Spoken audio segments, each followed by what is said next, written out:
bunch of cold fish.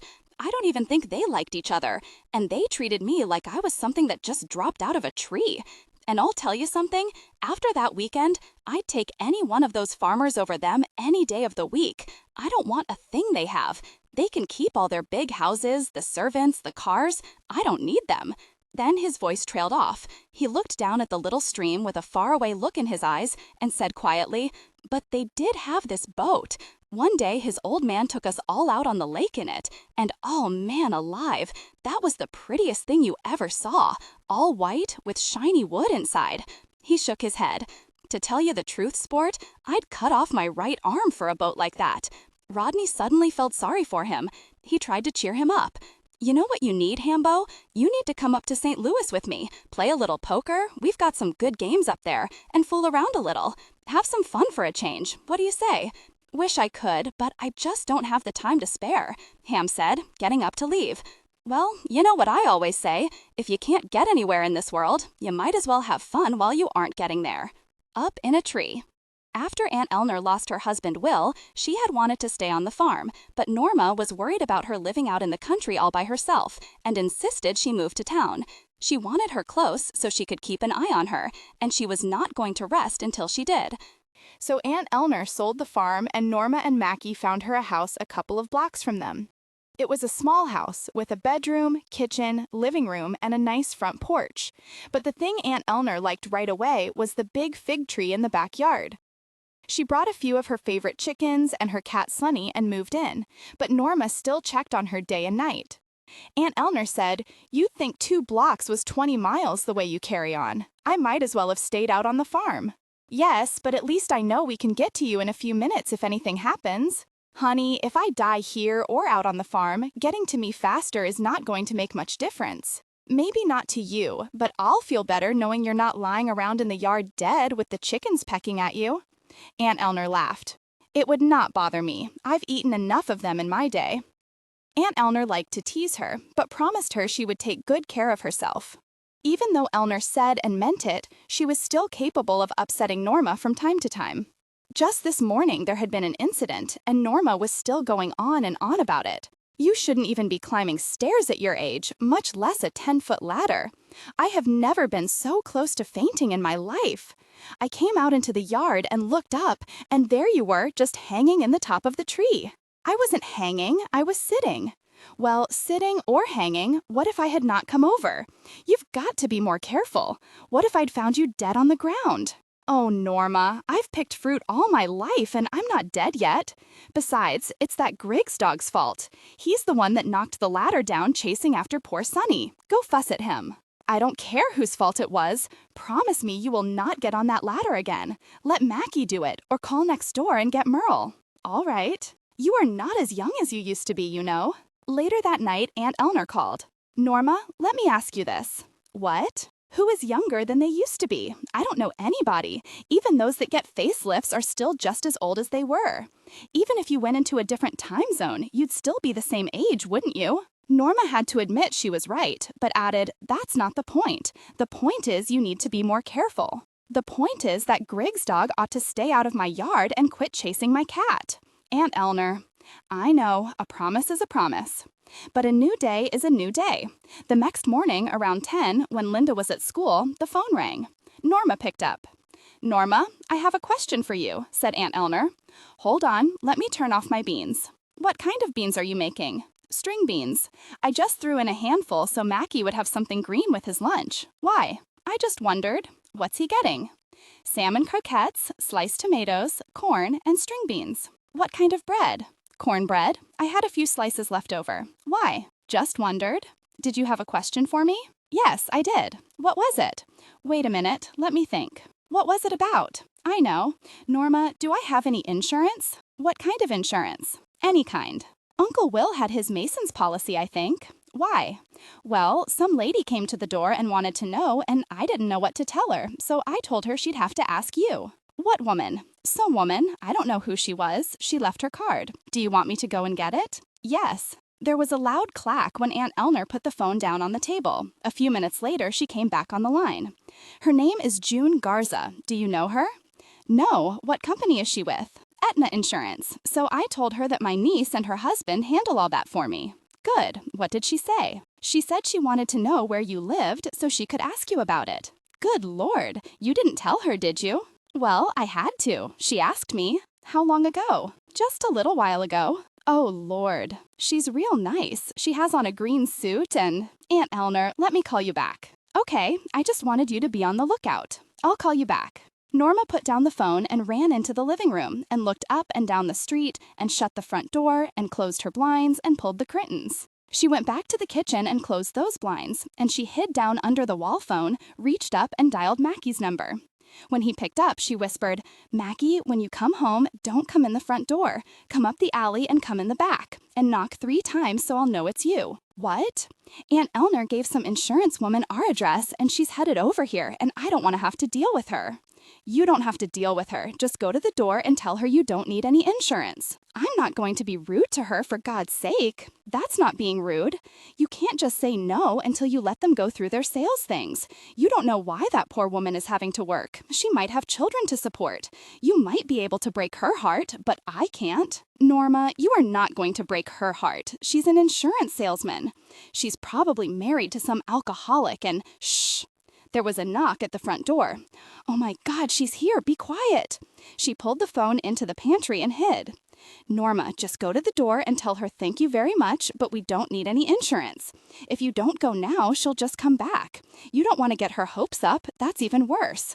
You have to learn to say no. You don't have to be rude. Go on now. Get it over with. The woman at the door continued to knock. She was not going away. Oh, Mackie, I could just kill you. Norma put the phone down, stood there for a moment, screwed her courage to the wall, took a deep breath, and headed for the door. About 45 minutes later, the bell over the hardware store door rang, and a lady of about 40, wearing a green suit and carrying a brown attaché case, walked in. She approached Mackie with a pleasant smile. Mr. Warren? Mackie said, Yes, ma'am. What can I do for you? Mr. Warren, I'm June Garza from Aetna Insurance, and your wife said that you might be interested in hearing about our new 3-in-1 policy, and I wondered if now might be a convenient time. The phone rang. I can come back after lunch if you like. Mackie was caught. Well, excuse me, Mrs. Garza. Let me get that. He picked up the phone. Norma was on the other end. Mackie, is she there yet? Mackie smiled back at Mrs. Garza. That's right. Now, before you get mad at me, I just wanted you to know her husband is a diabetic and lost his left leg and is probably going to lose the other one somewhere down the line. Yes, well, thank you very much. Norma continued.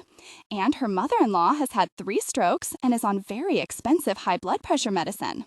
And one of the reasons she has to work today is because they didn't have insurance. All righty. Anything else? He pretended to be writing down a list of things. I know you're mad at me, but Mackie tried to sound pleasant. That's correct. Don't take it out on her. Just come on home and take a gun and kill me. Shoot me in the head. Put me out of my misery. Thank you. I'll be sure and do that. Goodbye, Mrs. Mudd. Mackie wound up buying 2 homeowner policies, one for them and one for Aunt Eleanor. Small Town Living, February 1953. If a stranger walked down the street past the barber shop in Elmwood Springs on Saturday afternoon and glanced in, he would see a group of middle-aged, gray-haired men sitting around chewing the fat. But if you were one of the men inside, you would see 6 friends you had grown up with, not old men. Doc didn't see the wrinkles on Glenn Warren's face, or notice that his neck had turned red and sagged with age, or the wide girth straining his suspenders to the breaking point. He saw a skinny boy of 7 with lively eyes. They were fixed in one another's eyes as the boys they used to be. When Doc looked at 68-year-old Merle, he saw the blonde boy of 10 he used to go swimming with. And to all of them, the balding man in the short sleeves with the little pot belly was still the boy who scored the winning touchdown that won the county championship. There wasn't a secret among them. They knew one another's families as well as they knew one another. Their wives, now plump, gray matrons in comfortable shoes, they still saw as the pretty, dimpled girls of 8 or 12 that they had once had crushes on. Since they'd all grown up together, they'd never had to wonder who they were. It was clearly reflected in each other's eyes. They never questioned friendship. It was just there, like it had been when they were children. They had all been at one another's weddings. They'd shared in all the sadness and happiness of one another's lives. It would never occur to them to be lonely. They would never know what it was like to be without friends. They would never have to wander from town to town looking for a place to be. They had always had a place to come home to, a place where they belonged and where they were welcome. None of these men would ever be rich, but they would never be cold or go hungry or be without a friend. They knew if one died, the others would quietly step in, and their children would be raised and their wives would be cared for. It was unspoken. They had a bond. Small-town people usually take these things for granted, as a certain young man named Bobby Smith was to find out for himself that year. On January 3rd, Dwight D. Eisenhower was sworn in as the President of the United States, and Todd Hooton was not happy about it. She said, "Just my luck, the first time I take the trouble to vote and my man loses." On January 21, neighbor Dorothy and Mother Smith traveled all the way up to Kansas City to welcome Harry and Bess Truman back home to Missouri. They stood in the crowd at the station along with 10,000 other people and waited for the train. It was an hour late, but they were there as Harry and Bess arrived and the American Legion Band played the Missouri Waltz. It was hard to realize that Harry would no longer be in the White House, but as they say, time marches on. Yet, even though other things in the world may have changed, the Neighbor Dorothy show remained the same. She still had her same loyal audience, who would no more think of missing her show than not having their first cup of coffee in the morning. February 19 was a cold, wet, windy day in Elmwood Springs. Dorothy had just finished her last Golden Flake flour commercial and was rather circumspect and subdued. As the show was ending, she said, "You know, so many of you have written in over the years and asked me what is the best thing to do for a blue mood, and asked if I have ever been in a blue mood, and yes, you can be sure I have. I can only tell what helps me, and that is baking. I can't tell you how many cakes I have baked over the years, how many cups of flour I have sifted, how many cake pans I have greased, all because there is something about baking a cake that gets me out of a mood, and so I'll just pass that on for what it's worth." Speaking of that, you all know I've been a little blue lately, missing my children, but I feel so much better today, and I'd like to share a letter with you we got from Bobby yesterday. "Dear Mother, since you gave out my address over the radio, you would not believe how many cards and letters and other good stuff has come my way. Please thank them all for me and the rest of the guys. A lot of these guys don't get mail, and they are getting a big kick out of reading mine and helping me eat all the cookies, fudge, and cakes that have made it all the way to Korea. Most of the guys in my company are from big cities. I guess it took sending me all the way over here to really appreciate my hometown. So, love to Dad, and slam the screen door for me, will you, so your listeners won't be too lonesome for me. Love, your son, PFC Bobby Smith." And I also want to thank you. You all have been so sweet to write and send him things. You know, I don't like to get sentimental, but I will say this. We all know he was a handful, and I think of all the times I yelled at him to sit still, to stop running, not to slam the door. But today, I'd give $1 million if I could hear him slam that door, or see a cake where he had run a finger around the bottom. Oh, if we could only stop time. And speaking of time, I can see by the old clock on the wall that it's time to go. I can't wait until tomorrow, when we can visit with each other again. You mean so much to us, each and every one of you. This is Neighbor Dorothy, with Mother Smith on the organ, saying, "Have a nice day." To Dorothy's great disappointment, the very day Bobby had turned 18, Monroe had driven him over to Poplar Bluff, and he had joined the Army and left school. It had come as a surprise to everyone, but there was nothing they could do. The night before he left, Jimmy had come into Bobby's room and handed him his watch. "I want you to wear this for me while you're gone. I'd be going if I could." Bobby was touched and put it on. "Thanks, Jimmy. I'll take good care of it." "Well, I won't get a chance to see you in the morning, so good luck to you over there, buddy." "He's just going to training camp," said Doc to Dorothy, trying not to make a big deal out of it. But the next day, when he looked up and saw the 10:45 bus drive by the drugstore with his son on it, he wondered if he would ever see him again. As soon as he finished dispensing Mrs. Watley's thyroid pills, he stepped out in the back alley for a moment and leaned against the building. The sun was shining, and he could hear the high school band practicing over at the football field, just as if it were another ordinary fall day. Winter Wonderland, March 1953. From the time Bobby had arrived in Korea, he'd felt as if he were trapped inside of the big display he used to see in the window at the Morgan Brothers department store every Christmas. Only in this winter wonderland, the things moving around were ugly, brown, grinding tanks, men with machine guns, and medics carrying stretchers full of wounded, dead, or dying soldiers. Bloodstains littered the white snow, as did an arm or blown-off leg, as well as bodies that lay 20 feet away. Trees that had been shot into nothing except shattered sticks were lying on the ground. He vowed that if he ever got out of there alive, he never wanted to see snow again. But with each hour that passed, the chances of him getting out of there alive grew less likely. His company was surrounded on all sides. It had happened overnight. They heard the North Korean tanks to the south and more moving in from the north. As it was, there were only 14 men left. They had lost all communications a few days ago and were huddled together in a round ditch that they had dug last night.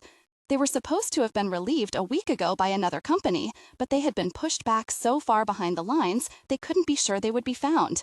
In the frantic scramble, they had lost most of their K rations and had no idea where they were or how far away the other Americans were. Everything was cold and white. They couldn't see more than a foot in front of them. When it wasn't snowing, a white, misty ground fog came in. It was such a strange, surreal war, as if it were being fought in cotton. The sound of machine gun fire was all around them, soft and muffled, but still they knew it was deadly. So strange to be so terrified with the whole world gone soft and white, or to be covered with sweat in the middle of a snowstorm. They could occasionally hear voices calling out in the distance, to them or to one another they didn't know. Most of these men, including Bobby, had grown up in movie theaters watching World War II movies, and the shrill, high-pitched Oriental language that sounded just like Japanese struck a 12-year-old's fear in their hearts.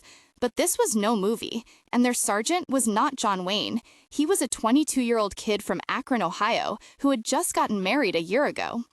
Soon they had run out of everything: food, ammunition, and any options. They could not signal where they were, or they would be ambushed. They were trapped, dead if they moved, dead if they didn't. Then, at about 1 o'clock that afternoon, Bobby suddenly said to the man beside him, "The hell with this, I'm going to go and find them." He handed the man his gun and crawled over the top of the ditch and disappeared. He knew he could not stand up without getting his head shot off, so he crawled. As he slowly inched forward in the snow, he suddenly remembered something Jimmy had told him at the trolley car diner years ago, right before the bubblegum contest. Don't look to your right, don't look to your left. Concentrate, remain calm, stay the course. He kept repeating it over and over in his mind, thinking about that day, thinking about the bubble he blew, thinking about the applause. Don't get rattled, concentrate, like and easy all the way. While he continued to move forward inch by inch, moving for his life and the life of the other men on the line, thousands of miles away in Elmwood Springs, the high school senior class was busy with such benign matters as who to vote for in Who's Who, what color stone they wanted in the senior ring, and who they were going to ask to the prom. That afternoon, his best friend, Monroe, would be sitting in the drugstore drinking cherry cokes with his girlfriend Peggy and asking Doc if he had heard from him. 28 hours later, he had crawled within 6 feet of a dead body and 20 feet past a North Korean machine gun nest where 3 soldiers were sleeping, but he never saw any of them. After he made it up the hill, he stood up and fell and ran again until someone heard him yelling at the top of his lungs, "Hi-yo, Silver, away!" The Americans, nervous and quick to shoot at anything that moved, knew at once that this was no Korean and came out and found him. He was half out of his mind and had no idea why he had been yelling, but it saved his life. By the time he was able to lead that company to his outfit, 6 of the men had already frozen to death, but they were able to save the rest. He refused a medal and never told anyone what he had done.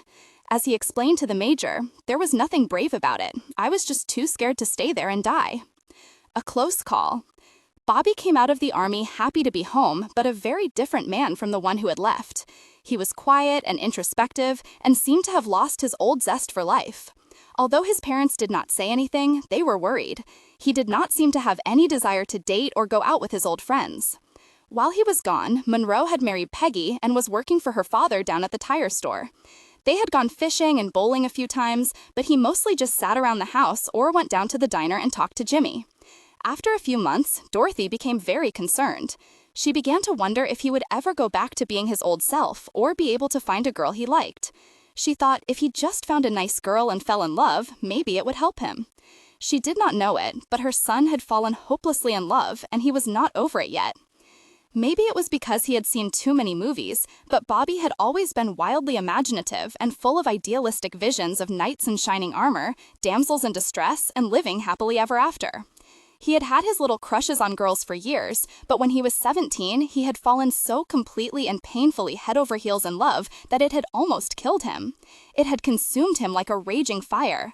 She had been the first thing on his mind when he awoke and the last thing he thought about before he went to sleep and dreamed about her. It had not been just an infatuation. This was a real, overwhelming passion, an obsession, and he had been almost sick with it. So in love with her that at times it hurt to breathe. When she'd smiled at him or spoke to him in the most casual way, he had lived off of it for a week. He was a gangly, awkward, pimply-faced boy, and she was a grown, mature woman of 28. He could not tell anyone, not even Monroe, about how he felt, so he suffered in silence. He was sent flying into the heights of ecstasy and thrown down into the depths of hell by her slightest move, sometimes in the same day. Miss Anne Hatcher, the drama teacher with the beautiful voice and soft brown eyes, Miss Anne Hatcher, who had broken his heart when at the start of his junior year she became engaged to Hugh Sparrow, the high school civics teacher. Sparrow was an older widower with 2 children. Bobby had been a movie usher that year, and they had come to the theater a couple of times, and he had walked the 2 of them down the aisle to their seats. He hated the way the paunchy, balding man had walked in front of her, and it almost made him sick to his stomach when he saw him put his arm around the back of her seat like he owned her. He hated his guts. It was clear to him that Sparrow had no idea how wonderful she was, how special. He could not possibly love and appreciate her like Bobby did. All Sparrow wanted was a mother for his children. Bobby fantasized about going over to her house, declaring his love, and asking her to marry him. He fantasized about challenging the civics teacher to a duel and killing him, but he did neither. Instead, the day he was 18, he joined the army. Anything other than being around for their wedding. He had thought about her all through the war. And now that he was home, what had been a raging, burning love was a dull ache in the pit of his stomach whenever he saw her or heard someone speak her name. He had come back not feeling much enthusiasm about anything. He was feeling the same way he used to feel when he and Manuel would stumble out of the Elmwood Theater each Saturday, bleary-eyed from sitting through 4 hours of movies and cartoons. Compared to the Technicolor images they had just seen, the world outside the theater had always looked so gray and dingy. Real life had no beautiful background music, and all the people in town had seemed so dull and bland. It seemed as if all the magic had gone out of the world, and he was bored and restless. But then, one night, Monroe and his wife, Peggy, took Bobby with them to the Polar Bear Tasty Freeze drive-in, and Wanda Ricketts, wearing a short skirt with fringe, skated up to the car and took their order, and suddenly a light came back into Bobby's eyes. "Who's that?" he asked as she skated away. Peggy told him the Ricketts family had moved to town a few years ago, and added, "I hear she's a little fast." "Really?" said Bobby, his curiosity piqued even further. As it turned out, Wanda was quite the little femme fatale of the Elmwood Springs high school set. A few boys already had Wanda tattooed on their arms, including the Dockrell boy, who was going to be a preacher. She had been dating 3 or 4 different boys in town, but they were no match for Bobby, who had grown into a good-looking young man. Pretty soon, he and Miss Wanda Ricketts were a hot and heavy item, and his old enthusiasm started coming back, along with his imagination. As usual, Bobby started to romanticize Wanda and to see things that were not there. He spent a dazzled 2 months convinced she looked exactly like Marilyn Monroe, which could not have been further from the truth. Other than their dyed blonde hair and being female, the similarity ended. When he brought her home for dinner the first time, after she had stuck her chewing gum on the side of her plate, she announced, "Me and my family are big wrestling fans. Me and Mama think Gorgeous George is cute enough to eat. Mama says she's very fond of him." "Oh, really?" said Dorothy pleasantly, but secretly horrified. Doc and Mother Smith had just stared at their plates, but Bobby, oblivious to the sudden lull in the inner conversation, continued to stare at her with a goofy look on his face. Needless to say, Dorothy had not been favorably impressed with Wanda, but she never said a word against her. One day, Bobby was down at the trolley car diner, going on and on about how beautiful Wanda was, and asked Jimmy what he thought about the idea of them getting married. Jimmy had not said anything before, but since he had been asked, he said, "Frankly, I think it would be the biggest mistake you ever made. Your parents aren't going to say anything, but I don't want to see you mess up your entire life just because some little car hop has you all whipped around and not thinking straight. If that girl were to come up pregnant, you're stuck with her. Think about what you're doing, buddy, before it's too late." Just then, Ed the barber came in for a chili dog and sat down. Before Jimmy went over, he said quietly, "I'm telling you, that girl is not for you. You can do better than that." Bobby felt like someone had just thrown cold water in his face. But Jimmy was right, of course. The rose-colored glasses started clearing up a little, and he started noticing Wanda's black roots and how she began to look less and less like Marilyn Monroe. He suddenly took a closer look at the Ricketts family. The mother, an older version of Wanda with wrinkles and the same dyed blonde hair and penciled-in eyebrows, who at 50 still wore short shorts and a halter top. The father, with the dirty fingernails and the collection of inappropriate magazines he kept trying to show Bobby, and the rest of the strangely misshapen Ricketts brothers and sisters. And the spell was broken. The thought of spending the holidays with the Rickettses for the rest of his life finally did the trick. Earlier, Mother Smith had offered her opinion of the entire Ricketts family to Dorothy quite succinctly. Common, honey. Just plain common. But when Bobby told his mother he had broken up with Wanda, she did not ask why. All she said was, "Well, I'm sure you know best, dear." When he asked Monroe what he thought, he said, "I'm glad to hear it. Peggy and I hadn't wanted to say anything, but that girl was as dumb as a post." Several months later, Wanda, clearly not heartbroken over breaking up with Bobby, ran off and married the 25-year-old manager of the Polar Bear Drive-In. 2 weeks later, the next time Mackie saw Bobby at the barber shop, he said, "Had yourself a kind of a close call there, didn't you?" It was a small town. Tut Wooten strikes again. The Friday after Mackie had run into Bobby, he was busy searching through his stock for a 15-foot extension cord for Old Man Henderson when the phone rang. He said, "Let me get this," and went back and picked up. "Hardware." It was Norma on the other end. "Mackie." "Hi, honey. Can I call you back? I've got a customer." "I'll hold on." "Okay." He put the phone down and returned to the old man standing in the aisle pulling out all the cords, trying to read the packages. Mackie said, "Are you sure you need 15 feet? The old man said, "Yeah, or I might use 20. Do you have that?" "What's it for?" "I want to put my television set out on the porch so I can see the ball game." "Don't you have a plug on the porch?" "Well, if I did, I wouldn't need an extension cord, would I?" Mackie searched through the cords. "Here's a 25. Mr. Henderson scowled at him. "How much more is it by the foot?" "Don't worry, I'll just charge you for a 15-foot. I thought I had them in stock, but I guess I sold them." "Well, I guess I'd rather it be too long than too short." "Do you think St. Louis has a chance this year?" asked Mackie. "They might, if everybody else was to suddenly drop dead." Mackie pulled out a paper bag. "I don't need a sack," Mr. Henderson said. "All right, well, you have a good day now." The old man slammed the door shut too hard, and the bell on the door rang in Mackie's ears. Mackie started putting the cords back up on the hooks, trying to figure out just how old Old Man Henderson was. He had been a friend of his grandfather's, so that would make him at least in his early 80s. Then Mackie remembered that Norma was holding on. He went back and took the phone. "Honey, are you still there?" "Yes, I am." "I'm sorry. What's up?" Norma sounded extremely controlled. After a pregnant pause, she said, "I just had my hair done." Mackie sat down on the stool behind the counter. Today was her appointment with Tot Wooten. He knew what was coming. "Do not say one word to me, Mackie. I do not want to hear one word about my hair. If you're going to come home and say anything, just don't come home." "I'm not going to say anything. What did she do this time?" "I'm upset enough as it is without you saying something." "Norma, I haven't said a word." I haven't even seen you. Well, I want you to promise me, give me your word, you won't say anything, or I'm just going to check into the Howard Johnson's motel, and that's all there is to it. All right, Norma, calm down. I mean it now. I won't say a word. I am putting your lunch on the table, and I am just going to stay in the bedroom if you're going to make some smart remark.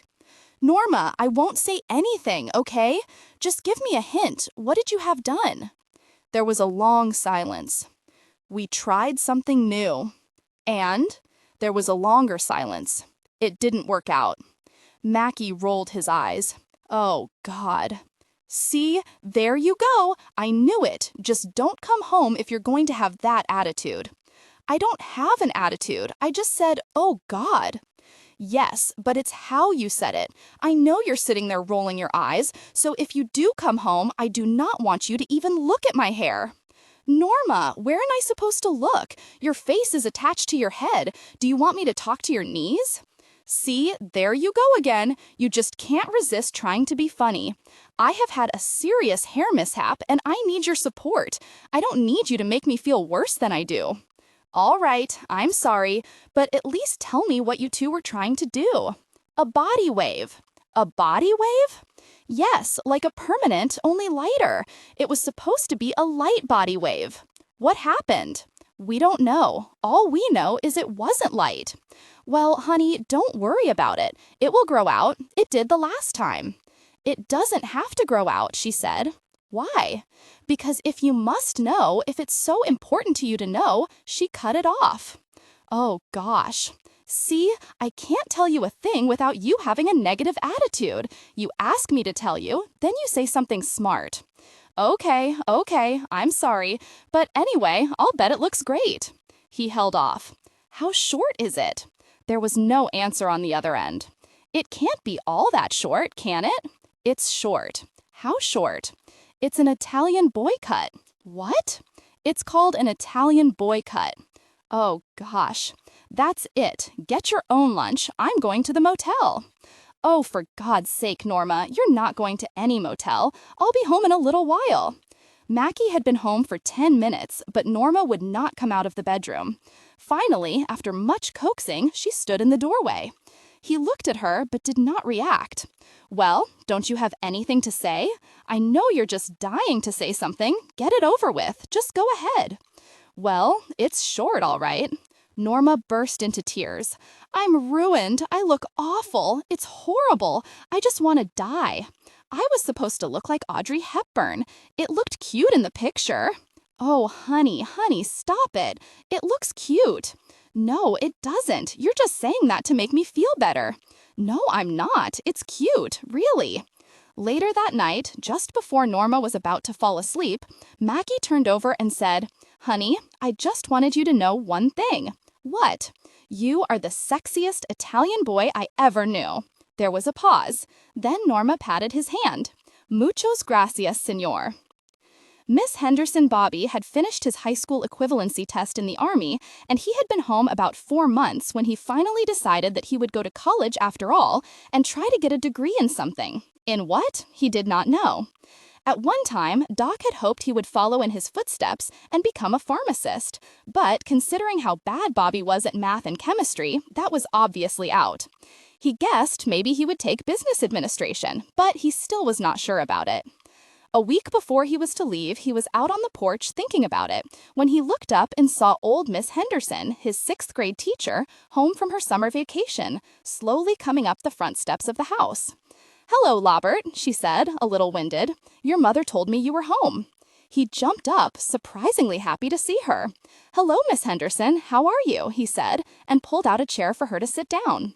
Just fine, she said, sitting down. She said, You're headed off to college, is that right? Yes, ma'am, Missouri State. She started to rummage around in her purse, looking for something. I wanted to stop by before you left and give you a little present I had for you. I had hoped to give it to you when you graduated from high school, but you had already left for the Army, so I thought I'd bring it to you now. She handed Bobby a slightly frayed package that had clearly been wrapped for a long time. Bobby was thoroughly surprised. Thank you, Miss Henderson.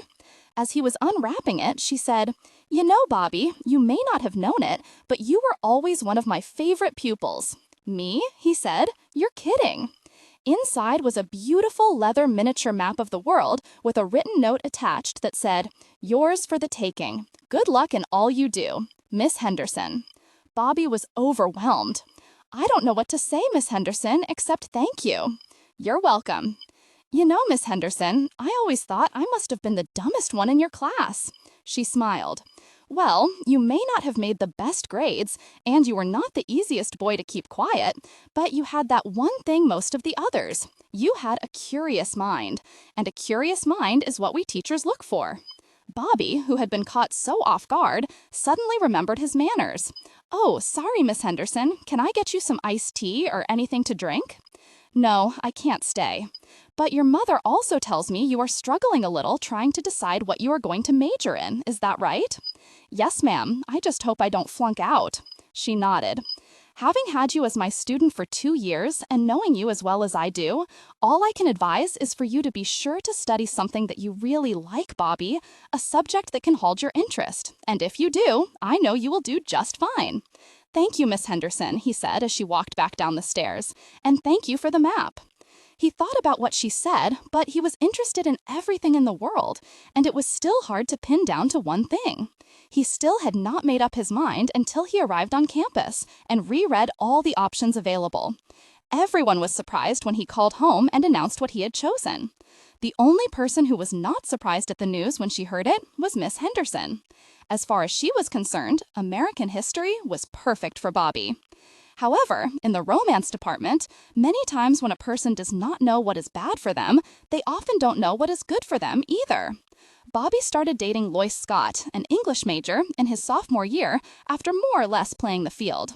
He had met her through a friend, and as it turned out, she was from Poplar Bluff, and they had a lot of friends in common. Her mother had even been to his house to see his mother's radio show and had exchanged letters with her.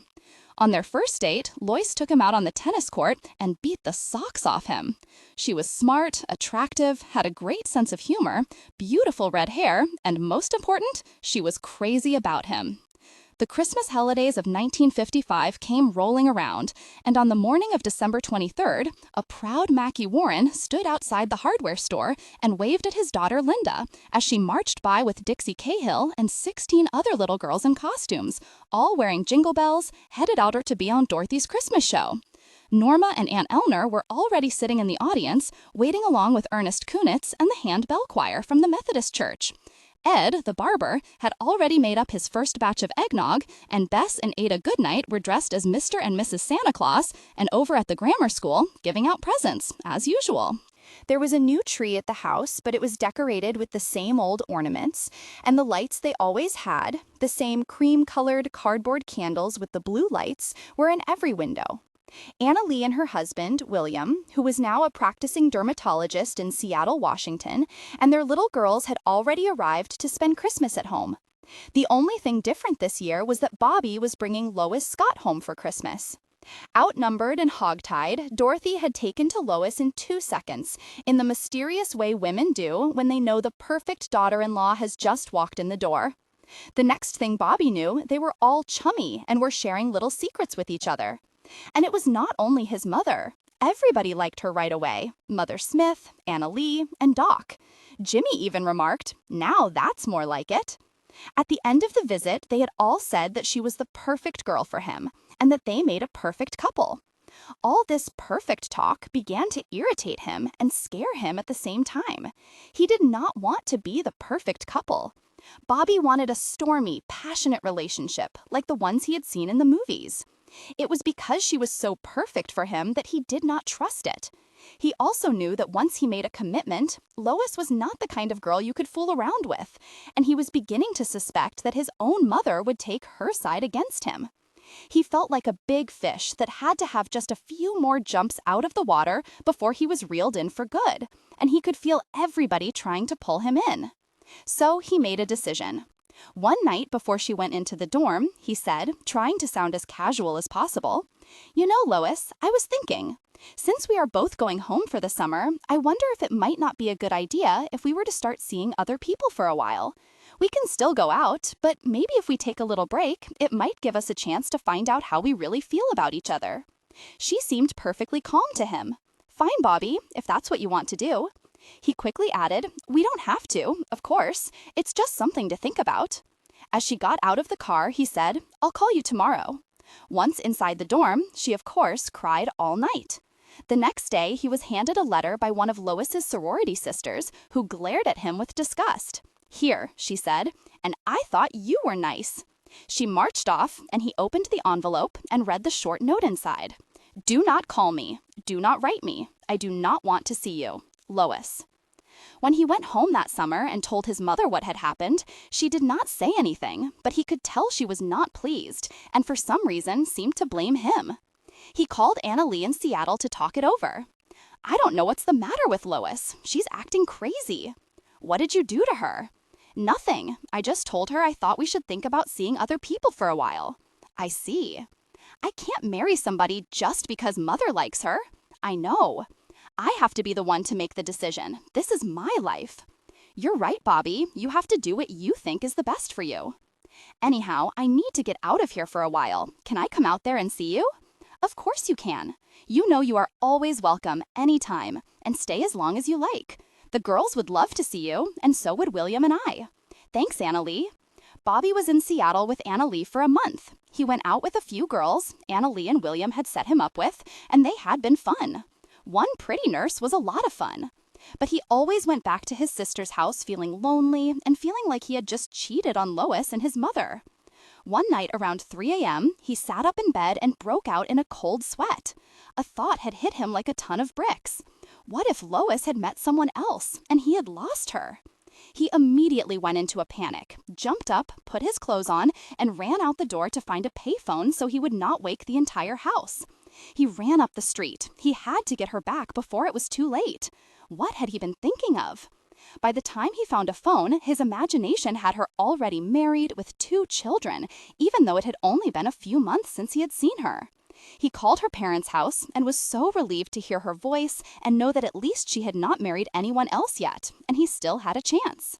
She did not hang up on him and listened to what he said about what a fool he had been and how he wanted to get married right away, how sorry he was he had put her through anything, and how he had never been sure of anything in his life. But after he had poured his heart out, there was a definite coolness in her response. She informed him that now she was not really sure how she felt about him anymore, and now she needed more time to think. More panic. He ran back to Annalee's house, packed in the dark, left a note, and headed for Poplar Bluff. Now he had the drama and the conflict he had wanted, but it was not like it was in the movies. This was terrible. He might lose her forever. When he thought he could not have her, he wanted her more than life itself. She had a student teaching job, and 2 days later he was standing outside the school when she came out, hoping that just the sight of him would change her mind, but it did not. Of course, she was more beautiful than he had ever remembered, more everything than he'd remembered, but it took him a long time to convince her that he was a changed man, that he was sure he would never doubt the way he felt about her again. He was shameless. He even had his mother call and plead his case. "Lois, it's Dorothy," she said. "I know you have to do what is best for you, but if you care anything at all about this son of mine—" At this point, she glared at Bobby, who was standing there. "Although I don't know why you should, after the way he has acted. You better come over here and take him off my hands, because he's not going to be of any use to himself or anybody until you do." Finally, he got her back, and after all that, just like a man, the night before his wedding, he wondered if he was doing the right thing after all, and was it too late to back out now? All the things you think right before you jump off a mountain. But his best man calmed him down with these few words of wisdom. "You stupid jerk," Monroe said. "She's the best thing that ever happened to you." Yet the next day, after Mother Smith played "Here Comes the Bride," and Annalee and her 3 little girls started the wedding procession, he felt like he wanted to leap through a glass window and run. Then he saw Lois coming down the aisle. She looked at him and smiled, and Bobby almost fainted when he realized that this beautiful woman was actually going to marry him. Cecil saves the day. In 1956, Betty Ray had just had another little baby boy and was enjoying life as a wife and mother, even though they still lived in a rented house. Ham was saving money to make a down payment on it and buy it. Everything was going along according to plan until, after serving only 2 years as State Commissioner of Agriculture, he found himself becoming angrier and more frustrated by the day with the way the small farmer was being ignored. He drove all the way to Jefferson City, the state capital, to have a meeting with the governor, but was told, as usual, that something had come up and that he would have to reschedule. This was the 5th time this had happened. That day, he walked over and stood outside the huge governor's mansion and stared at it. "It's not all that big," he said to himself. That day, he made up his mind. He was finally so fed up with not having any power to do anything that he decided to enter the Democratic primary for governor of the state of Missouri, despite Betty Ray begging him not to. It was not only Betty Ray who thought it a bad idea. Everybody tried to tell him he was a fool to think he could launch a gubernatorial campaign out of nowhere and with no money, but he had made his mind up, and he refused to listen. Betty Ray, he said, "Honey, if you just go along with me just this one time, I promise you, if I lose, I will get out of politics for good. But I can't give up without even trying." All she would have to do is just pose for one picture with him and the kids, and after that, she would not have to be involved and would never have to appear in public. He would do the rest. What could she do? She loved him.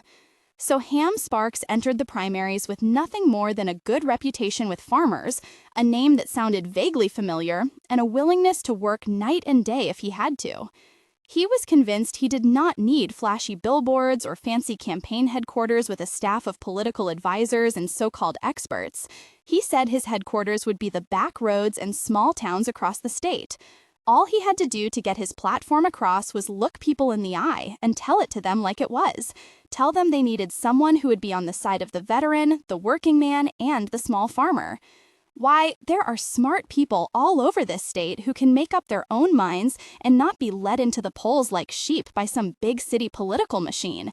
All I need to do is find them and explain how they're being taken advantage of by the big mules running the party in Kansas City.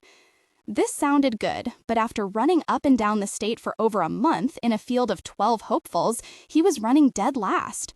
Most people in the state had no idea who he was, and he did not have a snowball's chance in hell of even making it through the primaries if he could not do something about that and fast. He had already gone through their savings. He scrambled around and got some backing from a few friends, but the kind of money he needed to get his name and platform out to the public was much more money than Rodney Tillman had. More than anyone he knew or had ever met, or so he thought. Just 400 miles away, in the 6-room Kansas City apartment he shared with his mother, Cecil Figgs was preparing to go to work. He stood at his dressing table and carefully attached a small toupee to the front of his large round head and placed a fresh flower in his lapel and was ready to face the day. When he walked into his large, thickly carpeted office at the funeral home, he found a note from his assistant telling him that his first appointment of the day was going to be 10 minutes late. He picked up the newspaper on his desk. Usually, he just skipped straight through to the obituaries to check his ads, but a picture of Sparks jumped out at him. He was listed as one of the remaining candidates running for governor. Cecil Figgs supposed Ham would probably not remember meeting him 4 years ago at Ferris Oatman's funeral, but Cecil had never forgotten the day he'd met Ham Sparks. When the funeral had concluded, Ham had walked up to him at the reception afterward and introduced himself as Betty Ray Oatman's husband, shaking his hand vigorously and telling him what a good job he had done.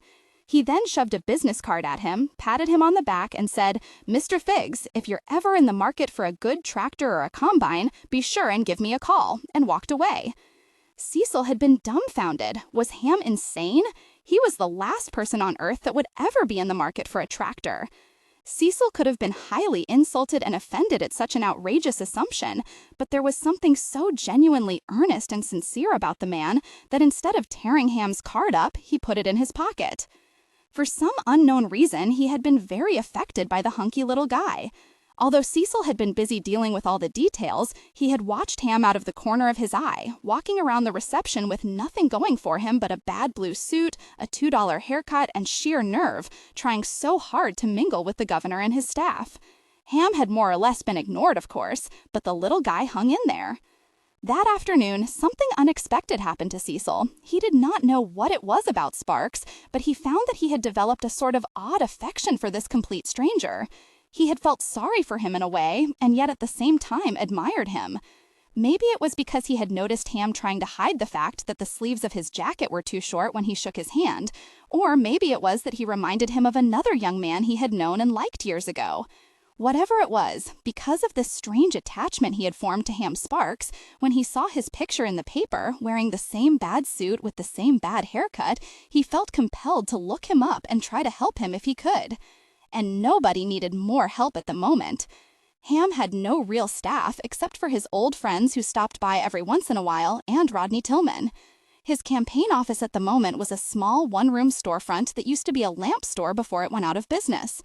The amenities consisted of a desk, 4 metal folding chairs, and a phone, plus 3 old dusty lamps that had been left behind. Cecil picked up the phone and called Ham to set up a meeting, and was somewhat surprised that Ham seemed to remember him. Cecil did not seem to understand that he was a man that very few people would forget meeting. How many men in Missouri wear purple flowers in their lapel and a bad hairpiece the color of root beer? A few days later, Cecil walked into the campaign office, looked around a messy, dingy room, and shook his head. The first thing he said to Ham was, "Oh, honey, you need a better place than this." Cecil cleaned off a chair, sat down, and said, "Listen, if you expect to stay in this thing, you are going to have to get a decent place to work out of and some better advertising. Now, I have a lot of money, and if you are really serious about staying in this thing, I'm willing to back you." Ham could not believe his luck. This was the first time in his life anybody had ever offered him something before he even had to ask. He jumped up and came around the desk and shook Cecil's hand. "Mr. Figgs, I'm as serious as can be, and if you will help me, I promise to fight as hard as I can. I'll work night and day." "I'm sure you will," said Cecil. "Just figure out how much you need, let me know, and it's Cecil." Then he got up and started to leave. Ham followed him to the door. "Hey, wait a minute, don't you need to hear my platform?" "Oh, no, darling," Cecil said, dismissing him. "I don't know a thing about platforms. I'll just give you the money and leave the politics part up to you." Thus began the most unlikely of friendships between the two men, one that nobody ever understood. They did not even understand it themselves. When Rodney came sauntering into the office with a bottle of whiskey and 2 paper cups, as he did every afternoon, Ham was sitting at his desk, beaming from ear to ear. "Hey, Hambo, what's up?" "Rodney, I just got a serious backer with big money." "Who?" "Cecil Figgs, the funeral king. You just missed him. He said he would pay for the whole campaign, give me whatever I needed. I'm writing out a list right now." Rodney looked somewhat skeptical. He knew how much money it would take. "Oh, buddy, I'm afraid somebody's been kidding you. Nobody's that rich." But Cecil had not been kidding. He was that rich. Not only was he the funeral king of Missouri, over the years he had quietly bought mortuaries in 7 other states and branched out into wider areas as well. With the mortuary and floral business, combined with his 50% interest in the Perpetual Rest Custom Casket Company, he was a very wealthy man, and he had no qualms about spending it. In his business, he was reminded on an hourly basis that life was short and you cannot take it with you. He had no children to leave it to, so why not spend it and, in this case, take a chance on a dark horse? However, in this case, there were also other motivations at play. There was something he wanted in return, but he did not want to tip his hand yet. As for Ham, he was so excited he could hardly contain himself. All he really needed was a little advertising, a good hillbilly band, and a flatbed truck with good sound equipment, and he would be on his way. He immediately phoned Betty Ray's uncle, Leroy Oatman, over in Nashville, who had a hillbilly band called the Tennessee Plowboys, and hired them. A week later, Ham Sparks, with a flatbed truck and Loy's group, renamed the Missouri Plowboys, said goodbye to Betty Ray and the kids and hit the road. They went everywhere, from VFW fish fries, Elks Club pancake breakfasts, and Kiwanis meetings, to bingo games and even family reunions. Any place where more than 10 people gathered, Ham was there. Coleman and Barnes Public Relations handled all the advertising for the Cecil Figgs funeral homes. So when Cecil called Arthur Coleman, the ad man jumped on the phone immediately.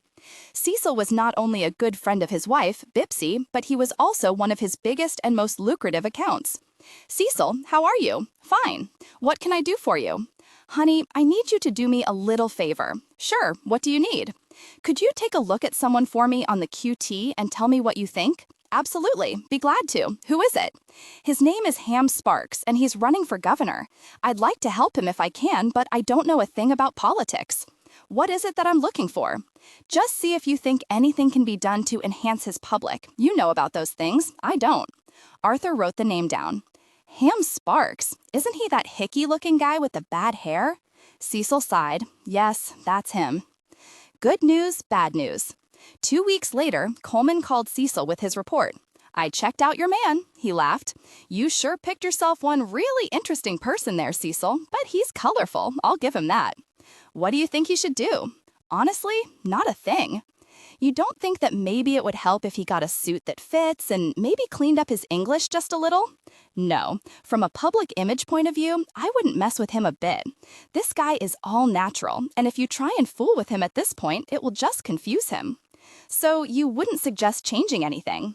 No, he has good instincts and he's doing just fine the way he is. And as far as the whole package, it's not bad. 2 kids, a nice little wife and mother type who doesn't get in the way. But now, Cecil, you do know that this guy doesn't stand a chance, really, against Wendell Hewitt, don't you? Yes, but thank you anyway. Anytime. But I am curious. What made you decide to back this particular candidate? Cecil said sincerely, I don't know, honey. I wish I could tell you. But I really don't know. Just a hunch I had, I guess. Wendell Hewitt, clearly the people's choice for governor, took the lead in the polls right from the first day of the race and kept it. He was a 6'2", affable, hard-drinking man with an eye for the ladies who was not only a good, solid politician with a law background, but an independent thinker. Most importantly, people liked him. However, the state Democratic higher-ups did not like him and did not support him. They wanted a party man they could control, and Wendell Hewitt was not it. As far as they were concerned, he was a loose cannon. Peter Wheeler, a wealthy, well-educated, rather effete insurance executive from Kansas City, was their man. But they had a problem. Their man was a bit stuffy and could never win against such a popular choice as Wendell. Behind closed doors, Earl Finley, the head of the party, agreed it would be best if Hewitt were to be out of the race altogether. A month later, by some miracle and a lot of money exchanging hands, their prayers were answered. A photograph of Wendell Hewitt leaving a motel room with someone other than his wife appeared in the Kansas City Star and was picked up by papers all over the state.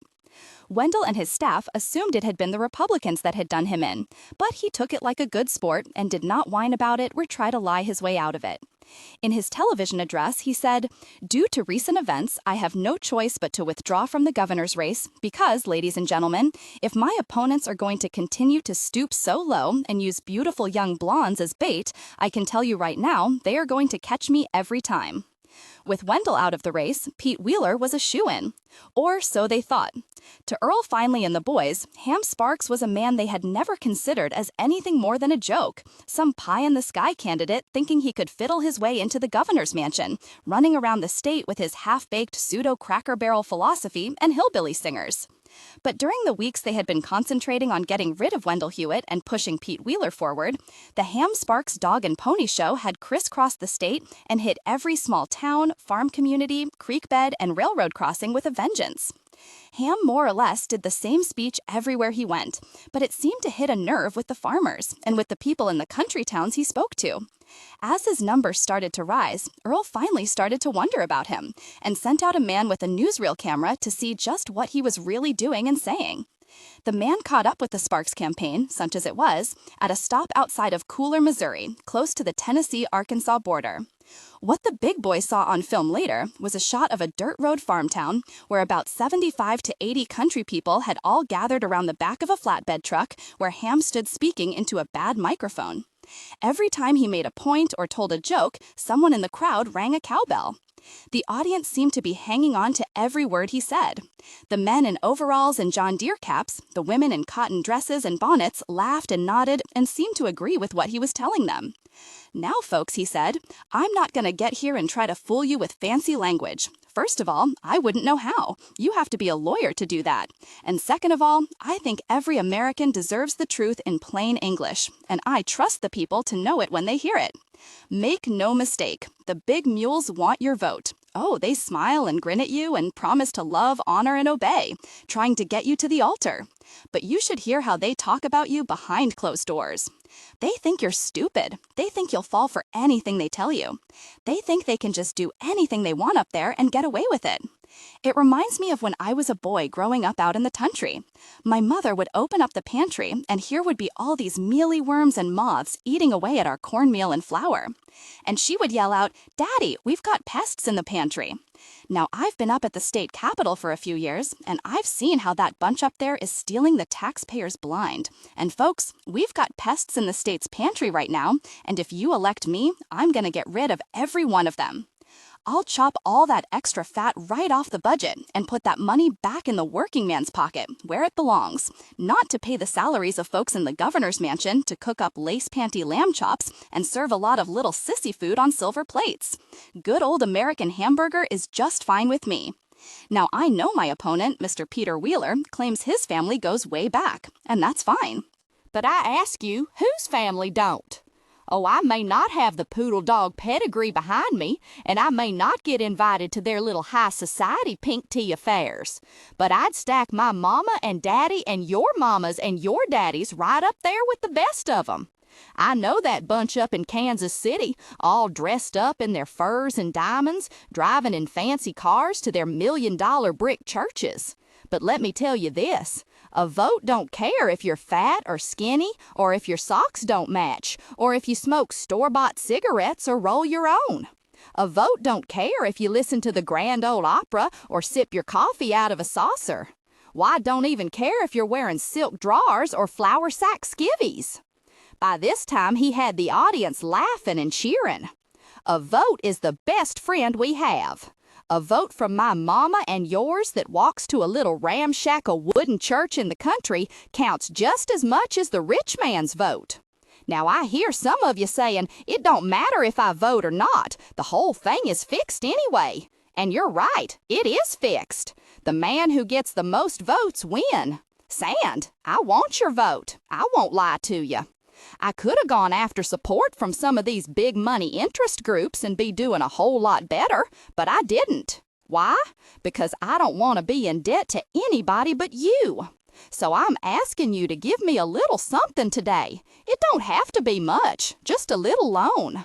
What will I put up for collateral?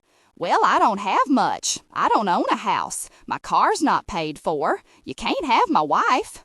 But I'll tell you what you can have is my word. My word that if you send me up there as your governor, I'll work for you, and I want you to hold me to it. The only payback I want to have to make is to you people, and I'll pay it back, law by law, road by road, school by school, and electric pole by electric pole. While the Missouri Plowboys played, the Findlay men watched as every one of the farmers came up and put money in a big barrel that had Ham's Pest Control written on the side and shook hands with him. When the lights went off and the projector shut down, Earl smiled. This guy's an idiot. We can beat him at his own game. The next day, they hired for Pete Wheeler a huge Dixieland band to travel with him and brought in top entertainers from Hollywood and New York to appear at all his fundraisers. At the big Kansas City Peter Wheeler for Governor dinner, they even flew Big Kate Smith in from New York to open the evening by singing God Bless America. The new Dog and Pony Show. Now, with all the parties, money, and efforts going into the Peter Wheeler campaign, Ham started to worry. The more he thought about the promise he'd made to Betty Ray to quit politics if he lost, the more desperate he became. After being gone for a week, he came into the bedroom around 3 a.m. and tried to wake Betty Ray without waking the baby. "Sweetheart," he said, shaking her. She opened her eyes. "Hey, what time is it?" He sat down on the bed. "It's late, but I need to talk to you." "Is anything wrong? Has anything happened?" "No." She sat up and switched on the light. "Are you hungry?" "No, the boys and I stopped on the way home and got a bite." She reached for her glasses and put them on and looked at him in the light. She could tell by the worried expression on his face that something was wrong. "What is it?" He sighed. "Honey, you know I never wanted to bother you with any of this, and I wouldn't if I didn't have to, but I need your help." He had never asked her for anything before except to marry him, so she knew it must be pretty serious. He looked so pitiful, she reached over and took his hand. He hesitated a moment and then said, "I hate to ask, but with all the big money being thrown at Peter Wheeler, I'm in trouble." "What can I do?"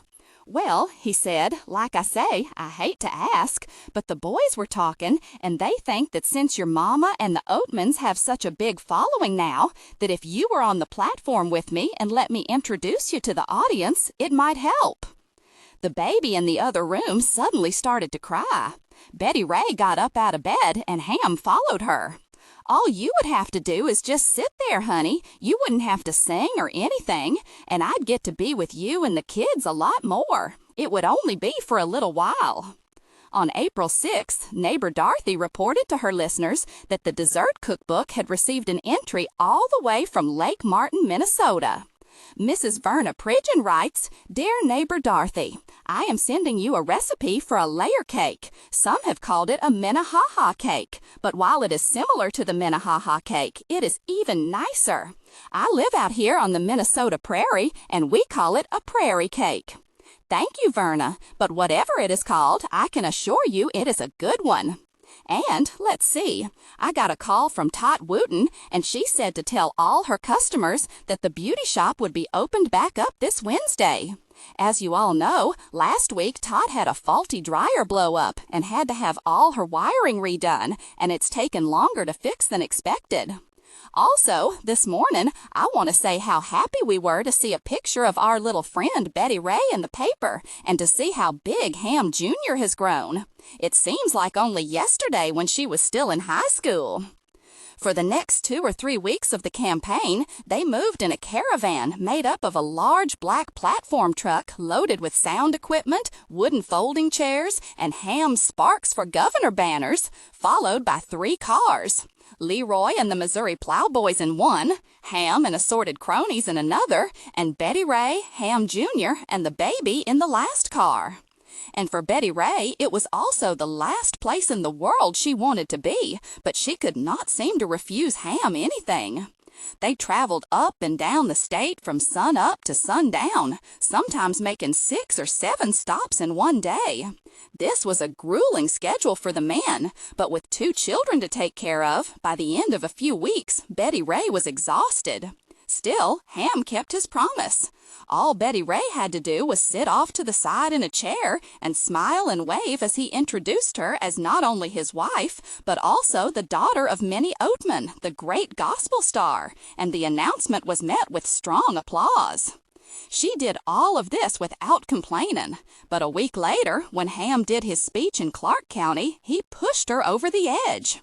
Right in the middle of it, out of a clear blue sky, he paused and said, "You know, folks, I have a soft spot in my heart for Clark County. My wife and I spent our honeymoon right up the road here." Then he looked over to where she was sitting and said, "So you might say that Clark County holds a very special place in our memories." And if that was not bad enough, amid hoops and hollers and guffaws from the audience, he put his hand up and said, "That's all right, folks. I assure you the memories were all mine." Betty Ray wanted to die right there on the spot. She did not know if it was because she was so tired or because she had been so embarrassed, but when she got back in the car, she burst into tears. When Ham finally came over, he was surprised to see she was upset. "What's the matter?" he said, opening the door. "Why did you say that?" "Say what?" "About our honeymoon. It made people laugh and look at me strangely." He chuckled and climbed in beside her. "Oh, come on, sweetheart. Don't be like that. Nobody was looking at you strangely. It was just a little joke, that's all. Made them feel good. People like to feel like where they live is special. Nobody was laughing at you, honey." He kissed her and put his arm around her. The baby started to cry again. Ham said, "Oh, now look, honey, you've got the baby all upset." He rolled down the window and called out, "Ham Jr., come over here and give your mother a kiss and tell her to stop crying." Ham Jr., who at 5 was already turning into a charmer just like his daddy, crawled in over him and put his arms around her neck and gave her 6 big kisses. What could she do? She was outnumbered. Because he had gotten such a big laugh in Clark County, Ham continued to use the same line everywhere they went in the next few weeks. The big newspapers, who were all against him, always referred to him with derogatory names, such as Ham Pests in the Pantry Sparks or Hillbilly Ham, but not one compared with the names he was being called by Earl Finley's men when his numbers started to rise. As Election Day grew closer, to counterattack Ham's constant charges that Peter Wheeler was nothing but a rich man's son, a new slogan was added to his campaign ads. They began billing him as Pete Wheeler, the little man's friend. But Ham was smarter than they thought. He went on statewide television and made a statement right into the camera. Folks, usually I try to remain friendly with my opponents, but when Mr. Peter Wheeler says he is for the little man, I just have to take exception to that. Because, ladies and gentlemen, there's no such thing as a little man or a little woman in America. According to the Constitution, we are all supposed to be equal. I may not be rich like old Pete, but being called a little man sort of hurt my feelings. Ham also announced that if elected, he would ban all alcohol from the governor's mansion and not allow it to be served at any state function. This was a good move. He knew that would set well with the state's large Baptist and Pentecostal population. Ham also knew they would always vote dry as long as they were able to stagger to the polls. It was smart politics to give the church something to get behind and vote against. The Earl Finley crowd found out the hard way that Ham was a scrapper. Everything they threw at him, he threw right back. When a hastily staged photograph of Peter Wheeler sitting in a field of corn on a tractor appeared in all the papers, Ham made the best of it. At his next press conference, he said, "Old Farmer Pete must have been surprised when he ripped up all his corn with that big No. 4 wheat thresher he was sitting on." On the morning of May 8th, Cecil received a call from Coleman at the advertising agency, who laughed and said, "Well, Cecil, where do I go and eat a little crow?" Cecil said, "Oh, honey, I'm just as surprised as you are." What it all boiled down to in the end was not so much that Ham Sparks won the primary, but that more than a lot of people just did not warm up to Peter Wheeler. However, the next day, a lot of people in the state woke up and said, "Who is Ham Sparks?" Fortunately for Ham, his Republican opponent in the election, incumbent Delbert K. Wizenot, had a terrible voting record and the looks and personality of a hedgehog. But even still, beating him was no easy feat, and the election was not a landslide by any means. Hedgehog or not, Delbert was at least a familiar hedgehog. Ham and Delbert were neck and neck right down to the wire, and Ham won by only a narrow margin. In fact, he just barely squeaked in with a lot of last-minute help. In the rural counties, the farmers backed him 100%, to the man. And late in the day, when it looked like he might lose, it was truly amazing how many goats, mules, bulls, and heifers showed up at the last minute to vote. One black and white sow-belly hog over in Sullivan County by the name of Buddy T. Bacon even voted twice. But this phenomenon was certainly no more amazing than the large number of deceased people around the state who suddenly rose from the dead and stuffed their names in the ballot boxes, voting for Ham. And nobody knew more names of the dear departed than Cecil Figgs.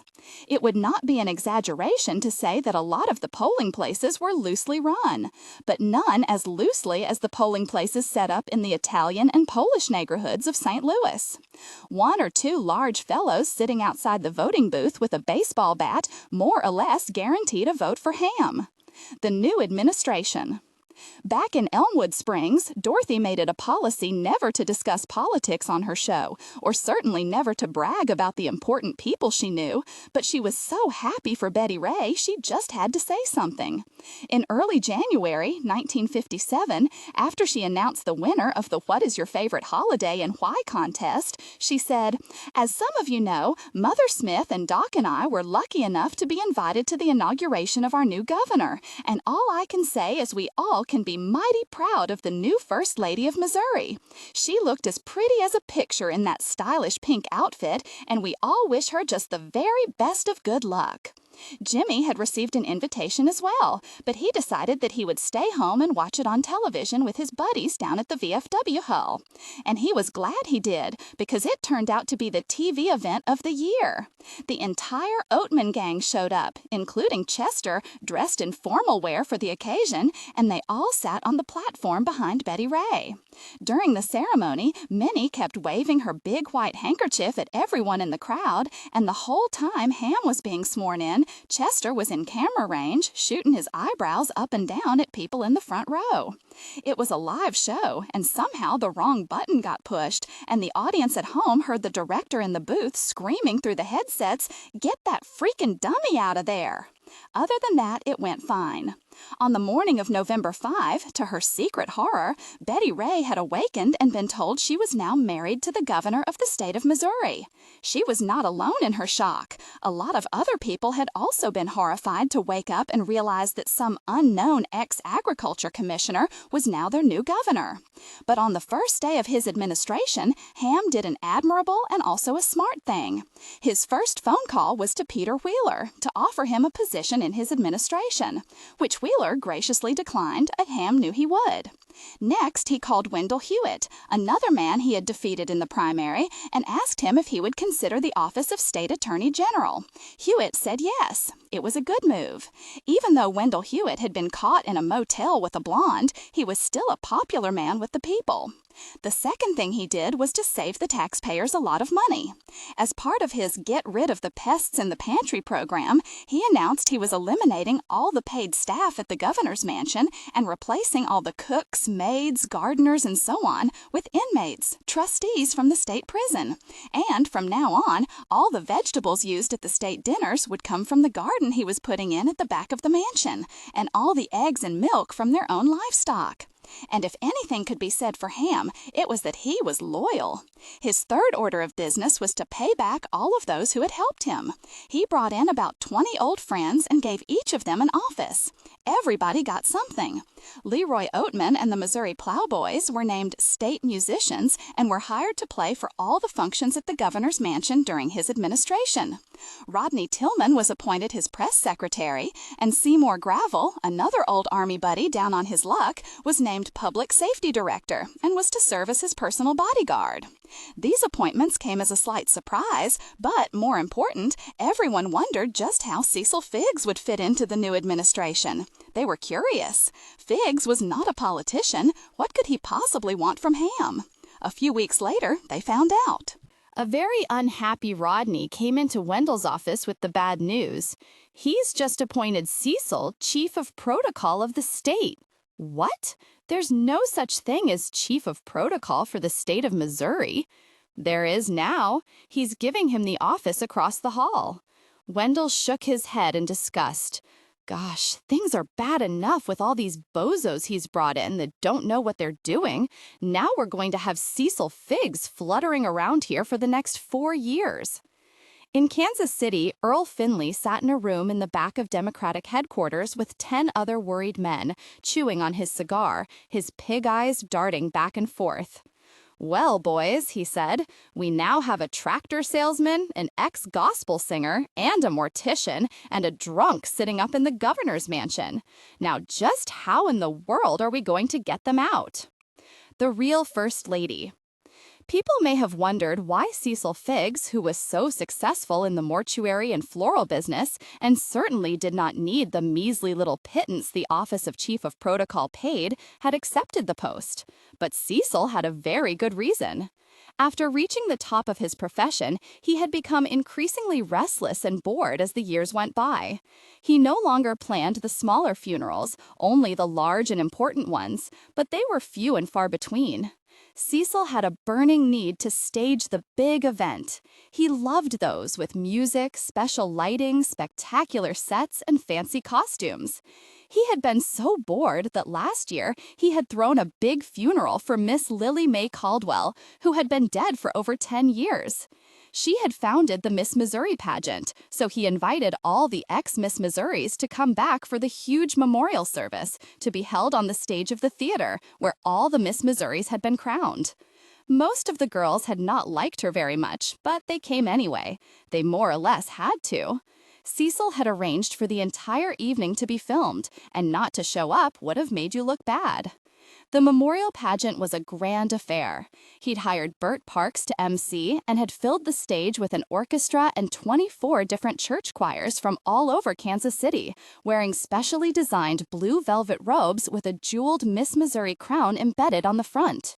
10 of the ex-Miss Missouris performed their old talent numbers, and all of the others dressed in evening gowns were called on stage one by one. After they had all arrived there, when Cecil gave the cue, 25 white doves were released as a huge portrait of Lily May Caldwell, lit up at the top of a long pair of glittering silver stairs, was revealed. And Karen Bobo and Xmas Missouri sang "I'll Build a Stairway to Paradise." That extravaganza had kept him busy for a while, but after it was over, he felt empty and hollow again. What Cecil wanted was a bigger venue, and now, thanks to his investment in Ham's campaign, he had the entire state to work with. The first thing Cecil did as the new chief of protocol was to insist on changing the state troopers' uniforms. He came flying into the governor's mansion with his costume designer from the Little Theater and hundreds of sketches of the costumes the designer had done for the student prince. He explained to a room full of flabbergasted state senators, invited for a gala breakfast who would have to pass the bill to get the funding, that he wanted to eliminate all the old gray and brown uniforms and create a new look, bright blue with red stripes and lots of gold buttons. Cecil got nowhere fast. At the end of the day, he'd managed to get funding to create a special Governor's Honor Guard uniform to trot out on state occasions. However, there were 3 stipulations in the bill. 1, no swords. 2, no plumes. 3, no white boots. Cecil was in a fit over that, but at least he got his honor guard. The next week, he had a slew of decorators descend on the mansion, laden with swatches and paint samples. Thanks to Ham cutting the budget, the entire staff working in the governor's mansion were trustees brought in from the state penitentiary. The cooks, down to a woman, were all murderers, as well as the maids and yard workers, with a few thieves and one 5-time bigamist thrown in for good measure. But no matter their checkered past, Cecil set out to make sure they were all in starched white uniforms, neat and clean at all times. One ice pick murderess named Alberta Peets, who did not like to wear shoes when she cooked, was told by Cecil that she was no longer allowed to go barefoot around the mansion. This upset her very much, and some said Cecil was living on borrowed time. He did not seem to notice. He was too busy making sure that when out-of-town dignitaries came to visit, they would not think they were in Dogpatch, USA. He was determined to see that Governor Ham's administration was one that would move the state forward, and he had a lot of moving to do. Most of the men who surrounded Governor Ham still wore white socks and brown shoes. After about a month of Cecil Figgs and his decorator friends running amok through the place, jerking down curtains, putting up new ones, and insisting that every male wear a fresh flower in his lapel, Rodney Tillman, at the behest of everyone, went into Ham's office and complained about him. But Ham just dismissed it and said, "Oh, let him have his fun, he earned it." "But Ham, he's upsetting the staff," said Rodney. "Well, that's their problem. They're just going to have to learn to put up with him. He's not hurting anybody." Rodney made no headway with Ham. Whatever Ham's reason for keeping Cecil around, he must have known what he was doing. Ham was not going to stop Cecil from doing anything he wanted. It was clear Cecil had full run of the governor's mansion, and there were no 2 ways about it. It also became clear that if you wanted the governor's ear, it was a good move to go through Cecil. Of course, there were jokes. People snickered behind their backs that Cecil Figgs was really the First Lady, but Ham didn't hear it, and besides, he was too busy to deal with that silly little gossip stuff. And Cecil was far too busy, as he said, trying to bring a little couth into the governor's mansion. He did complain daily about Ham's ban on alcohol. He said it had been an embarrassment to the state, offering only lemonade and grape Kool-Aid to the President and First Lady of France when they visited. And even though he could be a holy terror and fly into a fit over the smallest detail, he was always kind to Betty Ray. As far as Betty Ray was concerned, she was more than happy, even relieved, to let Cecil plan the parties and act as host or hostess and entertain the various guests who came to the mansion. She was grateful to have someone who knew how to do all the things that she had no idea how to do. Even though Ham had promised her she would not have to get involved, she would do the few events Cecil said she should. Cecil understood how shy she was and would ask her to come to a function only if he thought it was absolutely necessary. "Darling," he would say, looking at her with his big eyes, "you really should come in just for a minute. It just wouldn't look right for the state if you didn't put in just a tiny appearance." She would go whenever he did ask and try her best, but she always felt uncomfortable and was glad when Cecil gave her the nod that she could slip out. Other than those few functions, she mostly remained pretty much in the background and tried her best just to stay out of everybody's way. It was not too hard being First Lady. Not many people ever recognized her. When Cecil had taken her shopping Shabana dress for the inauguration, one woman had come up to her and asked, "Miss, do you have this in a size 14?" And another had asked if she had anything in a black off-the-shoulder evening gown.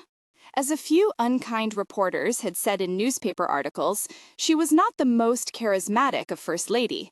In fact, as only a few people had ever heard her, one said they even wondered if she could speak. The one thing she hated more than anything about being First Lady was having to raise her children in the mansion. She felt as if they were living in a fishbowl. She was never alone, never had a moment to herself. The place was teeming with people night and day.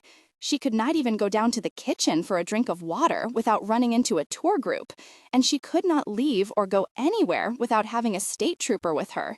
But she did not complain. Ham was happier than she had ever seen him, and, after all, it was only for 4 years. After this term was up, he promised her, he would go back to private life and buy them a home. For that, she could stand it for a few years. Missouri Power and Light, 1959.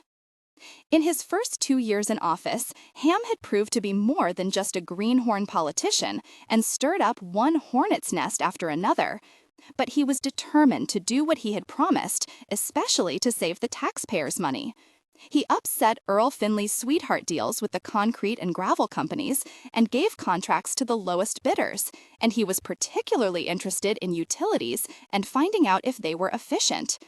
He conducted surveys all over the state so he could learn where and how he could cut corners, and Elmwood Springs was high on the list. A thin young man of about 20, wearing a white short-sleeved shirt, brown slacks, a clip-on bow tie, and black shoes that looked like the kind mailmen wear, walked up the front steps and knocked on the door. No answer. He knocked again.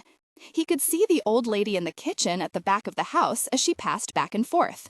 She was ignoring him, but he needed 3 more people for the survey, so he walked around and knocked on the back screen door. The old lady looked up when she saw him. "Well, hey."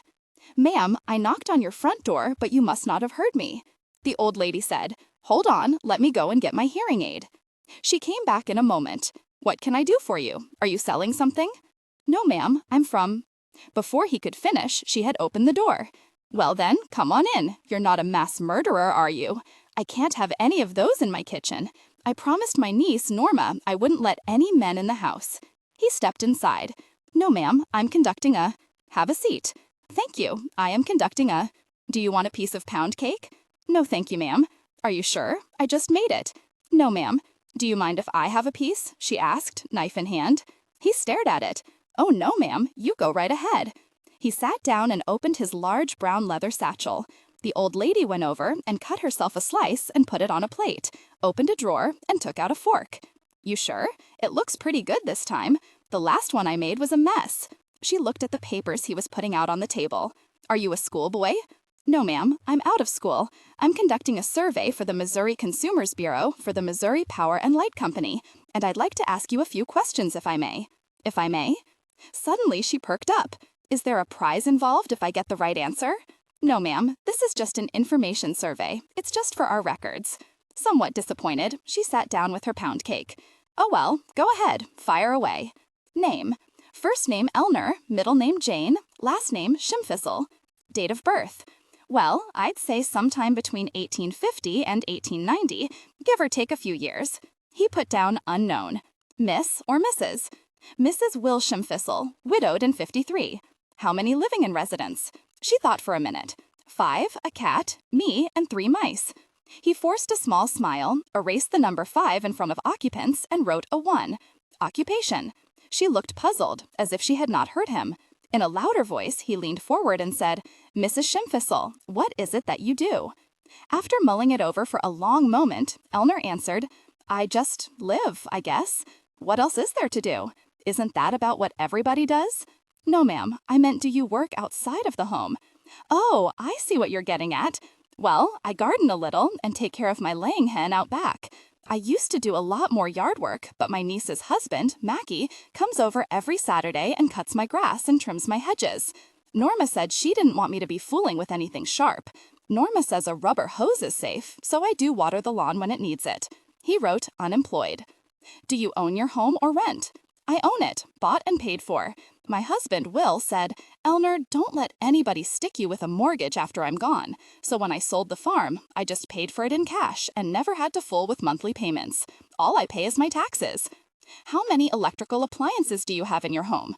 The old woman brightened up. Now that's a good question. A good many of them. Let's see. All my lights, of course, my stove, my icebox, my toaster, my percolator, my radio, that's another. Wait a minute, I have 2 iceboxes. The other one's on the back porch, but it's not plugged in. Does that count? Not if you don't use it. But it works, at least it used to. I told Norma I don't really need it. I do a lot of canning, and I have plenty of room in my new icebox, so I just keep my bird seed and things like that out there. I'm kind of thinking about giving it to some poor person down the line. That's probably what I should do. They'd be pretty happy to have it, don't you think? Yes, ma'am. The young man, trying to move on, said, all right now. Wait a minute, I'm not through, she said. My front porch light, my vacuum cleaner, my fan, my air cooler. I put that on once in a while when I get... Find. What about gas? What? Gas appliances. Do you have anything that uses gas? Should I? No, not really. So can we say that you prefer electric to gas? I don't think we can say that. I don't rightly know. I don't have any gas things, only electric. He wrote, yes. Mrs. Schimpfissel, would you say that the amount of your monthly electric bill is, in your opinion, high, medium, or low? That's a good one. I would say just about right. To tell the truth, for what all you get for your money, it's a bargain. Now, don't hold me to it, but I would pay a lot more if they asked me to. But don't put that down. I don't want them to raise my bill. That's just between you and me. He checked off low. So would you say you use your electrical appliances more than the average person? As a matter of fact, I think electricity is just about the best value you can get for your money, other than having a baby or a heart operation. Did I say I had an electric heater in my bathroom? No, man, but put that down. You know, sometimes I get to thinking about value, and you just wonder how people figure it, don't you? Ma'am, how people figure the value of things, what things are worth, for instance. Do you know that an automobile costs more than it does to go to the hospital to have a baby? Now, who figured out that a car is worth more than a baby is what I want to know. My neighbor's husband, Merle, went all the way to Texas and had a doctor put him in a new heart valve so he wouldn't die, and it cost less than it does to buy a good house trailer. Now, have you ever heard of a house trailer saving a man's life? No, ma'am, but that's right, you haven't. I said, Verbena, what would you rather have, a new house trailer or your husband? You wouldn't even enjoy that trailer if your husband would you? And she had to admit I was right. I'd take a heart valve over a house trailer any day, wouldn't you? Yes, ma'am. I just have a few more questions. But you're young yet, so you won't be needing a heart valve for a long time. But when you do, think about this one. Think about how much money that heart valve, something that is no bigger than my thumb, costs, and how big that house trailer is. No matter how you slice it, you may get something bigger, but it won't keep your heart going. So that brings me back to my point. Ma'am? Electricity is the best value we have going, and we can't even see it. He saw an opening and he took it. So would you say in regards to your electric service that you are very satisfied, moderately satisfied, or not satisfied? I would say that I'm extremely satisfied, satisfied beyond my wildest dreams satisfied. Back in 1928, my sister Gerda said, just wait until you get electricity out there on the farm. And I remember the first time they ran it up to the house, and I've loved it ever since. I don't know how we ever got along without it. You tell them down at the electric company that I think electricity is perfectly wonderful. Why, just think how much we depend on it. And I'll tell you something else. After Jesus, I think that Thomas Edison is the second most important man that ever lived on this earth, bar none. And to think we don't even have a holiday named after him. They gave St. Patrick his own day, and what did he do but run out a bunch of snakes? Why, Thomas Edison lit up the world. If it hadn't been for him, we'd all still be sitting here in the dark, with nothing but a candle, and we don't even celebrate his birthday. The Wizard of Mimo Park doesn't even get a holiday. The young man started to push his papers back in his satchel. Yes, ma'am, that's true.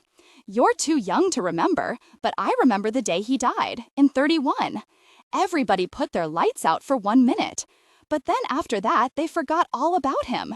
But I don't forget him. Do you know what I do each year on Tom's birthday?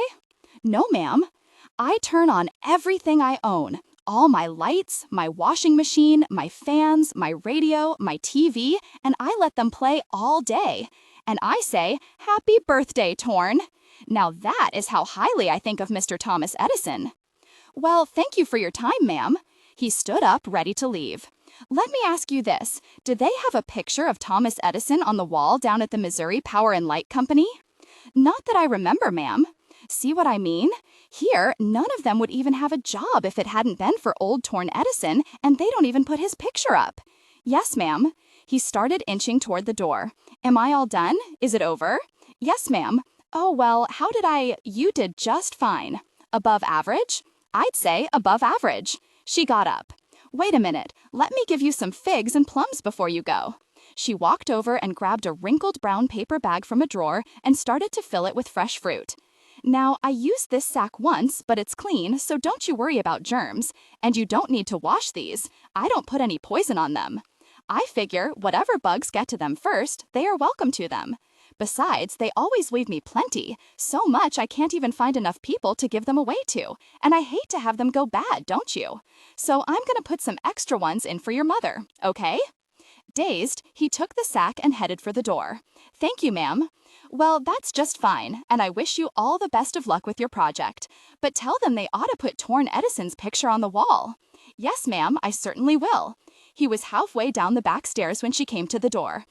Hey, I just thought of something. I forgot put down my electric blanket. Add that to my list, will you?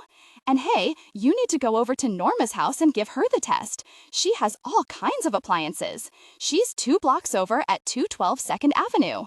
Then she added, but don't tell her I sent you. She's still mad about that insurance woman. Yes, ma'am, he said, but he was not going to interview anybody related to her. They all might be crazy. Crisscrossed, except for wearing shoes and the flower botaniers, all the prison trustees were certainly glad to be living in the governor's mansion instead of jail. And Cecil Figgs was as happy as a lark planning all the social events. But nobody on the governor's staff was having a better time than his old friend Rodney Tillman. Being in charge of the governor's public relations was quite a jump from used car salesman, and he took full advantage of it. One afternoon, Rodney came strolling into Ham's office, looking like the cat who ate the canary, sat down, and casually said, "Hey, Hambo, how would you like to have a boat?" Ham looked up from his papers. A boat? What kind of a boat? A big boat. He reached into his shirt pocket and threw a photograph of a brand new 35-foot Chris-Craft cabin cruiser on Ham's desk. Ham picked it up and looked at it and smiled. You know, I've always wanted a boat. Why? Rodney leaned in and said, "Because, old buddy, I know a fellow that's just dying to give you one just like that." Give me one what for? He figured with all the stress you're under that you need a place where you can go and relax, get away from it all. This boat he's just dying to give you sleeps 8 and can slip on down to Florida or the Bahamas for that matter anytime you want to take a little trip. Who is this guy?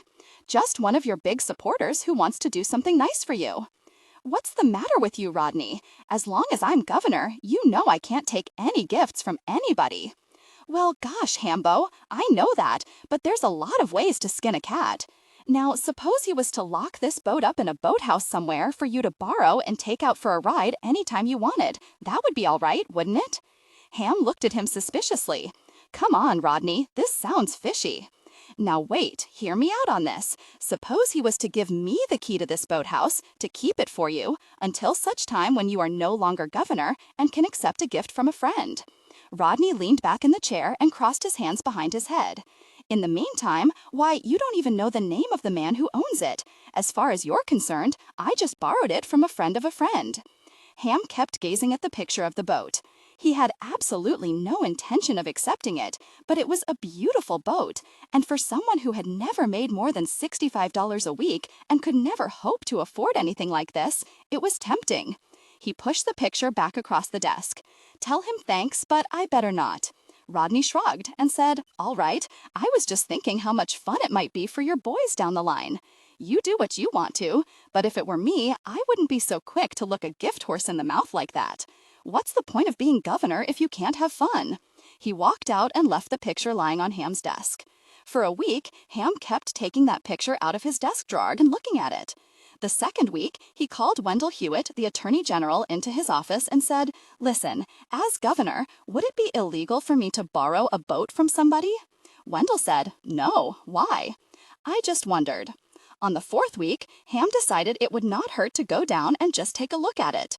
The friend of a friend had so hoped he would accept the gift, he had even gone so far as to have a name painted on the side for him. The moment Ham saw the Betty Ray, he was in love. When Wendell, who had driven down with them that day, saw the name written on the side of the boat, he said, being no fool, "Don't tell me a thing, boys. I don't want to know. I'm just here for a boat ride." Ham did not know it, but the friend of a friend was a Mr. Anthony Leo from St. Louis, and when the governor commuted his brother's scheduled execution to a life sentence, he was grateful. All Ham knew was that Rodney had come into the office that day and seemed very nervous until he had finished signing all his pardons. Wendell, who advised Ham, agreed with Ham's decision. After all, the man had not killed an innocent person. He had just shot some other mob hood. Ham said he probably did the state a favor. They both had done Rodney a favor and did not know it. Rodney had a rather large gambling debt that had just been crossed off the books. But Ham was no fool either. He never intended to accept a gift from anyone, never told anyone about the Betty Ray except a few people he could trust. But he did use it every chance he got. One afternoon, when he and Rodney were out cruising around the Missouri River, having a few drinks and smoking a few cigars, Ham said, "You know, Rodney, I've been thinking, when my term is up, it sure would be nice if Betty Ray and the kids and I were to have a nice house we could move into right away and not have to wait. Sort of like a loan, and then when I get settled and get a good job down the line, I can pay for it. What do you think?" Rodney said, "Oh, I think that could be arranged. I don't think it would look too good for the ex-governor to have to go back to some little rented place, do you?" "No, I agree with you there. What kind of a house do you think an ex-governor should live in?" Ham leaned back and thought about it.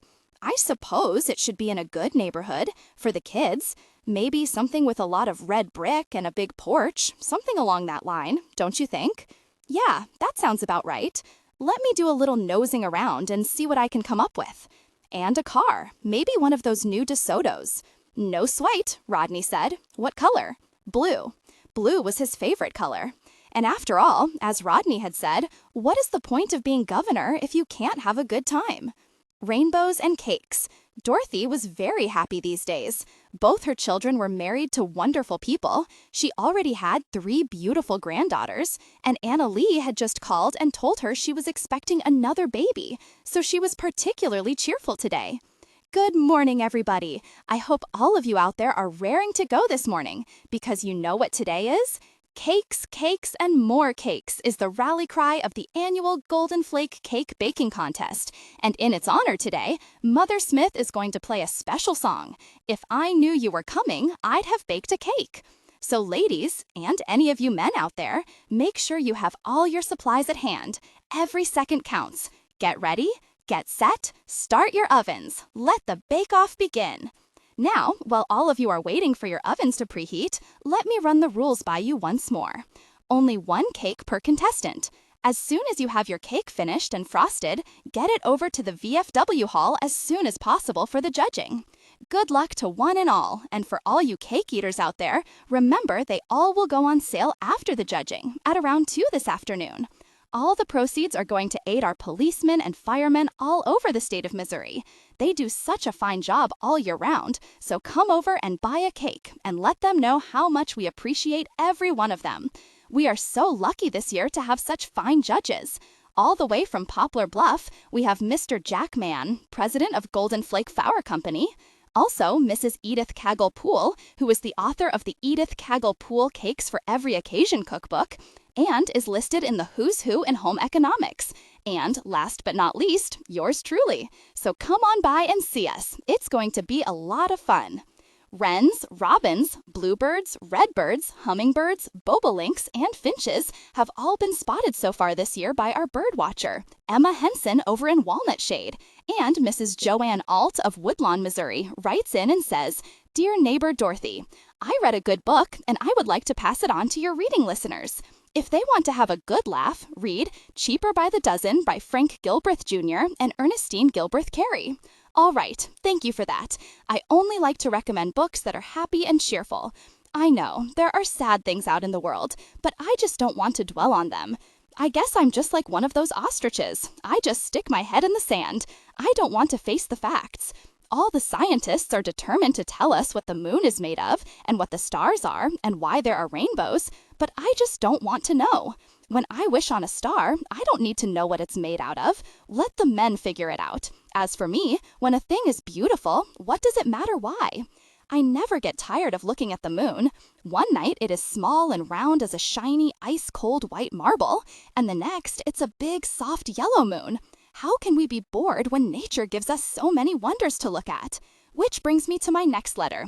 It comes to us from Mrs. Ann Carter of Repton, Missouri. She writes, "Dear neighbor Dorothy, have you ever wondered what is at the end of the rainbow? Well, I want to share with you what happened to us. Yesterday, my family and I were driving out in the country, and when a small rainstorm cleared, my son called our attention to a huge rainbow that had suddenly formed across the sky. The end of it seemed to be in the road up ahead of us. I drove as fast as I could to the spot, and when we all got out of the car and looked at each other, our skin seemed to glow with iridescent colors of pink and blue and green. We could not believe our eyes. We were literally standing in the rainbow. If that is not a miracle, I don't know what is. God truly blessed my family and me that day, and we will never forget it." Mother Smith played a little of Somewhere Over the Rainbow. Thank you for sharing that beautiful story with us, Mrs. Carter. Now, every time I see a rainbow, I'll think of you and your family standing in the rainbow. Now I ask you, isn't life wonderful? The 60s, the chickens coming home to roost. After Bobby graduated, Bobby immediately got a teaching job at Franklin Pierce, a small college in Rindge, New Hampshire, and he and Lois were provided with a nice house on a lake. Although he made very little money, life was good for a while. They loved the college and the town, but both of them, because they were from southern Missouri, were not used to the cold winters, and the first year they nearly froze to death. Also, after his time in Korea, months of snow depressed him, and so Bobby started looking around for a warmer place. He had applied for jobs in Arizona and California, but so far nothing had come through, and in the meantime, he and Lois were expecting their first child. As soon as they could, they came back to Missouri to visit. They spent a week with her parents and a week with Doc and Dorothy. While they were in Elmwood Springs, their old friend Mr. Charlie Fowler, the poultry inspector, called and said he wanted to stop by for dinner while they were there. It had been a few years, and Bobby was glad to see him again. He had been at their wedding and had sent them a lovely gift. That night, Dorothy made him his favorite, smothered pork chops and mashed potatoes. And after the first bite, Fowler said the same thing he always did. "Dorothy, I'm not sure, but I think these may be the best pork chops you ever made." After dinner, when the men headed out for a smoke, Fowler asked Bobby if he would take a little walk with him. "Sure," said Bobby. They walked out in the backyard and sat down in the lawn chairs by the sweetheart swing and enjoyed the view. The sun was still pretty high in the sky. It had been an early spring that year, and the apple tree was already full of pink and white flowers, and the morning glories were already blooming and hanging off the old wooden fence from the garage. Ruby Robinson stuck her head out the window next door and said, "Tell your mother we have plenty of extra tomatoes over here if she needs any." "Yes, ma'am, I sure will," he said. Bobby sat there with Mr. Fowler and wondered why, but figured he would find out sooner or later. After a while, Fowler said, "That's a mighty fine little wife you have in there." "Thank you, sir. I've been knowing you and your family for a long time now, watched you and your sister grow up." "Yes, sir." Fowler cleared his throat. "You know, if I had married and had a son such as yourself, just starting out in life, this is what I would say to him, but since I don't have one, I'm going to tell it to you instead. 'Young Robert,' he said, 'you and I have to stop pecking around in the barnyard of mediocrity and dare to fly with the eagles out into the world of big business. That's why a few years back, I started buying up an interest in as many chicken farms as I could. I looked up and saw the handwriting on the wall, so to speak, and this is what it said. It said, "Charlie, the poultry business is changing. It's no longer just an egg world out there. It's a fried chicken in a bucket to go world, and you better jump in while the jumping's good." He leaned closer. "Now, son, this is strictly between you and me, but I just signed an exclusive contract with this fellow over in Kentucky for me to supply him with all his chickens. Now, don't get me wrong, I'm not making money yet, but I've got my eye on this fellow, and the way business is booming, I wouldn't be surprised if he doesn't open up another place real soon." "Really?" said Bobby. "Yep, and it all pans out with my theory about the future." "What's your theory?" "Quantity," he said emphatically, "not quality. Fast, not friendly. That's the secret of making money nowadays, boy. This is the jet age. People want to eat on the move. How fast, how cheap, and how much do we get for our dollar? That's what folks are interested in today." Bobby nodded and thought about it. "Anyhow, young Robert, what I'm saying is this. I'm looking for a good man to work for me, somebody with personality, good PR skills such as my own, and I think that you fit that bill to a T. Say the word and the job is yours." Bobby was flattered by the offer, but he did not know a thing about the poultry business. "I sure appreciate you considering me for the job, Mr. Fowler, but—" Fowler did not let him finish his sentence. "Now, before you talk it over with your wife," he said, as he pulled a small notebook out of his pocket, "I'm going to write down a figure as to what you can expect to earn the first year. And this is just to start, mind you." He jotted down a number and handed it to Bobby. "Of course, you would have to relocate, but I think it is a chance worth taking, and I give you my word, son, if you do well, you do well." The number Fowler showed him was twice the salary he was making now. The next morning, when Monroe stopped by the house for coffee, and Bobby showed him the figure, Monroe, true to form, said, "Whoa, that's some serious bucks." Bobby was torn. He hated to give up teaching, but with a baby on the way and no new teaching offers, he and Lois talked. They decided to get out of the cold of New Hampshire and take a chance with Mr. Fowler. The missing plate taught hootin'. Charlie Fowler had never met Charlie Fowler, but when Mother Smith was down at Tot's beauty shop having her hair dyed purple again, she mentioned Bobby's new job. Tot said, "Well, for his sake, I hope it works out. But no matter what you do in life, there's a 50-50 chance that something will go wrong." She threw a teacup full of cream rinse on Mother Smith's head and added, "Of course, with me, it's always been a 99% chance that if something can go wrong, it will." Tot must have had a premonition. The following Monday, Norma Warren had just returned from driving her 11-year-old daughter, Linda, over to Poplar Bluff to spend the week with her grandmother, Ida Jenkins. Much to Norma's irritation, after her father had died, her mother had picked up and moved there so she could be nearer to the Presbyterian church. "Now that I'm a widow," she said, "I need to be closer to my own kind." It hurt Norma to think her mother preferred the Presbyterians to her own family, but she still had Aunt Eleanor, even though she was a handful. Today was Norma's at-home beauty day, and she was right in the middle of giving herself her weekly Merle Norman facial when the phone rang again for the third time in an hour. She did not answer it, but it would not stop ringing, so she finally had to pick up. "Hello, Aunt Eleanor," she said as pleasantly as she could, trying not to ruin her facial. But this time it was not Aunt Eleanor again. It was Eleanor's neighbor, Verbena, calling from the cleaners. "Norma, it's me. Have you heard what happened to poor Tot?" "Oh, God, what now?" "You know Rochelle, his assistant, that heavyset gal who likes to have a snort or two with Dr. Orr?" "Yes, what about her?" "Well, I guess they lost poor Tot's upper plate over the weekend. Too much fooling around in the office." "What do you mean they lost it?" she said, destroying her facial. "Friday, Dr. Orr pulled her teeth out and took an impression of her gums for a set of false teeth and told her to come back Monday and he would have her plate ready. And this morning she sneaks up there by the back alley. She said she would just die if anybody saw her without her teeth, so she goes in and sits down. She said she couldn't wait to get her new teeth. And then Dr. Orr walks in, and she said she should have known something was wrong. She could smell the liquor on his breath. So anyhow, he says, 'Open up.' And then he tries to put this upper plate in her mouth, and it no more fits her than the man in the moon. And he calls out, 'Gosh, Rochelle, this is not Tot's upper plate.' He says to her, "Wait right here," and then she hears all this yelling and cussing. So anyhow, about 15 minutes later, he comes back and says, "Tot, I'm sorry. Your teeth must have been thrown out by mistake. I'm going to have to take another impression and start over." Oh no. Oh yes. So as you can imagine, poor Tot was fit to be tied. She said it was no telling whose teeth he had put in her mouth. And not only that, this was the very week she was going to the new catfish place. You sure can't eat catfish without teeth, much less corn on the cob. No? And you know what the worst part is? How could it possibly get worse? I think James is slipping around on Tot with that Rochelle. That's what Merle said. He saw them out on the highway at that old Casa Loma supper club, and they were all over each other, kissing and carrying on. Oh no, poor Tot. I think it was sabotage, just plain sabotage. I think that girl just threw her teeth out for meanness, so she could run around with James while poor Tot has to stay home. But mind you, I didn't tell Tot that. Poor Tot. Isn't it the truth? If it's not one thing, it's another. And right after her mother set the house on fire, and now this. It's a wonder she can even get up in the morning. Norma went and cleaned her face and started again.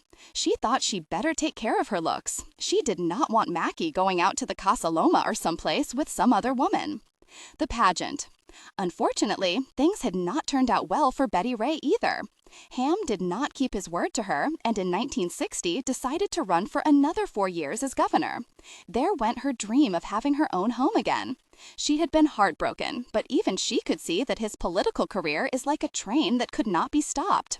He was at the height of his popularity, and he said not to run when he had all this momentum going would be such a terrible waste of all the time and energy he had put in. He pleaded with her, promised her that if he could have this one more term, it would definitely be the end. "Anyway, honey," he said, "the state law says a governor can't serve 3 consecutive terms. So even if I wanted to, I couldn't run again. What better guarantee can you have than that?" As heartbroken as she was about having to stay on for another 4 years, she could see how much the people depended on him. He seemed to thrive on pressure and enjoy his every waking hour.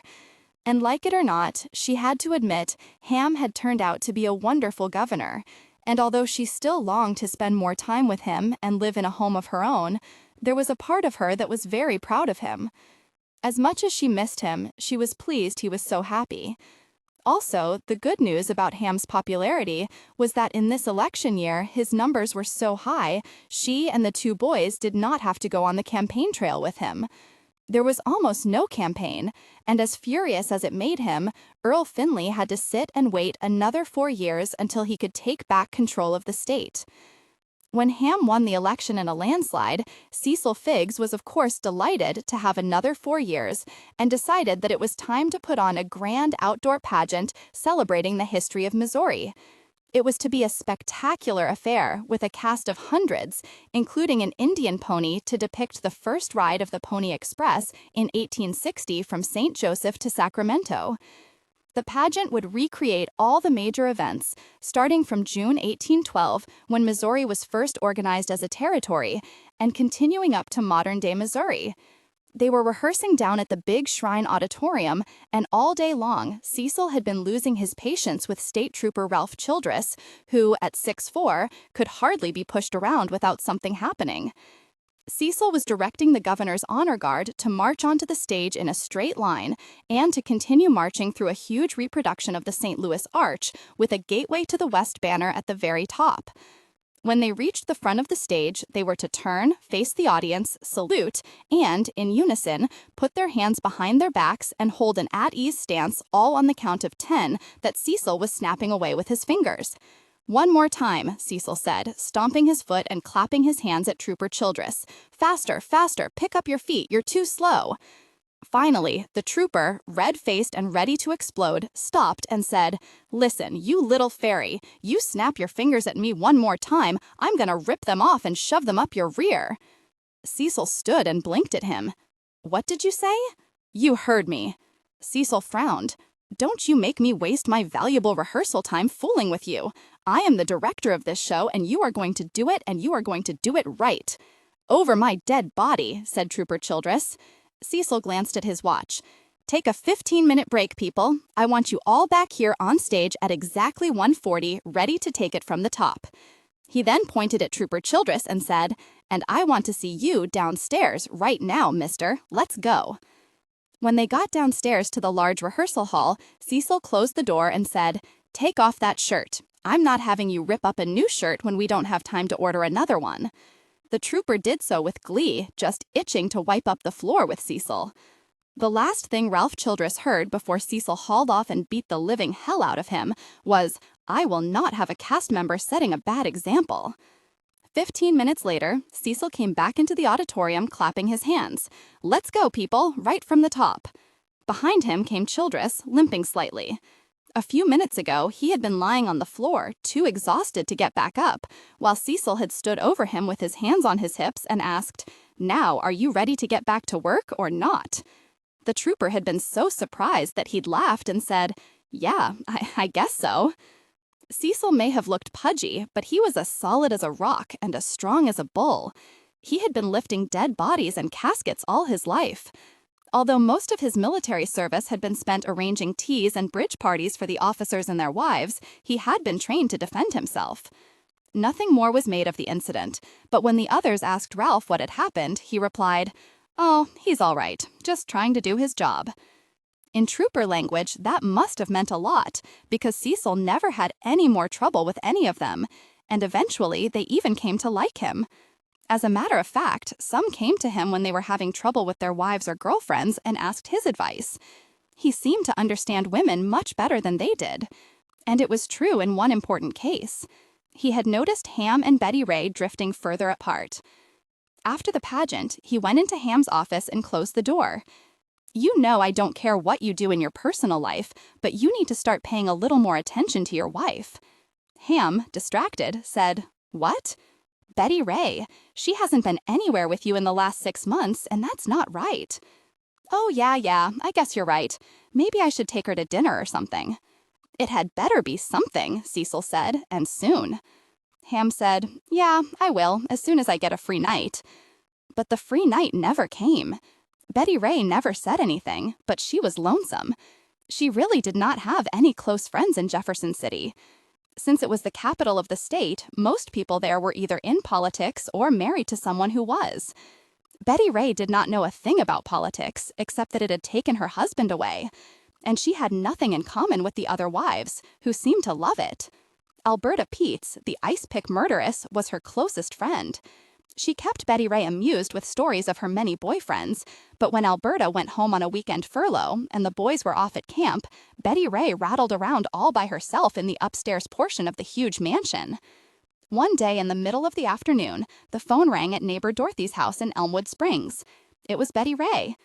"Well, hello, honey. What a nice surprise." "I didn't want anything," Betty Ray said. "I was just thinking about you and thought I'd call and say hello." They chatted for quite a while. Betty Ray asked about everyone and wanted to know how Jimmy was doing and said to tell him hello. When Dorothy asked how she was enjoying being the First Lady of the state, Betty Ray said, "Oh, fine." She did not tell Dorothy, but she often thought about them and her time in Elmwood Springs. And lately, there were times when she wished she had never left.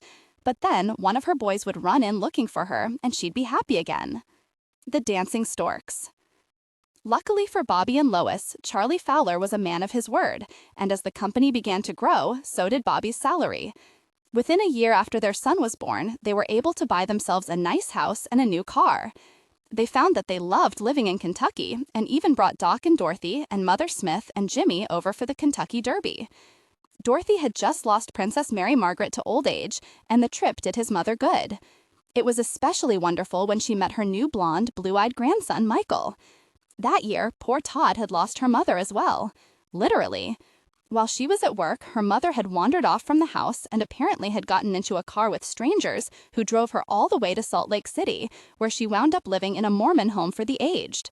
By the time they found her, she said she did not want to come home, but Tot still had to pay for her room and board each month. On July 6, 1962, Mackie and Norma Warren were celebrating a special day. And early the next morning, Norma called Aunt Elner even before Elner had called, which was a first. Aunt Elner wiped the flour off her hands on her apron and picked up. "Hello? Aunt Elner, it's Norma. Do you have your hearing aid on?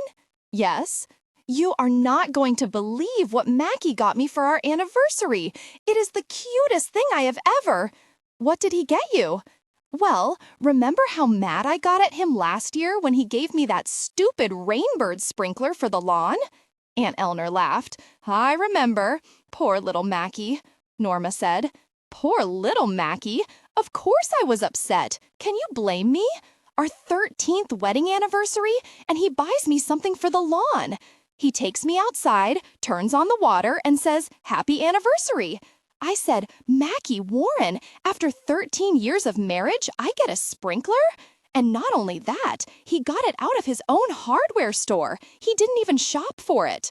After I had driven all the way to Poplar Bluff and bought him all those cute boxer shorts, remember, with the little hearts on them, and baked him a cake, I could have killed him on the spot. Well, anyhow, this year he made up for it. Wait till you see what that crazy fool bought me. I'm looking at it right now. What is it? It is the cutest thing you have ever seen. It is these two storks. At least I think they're storks. Aren't they the birds with the long beaks? Anyway, these two storks are all dressed up and are dancing. The male stork has on a tuxedo, and the female is all dressed up in a green evening gown with a red headdress, and they are dancing on this pedestal. And you turn it over, and it's a music box. When you wind it up, it turns around in a circle and plays the Shake of Araby while they dance. I said to Mackie, "This is the cutest thing I have ever seen. Listen, I'm going to wind it up for you." Norma put it close to the phone while it played. Aunt Eleanor sat and listened. After about a minute, Norma came back on the phone. "Can you hear that? Is that not the cutest thing you ever heard?" Aunt Eleanor agreed. "Yes, it is. I always loved that tune." "Me too. I'm just tickled to death with it." And I said to Mackie, "This is more like it. This is much more romantic than a sprinkler." Men, aren't they silly sometimes? He won't tell me where he got it, but it says on the bottom it was made in Czechoslovakia, so it must have cost him a fortune. He said he bought it for me to put on my knick-knack shelf, and I said, "Mackie, this is not an ordinary knick-knack.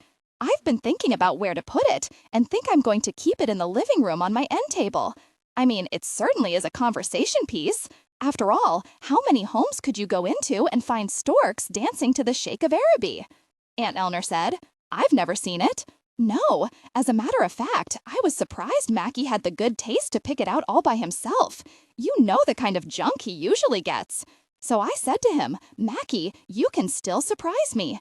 That must mean we have a good marriage." He said, "We must have, because you surprise me with something every day." I said, "Well, good. I don't want you to get bored." And he said he was anything but bored. Wasn't that sweet? Yes, it was. How did he like your present? He loved it. But you know, Mackie, anything with a fish on it and he's happy. Not every marriage was as happy as Mackie and Norma's. Over the past few years, things had started to change even more between Ham and Betty Ray. It was not so much that they had stopped caring for each other. They have just slowly started drifting apart. Until gradually, even before they were aware of it, he was living one life and she another. Hers was a quiet life, trying to stay out of the spotlight, while it seemed he was always running toward it. His hours were so erratic, he only slept 3 or 4 hours a night, that they finally stopped sleeping together. He started to use the small room off the master bedroom so as not to disturb her, and never came back. She had her 2 boys, whom she adored, and spent most of her time with them, but still, being so in love with Ham and not really having him was hard.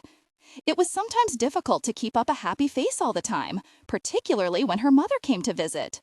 Minnie had just come from one such visit to the governor's mansion to see her daughter and her grandsons. Being that they had another few days off, she and Beatrice Woods had decided to have Floyd drive them down to Elmwood Springs for the day. Everyone was glad to see Beatrice again. She seemed very happy and still laughed at everything Chester the dummy said. Why? No one knew. Ruby Robinson said if she could see him, she wouldn't think he was so funny. Like all mothers when they get together, the conversation usually revolves around the happiness and success of their children, and Minnie and Dorothy were no different. At this point, Minnie could discuss success with authority. Her daughter was married to the governor, and the Oatman family gospel singers were doing so well they had just purchased another brand new Silver Eagle custom-made Trailways bus and had a new hit album. Minnie said, With it all, I'm so blessed and thankful to have the relationship with the Lord that I do. I look around me, and people don't seem happy with all the money they've got. It's never enough. They always think they need more. And all you really need is the Lord. Money just don't do it, does it? Dorothy said. Not in a lot of cases, I guess.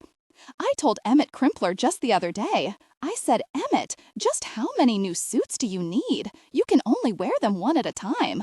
But every time we stop near a Sears, he's got to run in and buy him another one. He says it's 'cause he used to be so poor, but I don't believe it. No. He thinks all them new suits is gonna bring him happiness, but they ain't. You know, Dorothy, up to now, I've had to scrimp for pennies every day of my life, trying to make ends meet. I've been poor as long as I've been alive. And you know, when you was poor, most won't give you the second time of day. Why, I can remember when I was nothing but a whole barefoot child, living in a little old shack my daddy built us, sitting on the top of a slump slab out in the country. Daddy worked from first light to last, picking out a few lumps of coal for us and the neighbors, but we was happy. Now that we've got money, I look at my boys and see they ain't happy. Bervin is chomping at the bit to run off and be the next Elvis, and Vernon is on his third wife and is going cold on the word. She sighed. And Betty Ray, I just don't know what's the matter there. Here she has a cute little husband and 2 sweet boys, but oh, she tried to put on a good face for me, but a mother can tell when something's wrong. Something's wrong. I can't put my finger on it, but the whole time we was there, Ham goes one way and she goes another. It don't seem right to me. Ferris and me was never apart a day or night from the first day we was married in 1931 by the Reverend W.W. Nails. He said, who God has joined together, let no man put asunder. And I never forgot it. And I've got me a feeling that there's something asunder going on. Vita Green Harry S. Truman once said there were 3 things that could ruin a man: power, money, and women. Ham already had power and the promise of money, and a woman was getting ready to walk in any day now. Ham was determined to be the best governor he could, and he worked hard at it. He made sure he was informed about how people felt on every issue. Along with talking to as many people as he could, he also read every paper in the state before starting work each morning. Although he never paid much attention to the society pages, he did begin to notice something in the Kansas City papers. He kept seeing pictures of this one woman, always photographed at some party or function. He usually did not have much use for the rich or any interest in their silly activities, but as the weeks went by, he found himself starting to look for pictures of her in the paper and being disappointed when she was not there. One morning, he called Cecil into his office. When you were in the funeral business in Kansas City, did you ever know a Mrs. Vita Green? Know her, Cecil said. She was one of my best customers and still is. We do the flowers for all her parties. Is that so? One year, she gave a party for my theater group, and we did her entire terrace in white roses. She has the whole top floor of the Highland Plaza apartment building, with a view from every room. Huh, said Ham. You should see that place sometime. It is spectacular. I'd like to sometime. What does the husband do? Just made a lot of money is all I know. She was divorced before I met her. Why? No reason. I was just reading where this Mrs. Green was named head of some arts council, and I was thinking that it might be a pretty good thing for the governor to get involved in. Cecil looked surprised. Really? You're always bugging me about all that artsy stuff, aren't you? So I figure maybe I'll give it a try. Cecil left the office, pleased that all his attempts to get Ham interested in culture had finally paid off. Vita Green was one of the well-known cultural leaders in Kansas City and was admired by everyone, especially the men. She was a tall, striking woman of 43 with shining black hair that she wore parted in the middle and pulled back in a bun at the nape of her neck. She was always dressed exquisitely but simply, usually in bright red or emerald green to match her eyes, with one spectacular pin on her right shoulder. At first glance, she could have been mistaken for Spanish or Greek aristocracy. Few who met her would have guessed that she was 100% Black Irish. But in addition to being a pure pleasure to look at, she was smart, witty, and a man's woman in every way. She could converse on any subject and hold her own in any crowd. But when Mrs. Vita Green received the note from the governor asking if they could set up a meeting to discuss the state of the arts in Missouri, her first reaction was to laugh. Vita, along with the rest of her crowd, had always assumed Sparks was some country bumpkin straight from the agriculture department who would certainly never be interested in anything like the arts. She called her good friend Peter and said, "You are not going to believe who wants to have a meeting with me." Peter Wheeler, whom Ham had defeated 6 years ago and who had turned down Ham's offer to join his administration, was a gentleman and as gracious as ever. "I think you should, Vita, and at least hear him out. You never know, and he may be trying to branch out a little." She thought about what he had said, and after a moment replied, "I suppose you're right, Peter. Anything for art, as they say." A few days later, a member of Ham's staff called and informed her the governor was going to be in Kansas City for the day, and asked if she would be available Wednesday morning between 8:30 and 9 before he did his speech at the Elks Club. Although it was an ungodly hour for her, she agreed to meet with him at the Arts Council building downtown. When she arrived that morning, he was already in the president's office making phone calls. A nervous secretary said, "He says you are to go right in." His back was to the door, and he was on the phone with his feet propped up on the windowsill. She stopped at the door, but her perfume did not. It traveled on before her and wafted across the desk and caused him to turn around and hang up instantly. In that perfume were the possibilities of every kind of exotic evening, whether on the roof of her penthouse or on a moonlit beach in the tropics. All this before she said, "Hello, I'm Vita Green." When he saw the woman he had only seen in the black and white newspaper photographs standing there in living color, Ham suddenly forgot every other pretty girl he had ever seen in his life, and as governor, he saw quite a few, mostly blonde beauty queens that had just won some contest or another. In his entire married life, he had never thought of another woman in that way, but when Vita walked in, all thinking went out the door and slammed it shut. What stood before him now was the Rolls-Royce of womanhood.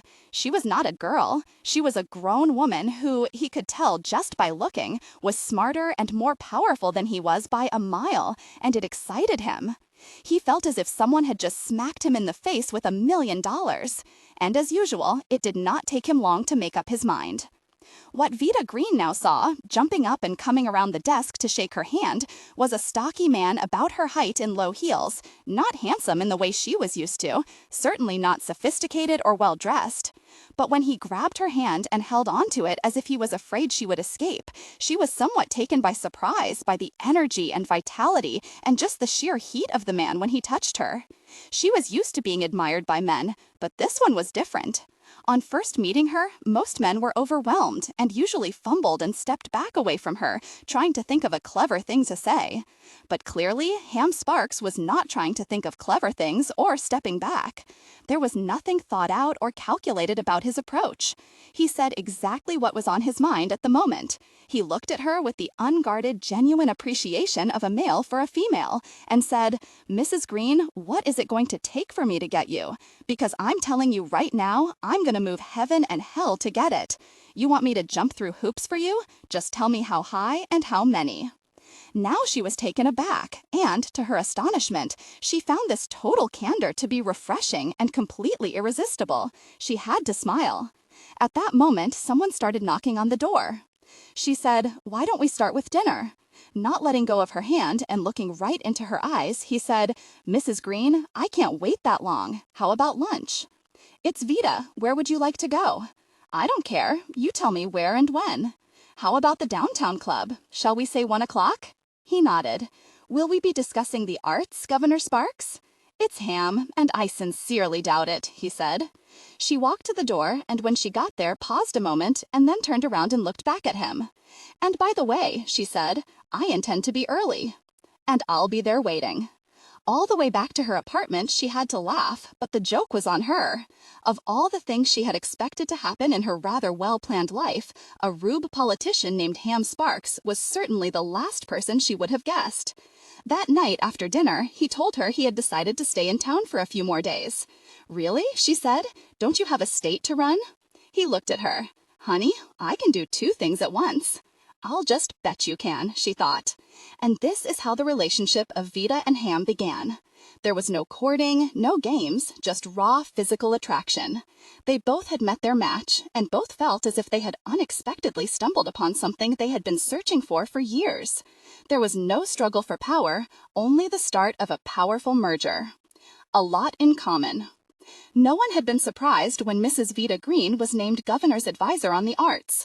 People were not in the least bit suspicious when Ham spent more and more time in Kansas City and left his wife at home.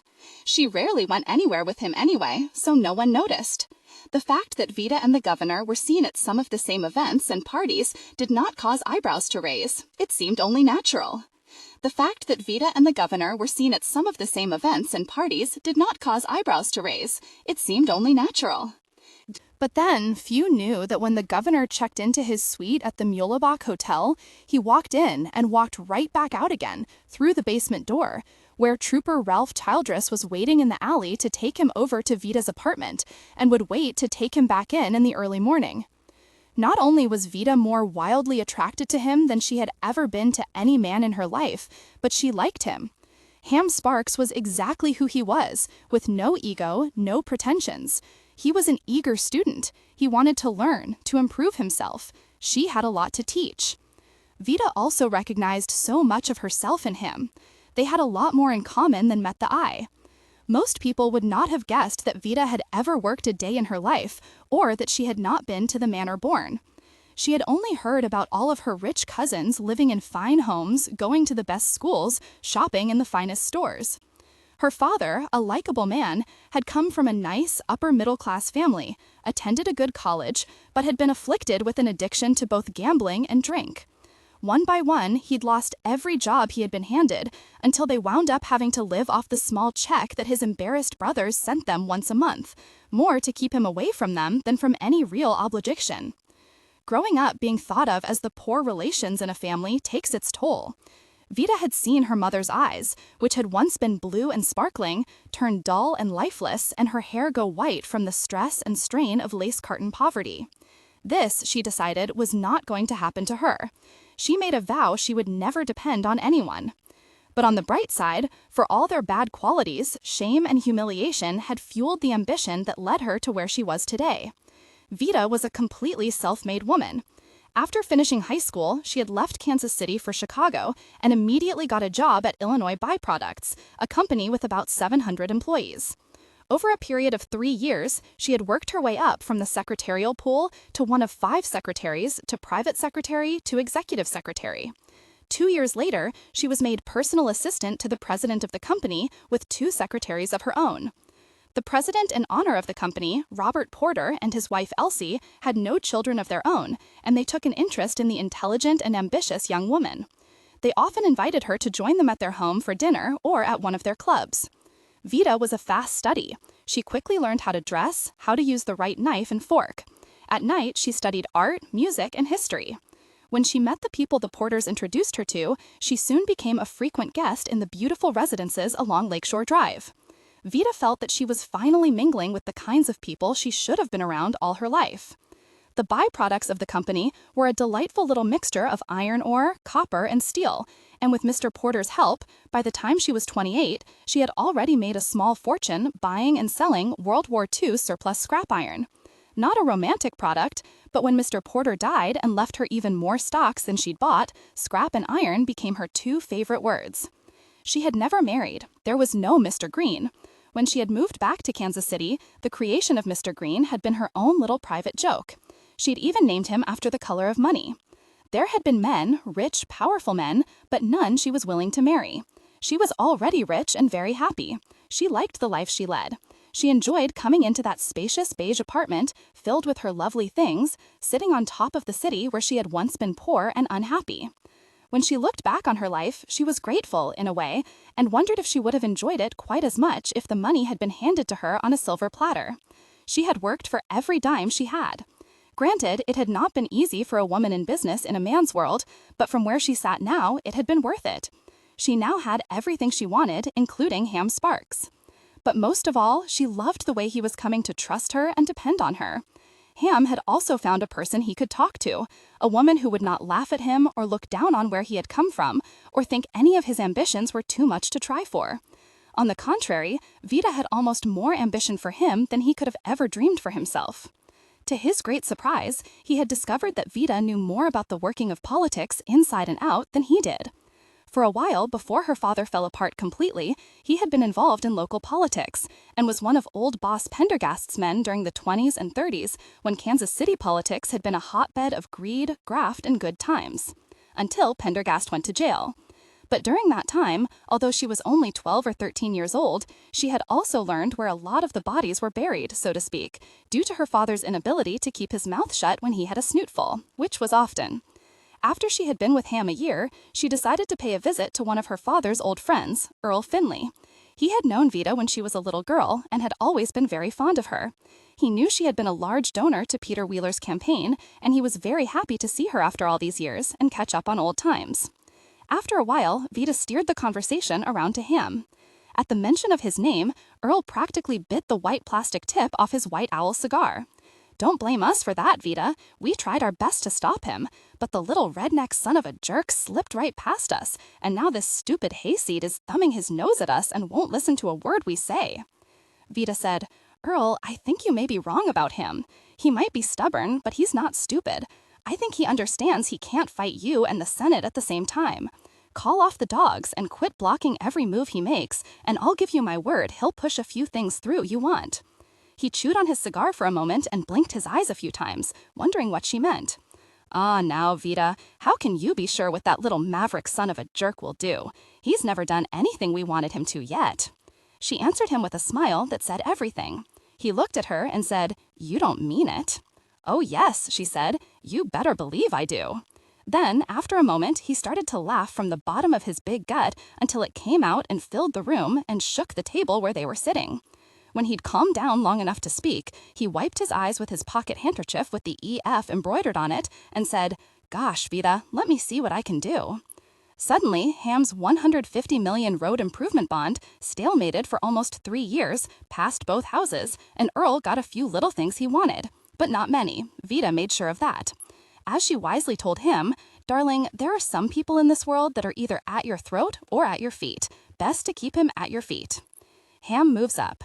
At first, Ham had not wanted to meet many of his friends or go to parties for the arts. He had resisted, but Vida knew it would be good for him personally and politically. Look, Vida, he said, I just wouldn't feel right around them. Why not? My friends are very nice. They give a lot of money. Why wouldn't you go? Because I don't want to be around people always looking down their noses at me, thinking I'm dumb. Ham, you are the governor of the state. Nobody is going to think you are dumb. It doesn't matter what I'm the governor of. I know what they think. I used to see that same bunch when I was in college, driving around campus in their fancy cars, joining their fancy fraternities. The only way I got in the doors of a fraternity house was as a waiter. I hated every one of those pompous, egg-sucking jerks. I wanted an education and a degree as bad as the next man. Only I didn't have a rich daddy to pay my bills, and I had to drop out. I never got a degree in anything except how to sell tractors. How could I talk to that crowd you run with? Is that what's bothering you? You know, just because someone has a degree does not make them smarter or more interesting. Ham, look where you are. How smart you are about knowing what people want. Most of those boys you knew in college would change places with you in a second. Do you think so? Ham, you don't need a degree to prove how smart you are. He admitted something to her. It's not just the degree, Vida. It's everything else. Those rich kids learned how to socialize with each other, how to act at parties.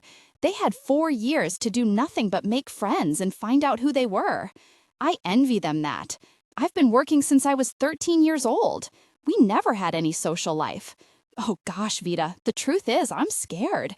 I'll say the wrong thing or use the wrong fork.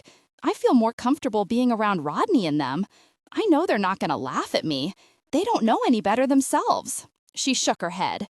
Honey, you are the hardest person to kick upstairs I ever met, but I am determined to do it. Ham continued to resist, but Vida was persistent. He said he'd make a rare appearance now and then. A month later, Vida was at her apartment waiting for him. He came in looking very pleased. He sat down and loosened his tie and put his feet up on her coffee table. Well, how did I do? You were wonderful, and everybody there adored you. People came up to me all night and told me how charming they thought the governor was and how handsome he was in person. Is that so? He said, taking the drink she handed him. Yes, I was very proud of you. You didn't think I was too loud or anything? No. I didn't look stupid in this monkey suit? People weren't laughing at me, were they? Not a one. You know, Vita, I have to say, I was a little surprised.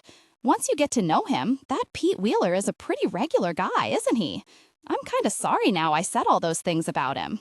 I'm glad you liked him. He really is a fine person. So is his wife. Do you know what he said to me, Vita? No, what? He said that he envied me my ability to connect with people. He said he wished he had not been handed everything, could have been a working man like me, and been given the chance to make good on his own, like I had. He looked at her in wonderment. Can you imagine that? Here I've been jealous of him, and all the time he envied me. She could have said, I told you so, but she enjoyed too much watching him discover things on his own.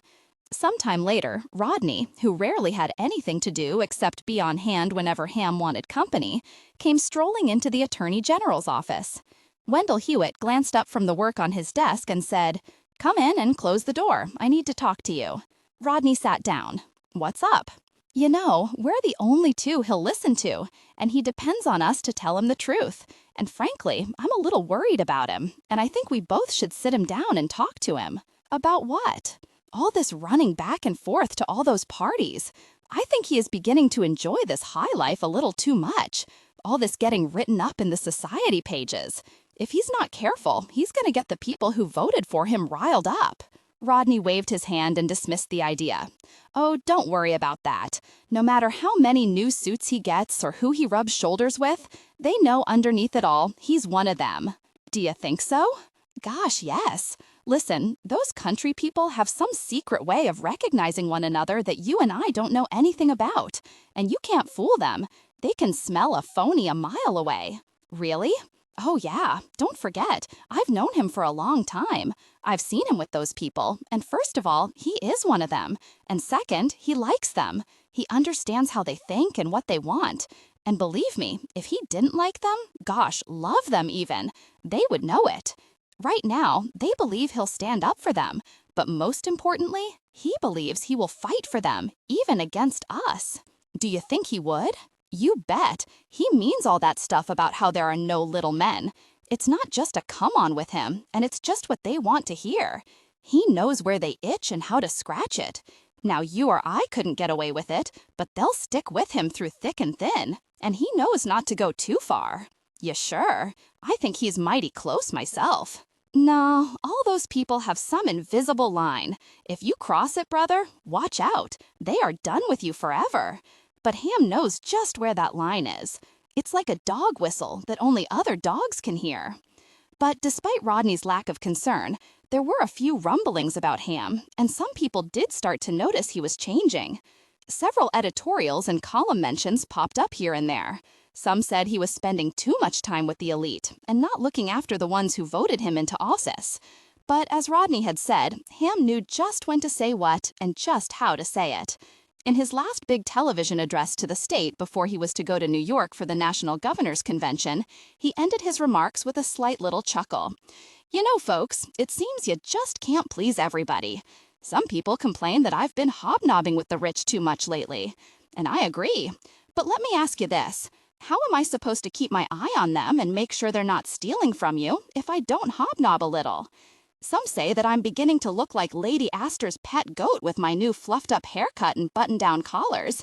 I don't like it any more than you do, but now I can't help what's in fashion. All I can do is make sure that nobody up there in New York is ever going to say that the governor of the great state of Missouri is a hick and he doesn't know how to dress. Not while I'm in office. Why, I'll wear a necklace with pearls if that's what it takes. And the way things are going, next year I just might be doing that. The cameramen in the studio cracked up, and so did most everybody listening, and all was smooth again. Electricity Ham Sparks was not the only one headed for New York that year. When she was 4 years old, Norma Warren's cousin Dina Nordstrom had left town with her mother, Marion Nordstrom, and the Warrens had not seen her since. Dina was working in television in New York and was now a very successful TV journalist, and Norma decided that it was time that she and Mackie went up to New York and paid her a visit. After Dina's grandmother Gerda died, Norma felt she needed to make sure that some family kept in touch with Dina. The morning they were to leave, Aunt Eleanor was in her kitchen frying some bacon when the phone rang. She picked up the phone, wondering who was calling this early. Hello? Aunt Eleanor, it's me, Norma. Eleanor was surprised to hear her voice. Are you there already? That was fast. No, we're still at the airport. Oh, Aunt Eleanor, do me a favor and go look out your bedroom window and see if you see any smoke. Wait a minute. Eleanor clanked the phone down on the telephone table. She came back in a moment. No, no smoke. Are you sure? Did you look toward our house? Yes. And there was no smoke? No. Are you sure? Did you smell any smoke? Go take another look, will you? Hold on. After a silence, nope, the sky is as clear as a bell. You haven't heard Haven't fired anytons, have you? Why? Because I think I may have walked out and left the coffee pot on. I could just kill Mackie. He rushed me, so now I can't remember whether I turned it off or not.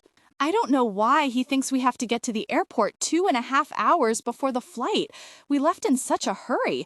God knows if I remember to do anything, much less turn off the coffee pot. I am a nervous wreck. I'm sure you did, honey. If I know you, you probably washed it before you left. All right, Mackie. Aunt Eleanor, do me a favor. Call Verbena at work. She has a key to the back door. Ask her if she will come over there and see if I unplugged it, and if I didn't, to unplug it. All right.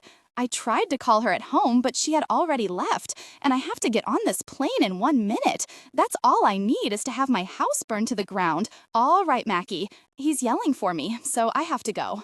Don't worry, I'll take care of it. You run on and don't worry about a thing. Just put your mind at ease. I've left my coffee pot on all day and night, and I'm not burned up yet. Thanks, Aunt Eleanor. All right, Mackie. I've got to run. I'll call you when I get there. Bye.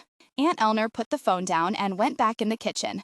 After she had finished her breakfast, she went into the living room and sat down at her telephone table and used the magnifying glass she kept by the phone book and looked in the yellow pages for the number to Blue Ribbon Cleaners. Then she dialed. Verbena, it's Eleanor.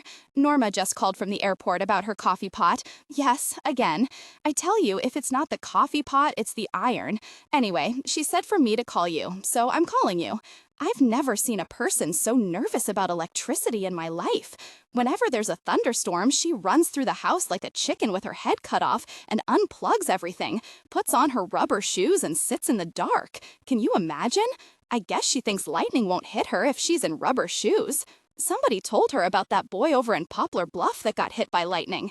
You remember, Claire Hightower's nephew. He was that little sissy boy who was the tap dancer. Anyway, he was running home to his mama one day after his lesson and forgot to change his shoes and got hit by lightning. Bang, right in the taps. Knocked him 20 feet in the air. It was in all the papers. But you know, Claire says he had curly hair after that. It used to be straight as a stick until he got hit.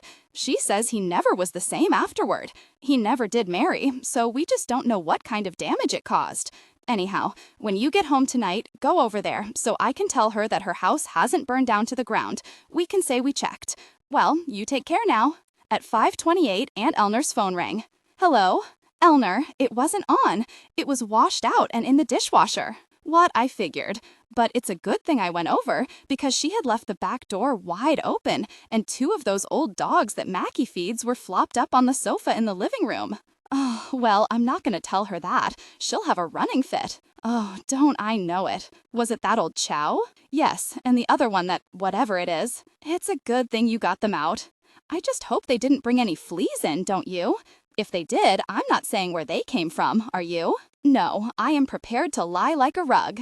After they got back from New York, Norma sat at the kitchen table and wrote out a list to give to Verbena and the fire department, instructing them what to do in case of fire. When Mackie came home for lunch, she handed it to him.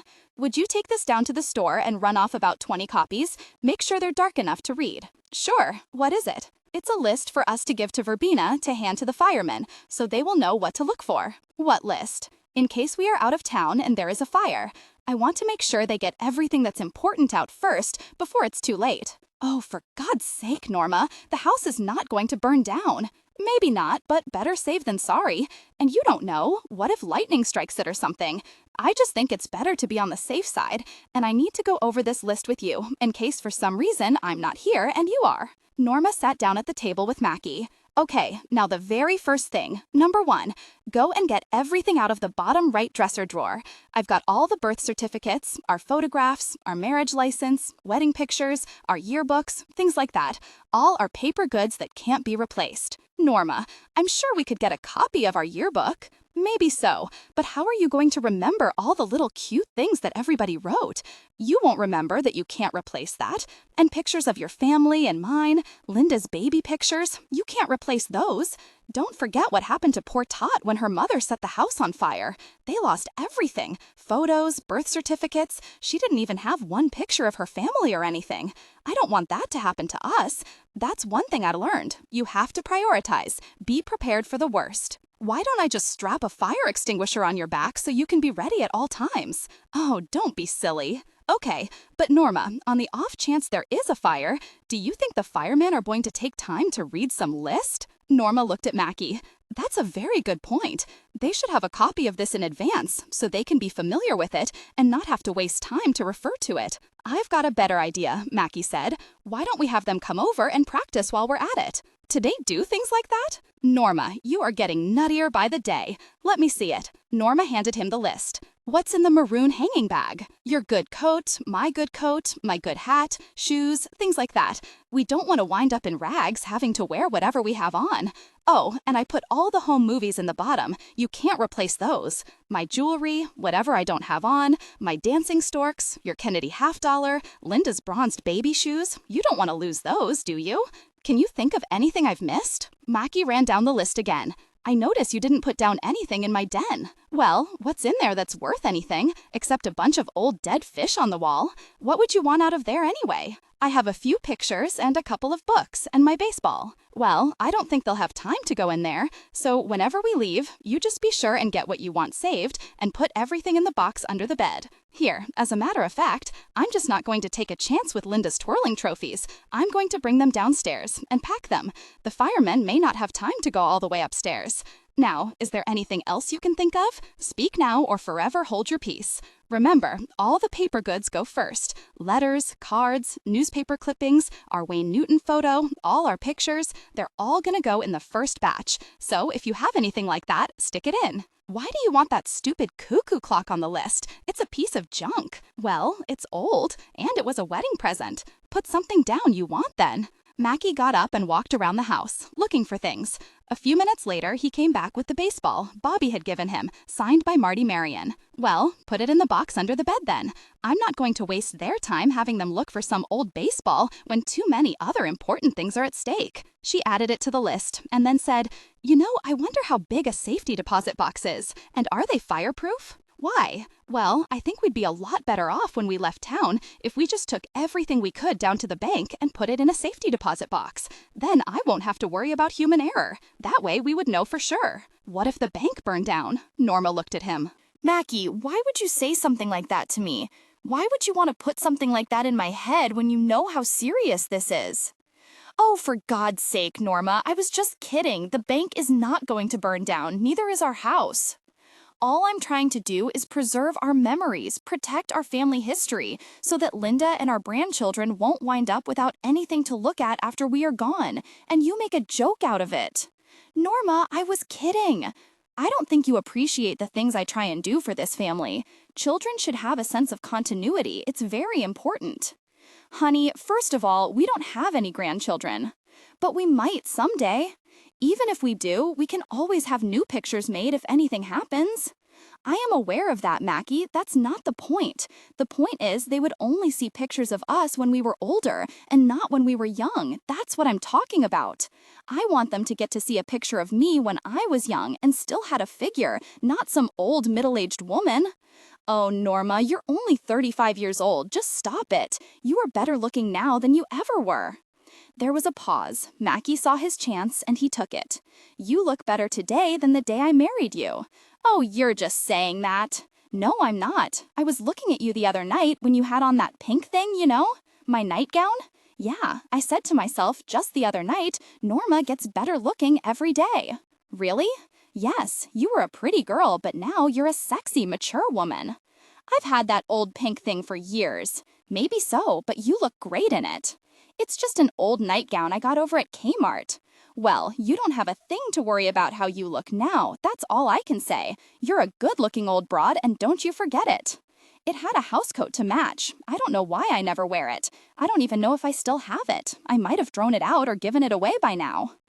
After Mackie left the house, Norma went into the bedroom and took out her pink Kmart nightgown and held it up to her and looked at herself in the mirror. She turned to the left and then to the right and smiled. 10 minutes later, the phone at the store rang. Mackie picked up. Warren's Hardware.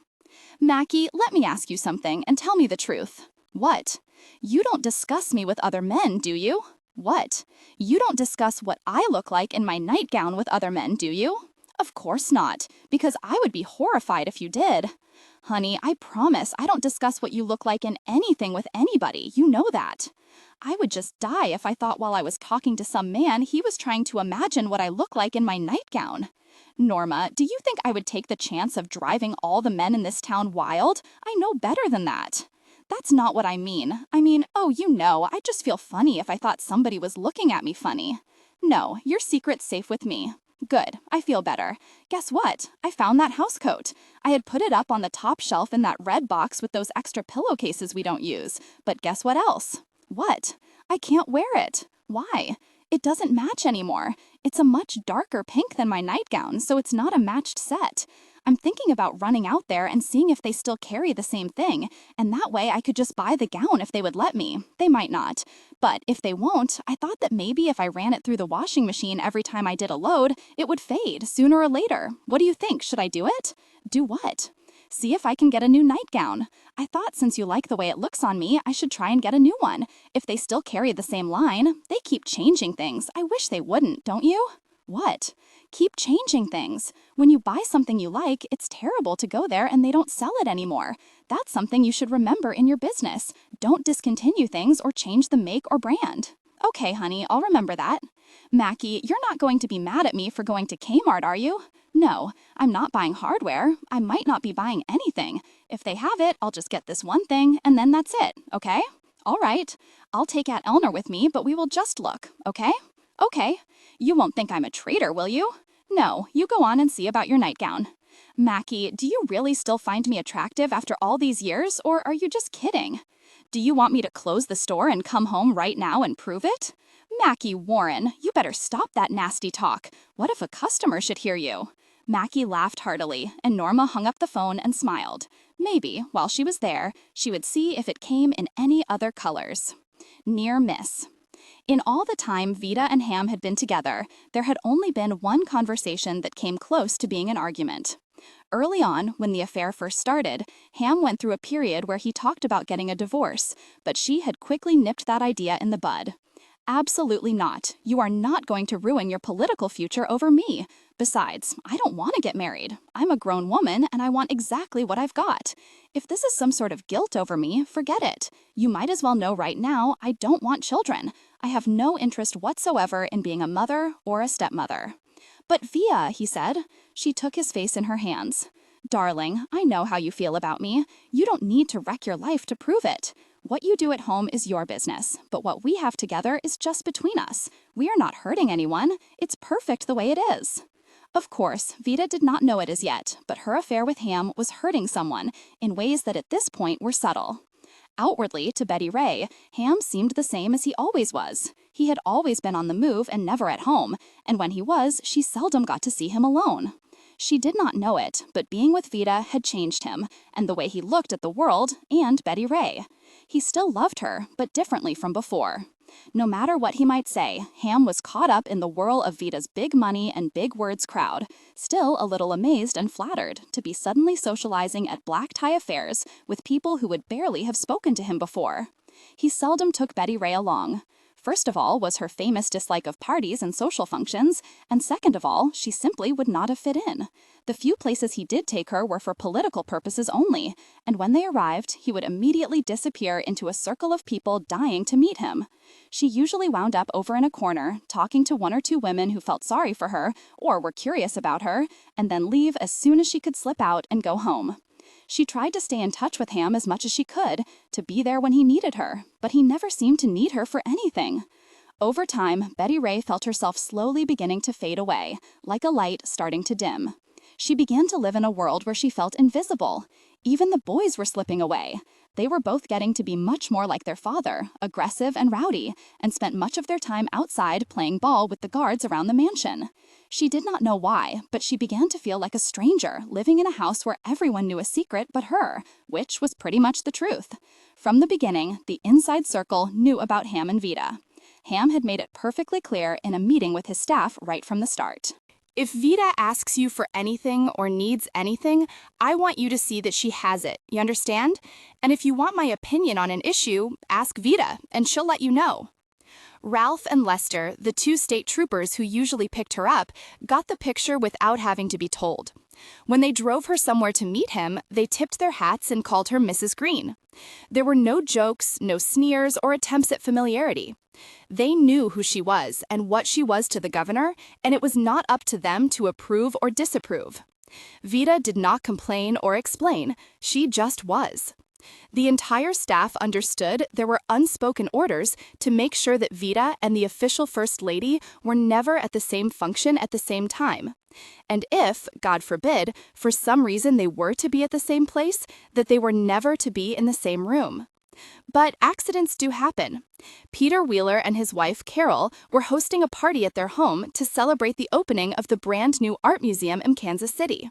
Many prominent artists from all over the world were flying in for the occasion, and Cecil, ever vigilant about protocol, felt that if the First Lady did not at least put in an appearance, it would not look good. "Darling," he said, "just come for 30 minutes. Say hello, have your picture made, and I promise you can slip out any time after that, and one of the troopers will drive you home." Betty Ray looked stricken. "Oh, Cecil, do I have to?" "It would mean so much to the state if you would, and I know Ham thinks you should be there with him to welcome everyone. This is no ordinary party. We don't want to disappoint him, do we?" "No, I guess not," she said. It was, in fact, a star-studded affair, with over 500 people mingling in every room of the magnificent Wheeler home. Betty Ray came in wearing the same beige cocktail dress she always wore, and, as always, she felt like a piece of old vanilla fudge compared to the rest of the women in their vivid and colorful clothes and jewels. But true to her word, she posed for pictures and stood in the receiving line. She smiled and shook hands with each visitor and repeated what Cecil had told her to say, like a mynah bird. "Welcome to our state. We are so honored to have you." Finally, after about 45 minutes, she made eye contact with Cecil. After she said her goodbyes to the host and hostess, Cecil walked her out to the car, and she was on her way home, early as usual, relieved as usual. About 10 minutes into the trip home, Betty Ray took her earring off and reached for her purse, but it was not there. She realized she must have left it at the party, in the upstairs powder room. She would not have returned to the Wheelers, but her reading glasses were in the purse also, and she needed them. The young state trooper who was filling in for Ralph Childress that night turned around and drove her back to the party. She slipped in and went upstairs and got her purse. As she was coming down the stairs, trying her best to be inconspicuous, she heard a woman's laugh that was so infectious she had to look and see where it was coming from. The woman, who had just joined the party, standing in the middle of a large crowd of men, laughed again and was clearly enjoying a story that was being told. Betty Ray could not help but stop and stare for a moment, until Martha Ross, a woman she had met earlier, walked up and said in a loud voice, "Why, Mrs. Sparks, we all thought you had left." Betty Ray whispered and tried to head for the door, hoping not to be noticed by anyone else. "I did, but I had to come back. I forgot my purse." Martha followed her. "Oh, don't you just hate when you do that? I do it all the time." When Betty Ray reached the door, curiosity got the best of her, and she said, "Mrs. Ross, who is that pretty lady over there?" Mrs. Ross looked. "Why, that's Vita Green. Don't you know Vita?" Betty Ray shook her head, and Mrs. Ross looked at her in surprise. "She practically runs your husband's arts program. I can't believe you don't know Vita." She proceeded to grab Betty Ray by the arm and pull her across the foyer, calling out in an excited voice, "Vita, look who I have here. I can't believe you haven't met Mrs. Sparks yet." An entire room full of laughing and chatting people suddenly went as silent as if they had all been struck dumb. Even the ice in the glasses stopped rattling. The men in Vita's group went visibly pale before her eyes. Vita, who had her back turned to Betty Ray at the time, seemed to be the only person able to move and speak. She casually turned around, her expression unchanging, and with warmth and poise said, "Why no, Mrs. Sparks, and I have somehow managed to miss one another until now." Vida smiled and extended her hand, and in a pleasant voice added, "Hello, I'm so pleased to finally meet you at last." Betty Ray was dazzled by Vida's large diamond spray pin and her beauty in general, but did manage to offer a faint, "How do you do?" Vida smiled again. "It's so lovely to meet you, Mrs. Sparks. I hope we'll see each other again sometime." "Thank you," said Betty Ray. As she made her way back out of the crowded room, Mrs. Ross, thinking she had just done a good deed, said, "That's nice. I am glad I was able to introduce you two." As soon as Betty Ray got to the door and it closed behind her, an ice cube managed a weak little clink, and gradually people began to move. And within seconds, Vida, who had never blinked an eye, continued her conversation as if nothing momentous or so potentially dangerous as wife meets mistress had just happened. On the drive back to the mansion, Betty Ray thought about Mrs. Green. When they had met, she had so gracefully and effortlessly moved her black cigarette holder from one hand to the other, with such elegance and style. She was like one of those movie stars that she and Anna Lee had seen at the Elmwood Theater. Betty Ray wondered if she should try to take up smoking. Vida, on the other hand, who had only seen Betty Ray in photographs, wondered how Ham could have ever been attracted to this rather plain, nondescript person, a woman who, she was sure, was perfectly nice, but had looked more like the help than a guest. Ham, who had been in another room at the time, had missed the entire event. Betty Ray had not said a word or seemed the least bit suspicious, but Ham was furious and promised Vida that it would not happen again. From that day forward, Betty Ray was never out of Trooper Ralph Childress's sight for a moment. Power. After Betty Ray and Vida had the near miss, Cecil said to Ham, "It's your life, honey, but you are not being very considerate of your wife, and that's all I'm going to say." But Wendell Hewitt, the Attorney General of the state, was worried about Ham getting hurt politically. Wendell knew how fast that could happen firsthand. He had been caught with a blonde and ruined his own chances at being governor. But most of all, Wendell and Rodney had been used to being his only advisors, and they resented Vida's influence over him.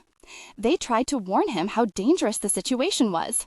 But Vida never worried about what anybody said as far as Ham was concerned. She knew she was the one he ran to when he was happy, sad, or scared, or needed advice. She accepted who he was without question or judgment, and he knew it.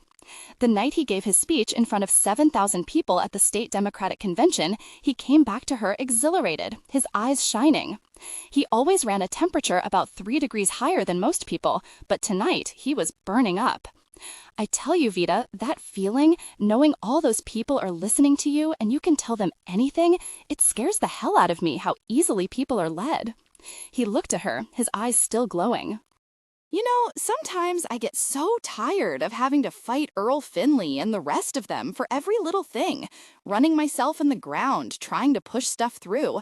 I started asking myself, why? Why was I doing it? What for? But tonight, when I got up there in front of all those people, I knew that was the thing I'd been chasing after. He got up and paced the room. I wish I could describe what it feels like to have thousands of people listening to your every word, how easy it is to please them, to get that applause, and to hear them out there screaming for you. It's like being in control of one big ocean, and you can calm it down or make it roar. Gosh, Vida, it's not even people anymore. It's one big thing you want to control, and once you've had a taste of it, you're hooked. It's like if you don't have it, you will die. Do you know what I mean? Somebody's handed you the baton, and you can lead this rich, powerful orchestra. Does that make sense to you? I mean, after that, leading a 5-piece band means nothing. Not after you've led that orchestra. Thousands of people all playing the song just like you want them to. Vida smiled at him, and he stopped. I've had too much to drink. I'm sorry. Don't be sorry. You don't ever have to hold back or be afraid to tell me anything. Don't you know that? The more you tell me, the more I understand you. I love you. I'm on your side. Remember that. He sat down. You must think I'm an idiot, but I can't talk to the boys. Hell, they wouldn't understand. You're the only person I can trust. Betty Ray's not interested in politics. The whole thing scares her. Oh, she tries, but all she ever really wanted was a quiet, simple life. And look what I drug her into. I try to leave her out of it as much as I can. She was put on display as a kid, and she just hates it, me being governor. But gosh help me, Vita, I love it. On the other hand, Betty Ray was counting the days when they would be out of the governor's mansion at last and into a real home they did not have to share with 100 people. As per Ham's instructions, Rodney had driven her past a brand new red brick house in a nice subdivision outside of town. And later, when she walked into the governor's office, Ham did not look up but said, "Well, is that what you had in mind?" "Oh, Ham, it's more than I could have ever hoped for." Having been a used car salesman, Rodney was able to figure out how to make deals in different ways and made an under-the-table verbal agreement with a real estate agent to hold the house until Ham left office. Betty Ray would not miss being First Lady, but she would miss a few of the staff, Cecil, of course, and over the years she had grown quite fond of Alberta Peets, the ice pick murderess, who, besides cooking, helped her with the boys and was a great babysitter. When she said for them to go to bed, they did. They minded her much better than they ever had their mother or father.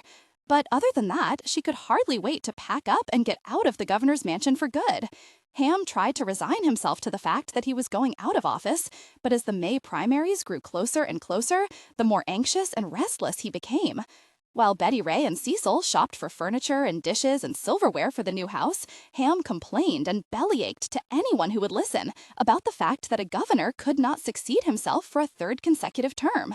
He even ranted and raved to a group of unsuspecting visiting Girl Scout leaders from Joplin.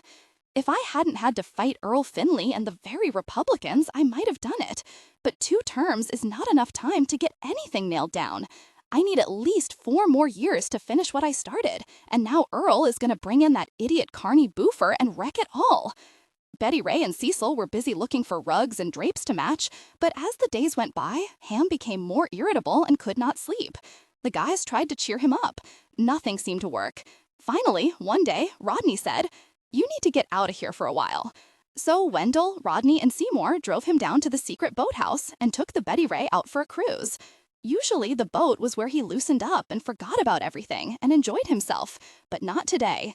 He did nothing but sit and stare at the water and try to think of what he could do. He turned to Wendell, who had his feet propped up on the side, drinking beer. "If we were to call the legislature into special session, what do you think our chances are of getting an amendment added to the Constitution?" Wendell knew what he was up to. "Ham, there's no way in hell they are going to let you succeed yourself. It's a state law." "But laws have been changed, haven't they?" "Yeah, but you ain't gonna change this one. The Republicans won't vote for it, and Earl is determined to bring in Carney Boofer. So why don't you just relax and take it easy for the next 4 years? Then all you have to do is come back in and clean up the mess old Boofer makes. In the meantime, just sit on your boat, take a few trips, and enjoy yourself, boy." Ham had been offered jobs through Vita's friends, but nothing that excited him. The next time he was at her apartment, they sat on the couch and he tried to tell her what he was feeling. "It's not that I don't appreciate the offers, Vita. I do. I don't know how I'll be able to stand just being a nobody again. I'm gonna miss being out of that limelight now that I'm used to it." "But darling, you can run again in 68. It's only 4 years. He looked at her almost desperately. "Vita, I don't think I can wait that long. I don't know how to explain it, but it seems like I've been freezing all my life, and it's the only place I feel warm, really warm. The thing is, once it gets a hold of you, you can't let go, even if you wanted to. It's too late. Once you've been up there, there's nowhere else to go but down. That's where you live, the only place you feel alive, and you've got to fight to hold on. And what if I can't get back in? What if Carney Boofer messes up so bad that the next time they elect a Republican? People forget about you once you're out of power. The truth is, Vita, I'm scared to let go. A drowning man is a dangerous man." Ham was back in Jefferson City, sitting in his office having a few drinks with the guys, when Ham Jr. ran in and asked for more quarters to put in the pinball machine in the basement, and ran back out. When he left, Ham asked Wendell, "What's the age limit on running for governor?"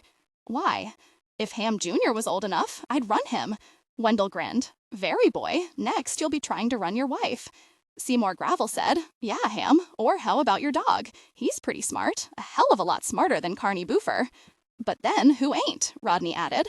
They all laughed except Ham, who sat with a glazed expression, staring into space. Then he looked at Wendell. "Why not?" "Why not what?" "Run my wife." "Oh, hell, Ham. I was just kidding." "Is there a law against it?" "No, but you can't do that." "Why not? Tell me one good reason. It would be almost the same as voting for me, wouldn't it?" "Yes, but nobody is going to vote for a woman, even if she's your wife." Why not? Now Seymour asked Wendell, yeah, why not? An hour later, after going back and forth in a heated debate over why not, Ham said, excuse me a minute, will you boys? And went in the other room to make a call. Vida had invited people over for dinner, and they were still in the living room having after-dinner drinks. But her maid, Bridget, came in and said, Mrs. Green, the Archbishop is on the phone and said he needs to speak to you right away. Vida excused herself and took Ham's call in her bedroom. When she heard what he was thinking, she threw her head back and laughed with delight at his crazy idea. But he was more excited and enthusiastic about this than he had been about anything lately, and was talking a mile a minute. Listen, Vida, it would be the same thing as me buying a house and putting it in somebody else's name, wouldn't it? It would still be mine. I'd still be the governor. It would just be in a different name, that's all. So what do you think? She was still laughing so hard she could not answer. I'm not joking, I'm serious. I know you are, Ham. What do you think? Well, she said, it's a completely insane idea, but it would almost be worth it just to see the look on Earl's face when you announced it. She wiped the tears from her eyes. Oh gosh, you've made me laugh so hard I've ruined my makeup. So, Vida, should I do it? Why not, she said. Go ahead and try. What do you have to lose? If nothing else, it will be fun to watch. He came back into the office, sat down, and said, I think we should do it. After he got everyone to agree, Ham pushed a button on the phone and said in a syrupy voice, Betty Ray, could you come down here for a minute? They heard her answer over the speakerphone, Ham, I'm already in my nightgown. That's all right, honey. Put your robe on and come on down the back stairs. I need to talk to you.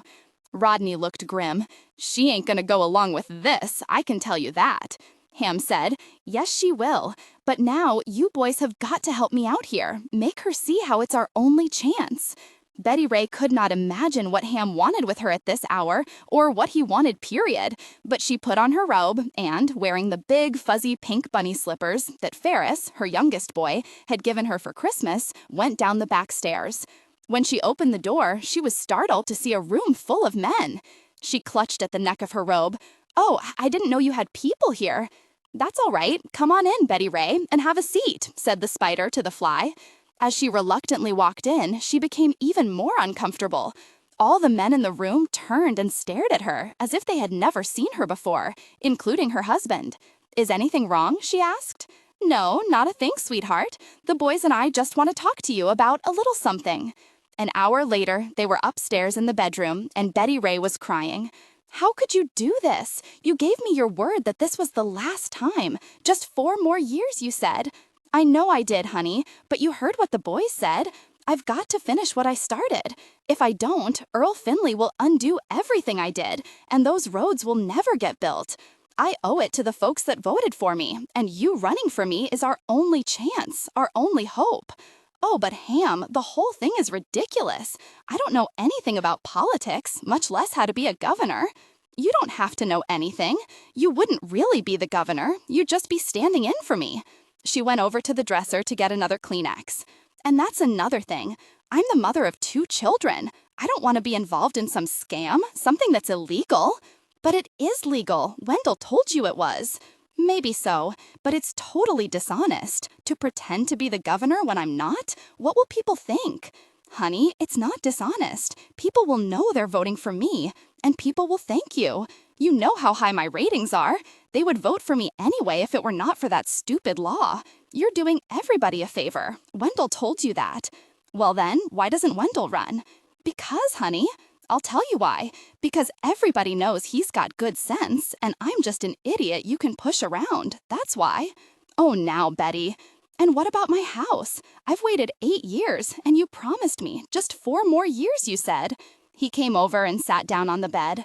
I know I did, sweetheart, and I'm just as sick about it as you are. But we have a duty to the people. But what about us? We're people. What about the boys? I wanted them to have a normal life for a change. They never see you. I never see you. But honey, this is about the boys and their future. I don't want them to have a daddy that failed. My name is all I have to leave them. I want to make sure, for their sake, the Ham Sparks name is one they can be proud of. I owe it to them. He could see she was now at least listening. He pulled out his big guns.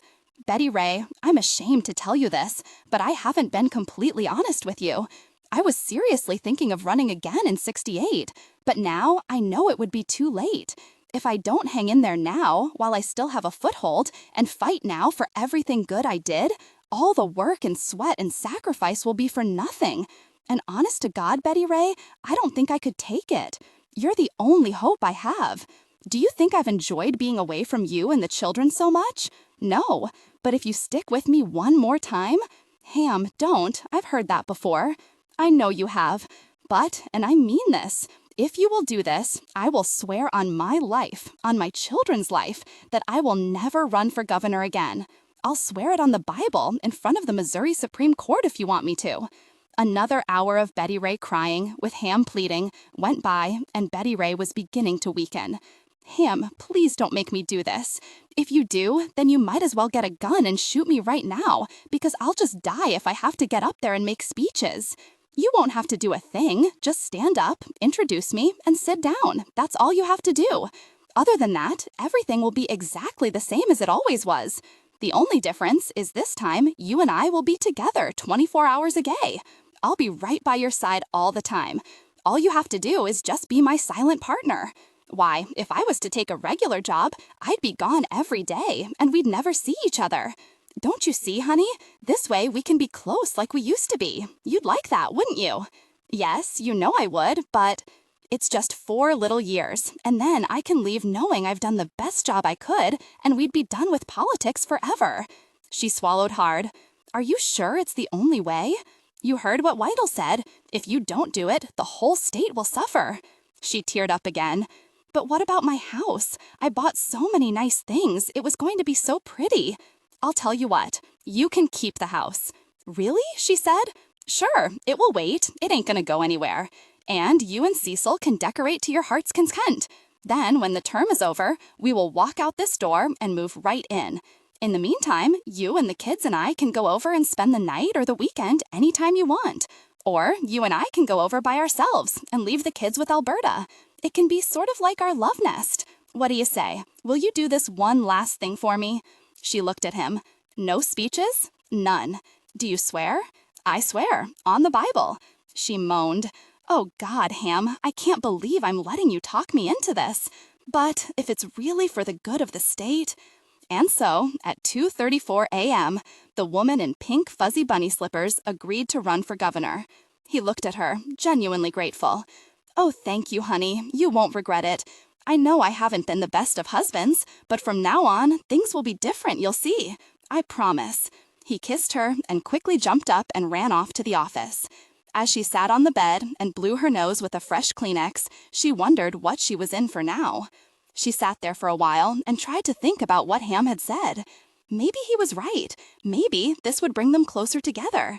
After all, it was the first time he had really needed her in 8 years. Maybe it would not be so bad.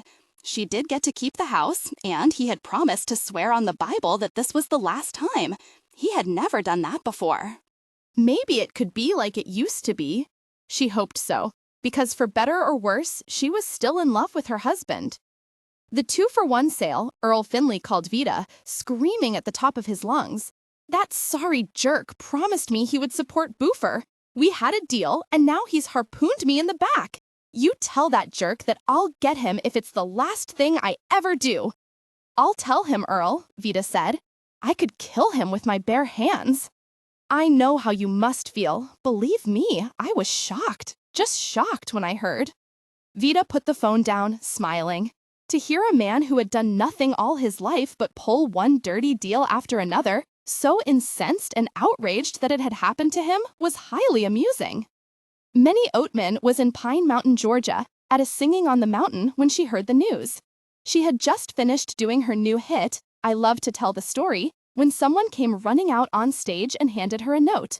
She then threw her hands up in the air and called out to the boys, "Praise Jesus! Your sister is going to be governor!" When it was announced to the public that Ham was running his wife, the news was met with mixed reactions. The people who were for him laughed and winked at each other, tickled that their man had pulled one over the big shots. The rest were furious. They felt Ham was making a fool of himself and them. But for him or against him, the announcement caused a loud stir. This was news. So far, in the entire history of the United States, there had only been 2 women governors, and they both had been elected back in 1924. In a special election, Nellie Ross of Wyoming had succeeded her husband after he had died in office, and Miriam Ferguson of Texas had stepped in after her husband was impeached for misappropriating funds. In 1964, women in politics were still considered a novelty, as well as something of a joke. The Fergusons of Texas were laughingly called Ma and Pa Ferguson, and when it was joked that Missouri now had a new Ma and Pa team, Ham loved it. The national magazines had a field day, coming down and taking pictures of him in apron and with a feather duster in his hand. And they all wanted to interview Betty Ray, but everyone on staff was instructed, for God's sake, whatever you do, keep her away from the press. Contrary to what Ham had promised, Betty Ray was immediately picked and poked at by a slew of hairdressers and makeup artists and dress designers Cecil brought in to improve her image, as he put it. Not that she had an image, as he also said.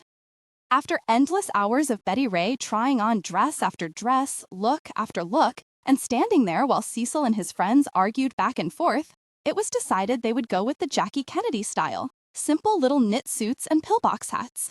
But it turned out not to be a good look for someone with glasses. So the second thing Cecil did was to convince her that she simply must get contact lenses. "Darling, you have such beautiful eyes, and you'll take a much better picture, trust me." What resulted was a disaster. At her first big press conference, she stood beside Ham, her hair in what was supposed to have been some hairdresser's version of a Jackie Kennedy flip, and looking extremely uncomfortable, squinting and blinking her eyes in pain. Then, right in the middle of Ham's speech, one lens popped out and Betty Ray panicked. "I've lost one," she said, and frantically started searching around the bust line of her dress to see if she could find it. A reporter turned to another and asked, "What did she lose?" The second man said, "I don't know, buddy, but I'm afraid to ask." What followed next were long days of running up and down every road in Missouri, packed in cars with trucks following behind carrying sound equipment, banners, folding chairs, a portable stage, and Leroy Oatman and the Missouri Plowboys, who had been pulled back in for the occasion. Betty Ray would sit in the car and read until Seymour came to get her and escort her to the stage, where she would go to the microphone and say, "We are so pleased to be with you today, and it is also my pleasure to introduce you to my #1 advisor, my husband, your governor, Ham Sparks." At which point she would sit down, and Ham would talk for the next 45 minutes, while she sat behind him, waiting to be taken back to the car and head to the next stop. Ham was attacked from all quarters. Carney Boofer banged his fists. This hoax Sparks is trying to pull on the voters of Missouri is an insult and an embarrassment to every woman in America. Editorials accused Ham of using the state as a patsy and of trying to ride back in office by hanging on to his wife's skirt tail. Everybody in the state and out had an opinion about the matter. Back in Elmwood Springs, the morning Dorothy heard she was running, even though she had a strict rule and never endorsed a political candidate on her show, she did say this: "It looks like our Betty Ray is running for governor, and we just could not be happier. I don't know of a sweeter and nicer girl in the world." But Doc and Jimmy were of a different opinion. One night, the two of them were out on the porch when Doc said, "That girl shouldn't be dragged through all that mess. What is he thinking about?" Jimmy said, "It's a really mean trick to pull on a nice lady, that's for sure. He ought to be horsewhipped." Or something. Jimmy did not say what he really wanted to do. He had hated Ham Sparks with a passion ever since that Christmas 4 years ago when he had been visiting his buddies at the Veterans Hospital in Kansas City, where the name of Ham Sparks had come up quite by accident. His friends had handed him a present, and when he'd unwrapped the box, there were 12 cartons of cigarettes inside. One of his friends said, "Don't thank us, thank the governor." Another said, "Yeah, he's over here all the time to see his lady friend. Since they took up, we get a lot of attention. He's a vet, so when he's in town, he comes over and throws a few cartons of cigarettes our way. She's one of those society women, a looker from her pictures in the paper. I guess he got tired of gospel singing. Yes, he's been showing up over here quite a bit. Can't say I blame him. I hear she's put a lot of money behind him, she and those people she runs with." Jimmy nodded and lit one of his own cigarettes. "Is that so?" He was thinking, "Why that no good, sorry little jerk?" He did not mention that he knew Ham or Betty Ray. A boy in a wheelchair said, "Hey, I wouldn't kick a good-looking rich woman out of bed, would you? Gosh, I wouldn't kick any woman out of bed. I don't care what she looks like." They laughed, and then the conversation changed. Most of the men were paraplegic and would never sleep with a woman again. When Jimmy left the hospital and got to the Greyhound station to catch his bus back home, he tossed the cartons of cigarettes to an old fellow sitting outside the building. "Here, buddy, Merry Christmas." Jimmy loved to smoke, but he'd be gosh before he took anything from Ham Sparks. It was all he could do to keep from going after him with a baseball bat. Let's go on with the show. Of course, there were a few obstacles to overcome. A vote for Ham Sparks was one thing, but there were some men out there who would never vote for a woman, even if she was just a surrogate candidate stand-in, or not, she was still a female. But the majority of the Democrats came through, and Betty Ray won the primaries without a problem. Then came the Republicans to battle for the election in November. Their candidate was very careful not to attack Betty Ray and went after Ham. But one of his top aides was overheard saying something snide about Betty Ray's backwoods gospel-singing beginnings, and the newspapers printed it. It was just the thing Ham had been waiting for. He jumped all over it. My wife and I, unlike our honorable Republican opponent, are not ashamed of being God-fearing Christians. My wife is a humble woman, but she is proud that she comes from a family with the rich traditions of the Oatman family gospel singers. And I'm proud to be the son-in-law of such a fine woman as Minnie Oatman. I say to attack folks because of their religion is downright un-American, and, if I may say so, not very gentlemanly. Frankly, I'm ashamed of him, and surprised he would stoop so low as to take a swipe at my wife and her family. By the time Ham got through dragging him over the coals, people had forgotten that it had not been the candidate who had said anything in the first place.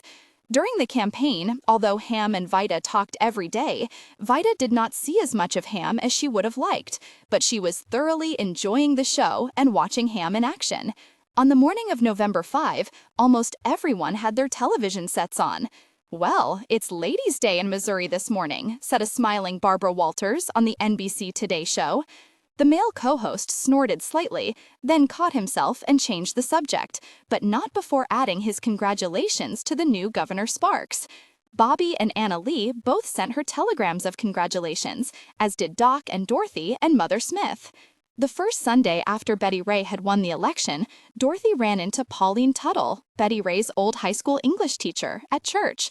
The very same Pauline Tuttle who, 16 years ago at the AP, had predicted that Betty Ray would never amount to anything. Dorothy did not want to rub it in, but at the coffee and cake get-together in a parish hall afterward, she knew she shouldn't, but she could not help saying just a little something as she passed by. "So, Pauline," she said, "what do you think about our girl up in Jefferson City?" Pauline stood there holding her plate and looked at her with a helpless expression. "I just don't know what to say, Dorothy. I'm speechless.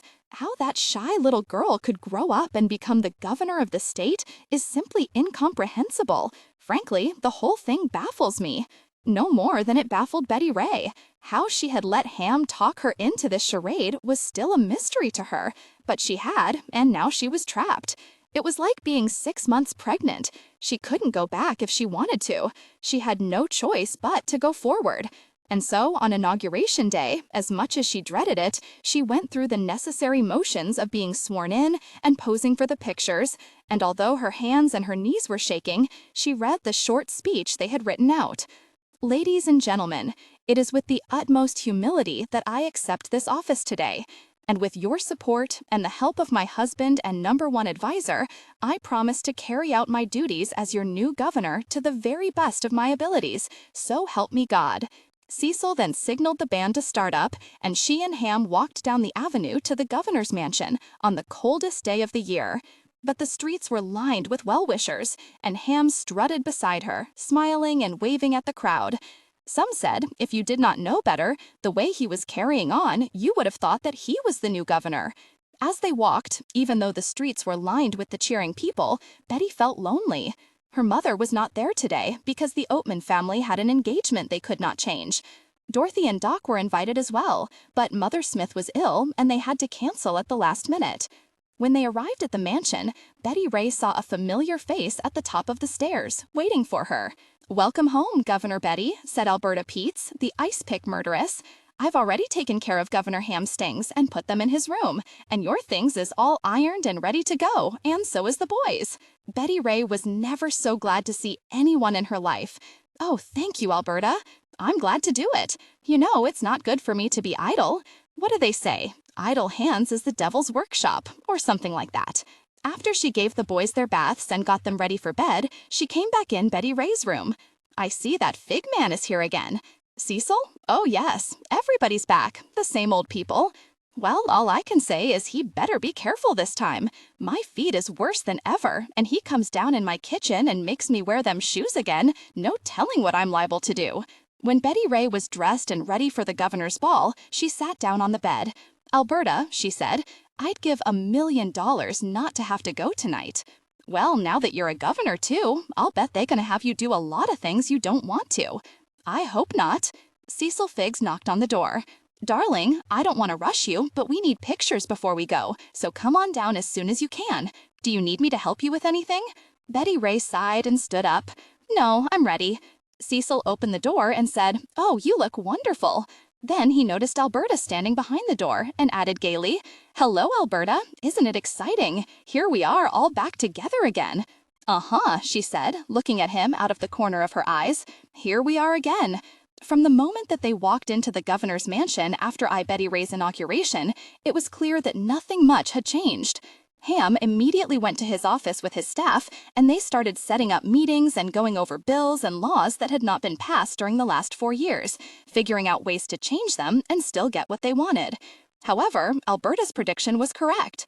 From then on, Betty Ray's days consisted of hours of standing around having her picture made with every beauty queen, FHA winner, Girl Scout, Boy Scout, Eagle Scout, Teacher of the Year, Businessman and Woman of the Year, and anyone to whom Cecil promised a picture with the governor, while Ham and the boys sat in the other room working on state government.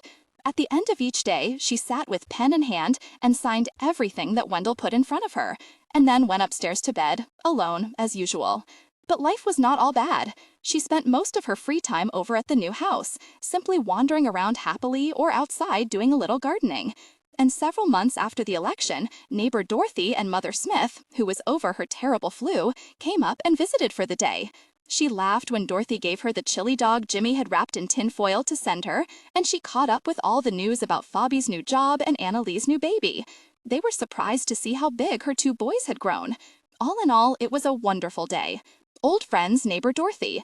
Neighbor Dorothy never liked to brag, so after they had returned from visiting her friend, the new governor of the state, close to the end of the show, she simply told her listeners this.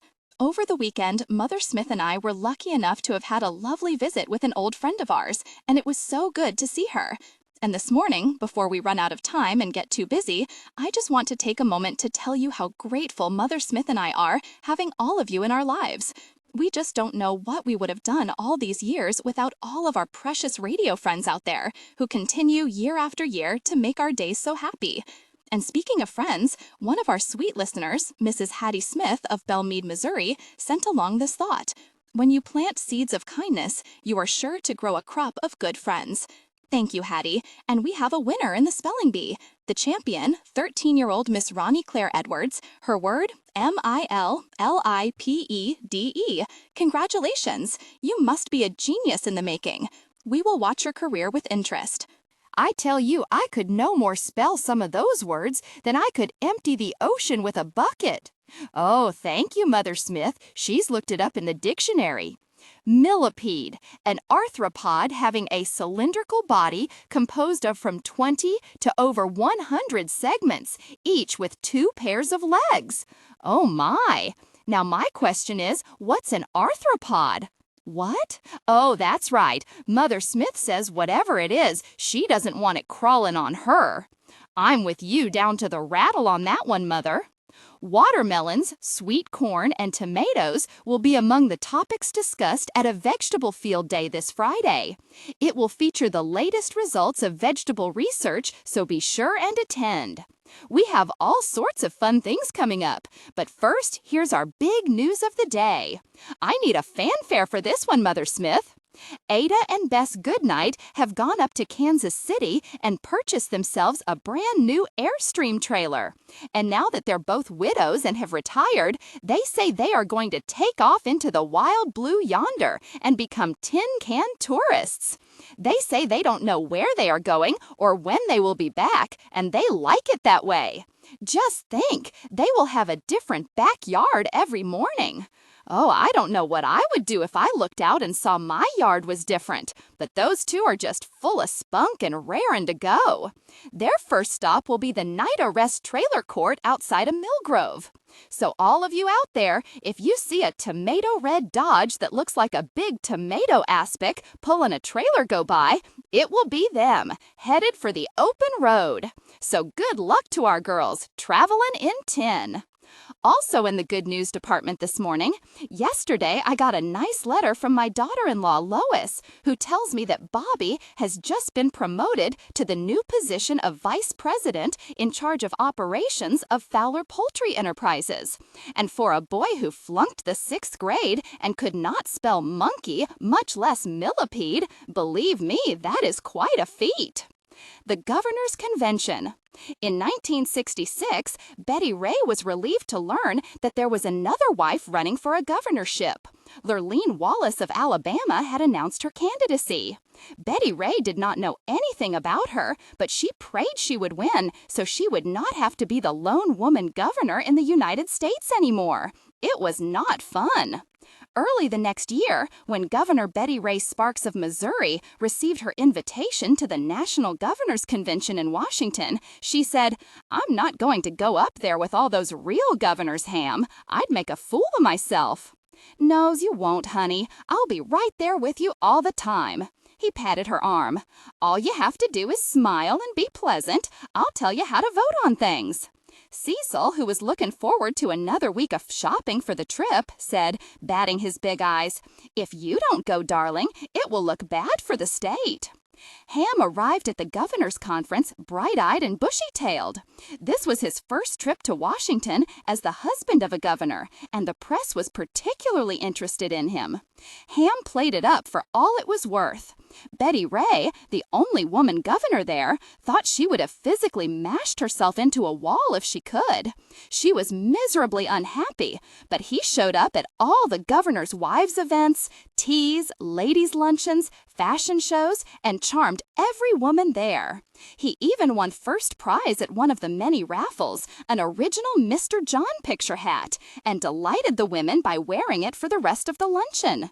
Ham's nature was naturally outgoing and spontaneous, and if asked a question, he would usually tell you exactly what he thought. To the reporters who had what they viewed as the dull job of covering all the governor's wives, Ham was a welcome and a refreshing change. Political spouses in general were notorious for not saying anything more than, "You'll have to ask my husband about that," or, "I don't know, I leave all that up to my husband." Not Ham, and he didn't see the danger ahead. In his home state, this candor had been an asset. Here, on a national level, it was a potential disaster waiting to happen, and reporters began to circle around him, hoping to get a quote for a good story. Vietnam was on everyone's mind, and it was a dangerous and tricky issue for any politician. Ham had been warned by Wendell to keep his mouth shut, but at a wives' cocktail party, a nice-looking woman sidled up to him and, after complimenting him on his tie, asked, "What do you think about all these anti-war protesters that are popping up everywhere?" Ham did not have to stop and think. They're a bunch of idiots. What they ought to be protesting is the government who's sitting on their butts and letting those little troublemakers get the best of us. We have to either fish or cut bait. "What do you mean?" she said. "Stop playing pattyfoot with those Viet Cong and get it over with. There's our very elephant standing in the living room and everybody's tippy-toeing around it." The woman played dumb, as if she had no idea what he meant. "I'm not sure I follow you. What elephant?" Ham said, "The bomb, honey. We've got it. They don't. What's the point of having it if we don't use it? Trumpin had the right idea." He pointed out the window of the hotel at a group of protesters across the street. All those little Tweety Hearts and Dove types ought to shut up and let us stop the very thing before it gets any worse. Then we can bring our boys home and sling all those little turncoats out of the country and get on with it. Afterward, he was sorry he had used curse words in front of the lady, but that was how he felt, and it was too late to take it back. Too late to realize that the lady was covering the event for the Washington Times. By the time they got back to Missouri, the story had been carried all over the country, and Newsweek had a drawing of him reaching in a bucket and throwing hippies like bait across the ocean. One editorial cartoon had his picture with a mushroom cloud rising from his head. Another depicted him as a mad dog foaming at the mouth, with Betty Ray trying to hold him back on a leash. Even though Ham had said what a lot of veterans thought, he took a lot of heat nationally and got into trouble in his own state for sounding like such a hothead. He lay low for a while. A few weeks later, Rodney came in his office chuckling. "You made the big time, boy. I just got a call from Berkeley University out in California, and they want you to come out and give them a speech." Ham looked up. "Really? When?" Wendell dismissed it. "Don't worry. I told them you were unavailable." "Why?" "Why? I'm not going to let you go out there in the middle of that hotbed of loonies." Wendell agreed. "Gosh, you don't want to go there. It's too dangerous. Gosh, there ain't nobody more violent than those peaceniks. They'd tear you apart if they could get near you." Ham said, "Now wait, let's think about this for a minute. That's a big famous university out there. It could mean more national press, couldn't it? It might make me look good to go and talk to them. Like I'm willing to see the other side of this thing. And if they're willing to listen to my side a little, I might even make a few points." "No, you won't," said Wendell. "All they want to do is drag you out in front and shout you down. They won't listen to a thing you say." Ham knew they might be right, but even so, he was secretly flattered that he had been asked. Anything to do with a university or college intrigued him. Everybody, including Vida, told him it was a bad idea. In the end, he could not resist the challenge. They flew out to San Francisco the day before his appearance, with Rodney, Wendell, and Seymour grumbling all the way. They checked into a hotel, and Ham did not sleep much that night. He had worked long and hard on his speech and had made an effort to be especially careful about his grammar and his accent. He wanted to be up to the task of speaking in such a distinguished place of higher learning. This was the first time in years he had been nervous before a speech. He asked Rodney 4 times if his suit was all right and changed his tie twice. They were picked up at 9 and driven over the bridge to the campus, and as expected, a lot of the students were out and waiting for him. As they drove past the crowd toward the back entrance of the auditorium, the students and others started yelling and banging on the car. For some reason, this did not faze Ham. He was now calm and collected. But the others suddenly started to get jumpy. Seymour, his bodyguard, had insisted that Ham wear a safety vest that morning, and when he got a look at the protesters, he was glad he had. "Gosh," he said, "I thought soldiers that weren't as mad as this bunch." Seymour reached in his pocket and felt for his blackjack. "If we get out of here alive, we'll be lucky." The messages being waved in front of them varied from sign to sign. "Vietnam is a racist war." "Hiroshima Ham." "Go back to the boondocks, warmonger." "White trash, go home." "Hee-haw Ham." "Eat dirt, you stupid redneck." But Ham just smiled and waved at the crowd as if they were happy to see him, which infuriated them further. When they finally got inside the hall, the president of the university, a dry, colorless man with dandruff, greeted him coldly. And when Ham put out his hand, the man went out of his way not to shake it, afraid someone might take his picture. Once they got on stage, his charm-free introduction consisted of 5 words. "Ladies and gentlemen, Ham Sparks." From the start, things did not look good. The mere mention of his name caused the audience to roar with disapproval. The president went down and sat in the front row with the other professors as Ham walked to the podium with his speech in hand. "Thank you for that gracious introduction, Mr. President," he said, smiling, trying to make the best of a bad situation. "I am honored and privileged to have been invited to speak at your university today. I want you to know that nobody supports and admires education more than myself. I also bring all of you greetings from the people of the great state of Missouri." Suddenly, amid a growing chorus of catcalls and boos, 6 or 7 tomatoes were thrown, and one splattered by his foot. Ham glanced down at the front row, fully expecting the president to stand up and put a halt to this, but he did nothing. Nor did any of the other professors who sat there, many with a slight smirk on their faces. It was at that moment he realized he was up there on his own. Ham stood motionless for a moment while the melee continued and watched as the group of protesters from outside came into the hall and marched around chanting and waving their signs in what was obviously a well-planned demonstration against him. They'd never had any intention of hearing his speech. He felt like a fool. Vita and the boys had been right. Rodney was in the wings and motioned him to come off the stage. He could have turned around and walked out, but he did not. Instead, he got mad and he dug in his heels. Even though he knew no one could hear him above the chanting and foot stomping, he said, "You may insult me, but by God, you are not going to insult the ex-governor of Missouri, and I refuse to be shouted down. You people asked me here for a speech, and you're going to get one. I read all your little signs, and you can call me a country bumpkin, a redneck hillbilly, all you want. But at least at home, we have manners enough not to invite somebody somewhere and then treat them like a dog. Right now, I'm proud to be a redneck, but I'm no bigot. When I say I'm for everybody in this country, I mean everybody, even all you hippies out there. I feel sorry for you because you don't know better." He looked down at the front row. "I'm for everybody except for these pea-headed, lily-livered college professors you got sitting down there who have been brainwashing you against your own country, filling you full of subversive ideas, egging you on to burn your draft cards, and letting you wear the American flag on your behinds." He pointed at the faculty. "No wonder you teach kids. If you tried to push all that anti-American propaganda on grown men, you'd get the living tar kicked out of you. I have a message for you. If you don't like it here, I've got me a whole bunch of boys down at the VFW and over at the American Legion just itching to help you move to Russia. Those Ruskies won't put up with your whining and belly aching for 1 second. I believe in freedom and individual rights as well as the next man, but nobody has the right to live here and do nothing but run us down." Then he addressed the protesters, who were still marching and chanting at the top of their voices. "No way, we won't go," and "Hey, hey, how many boys did you kill today?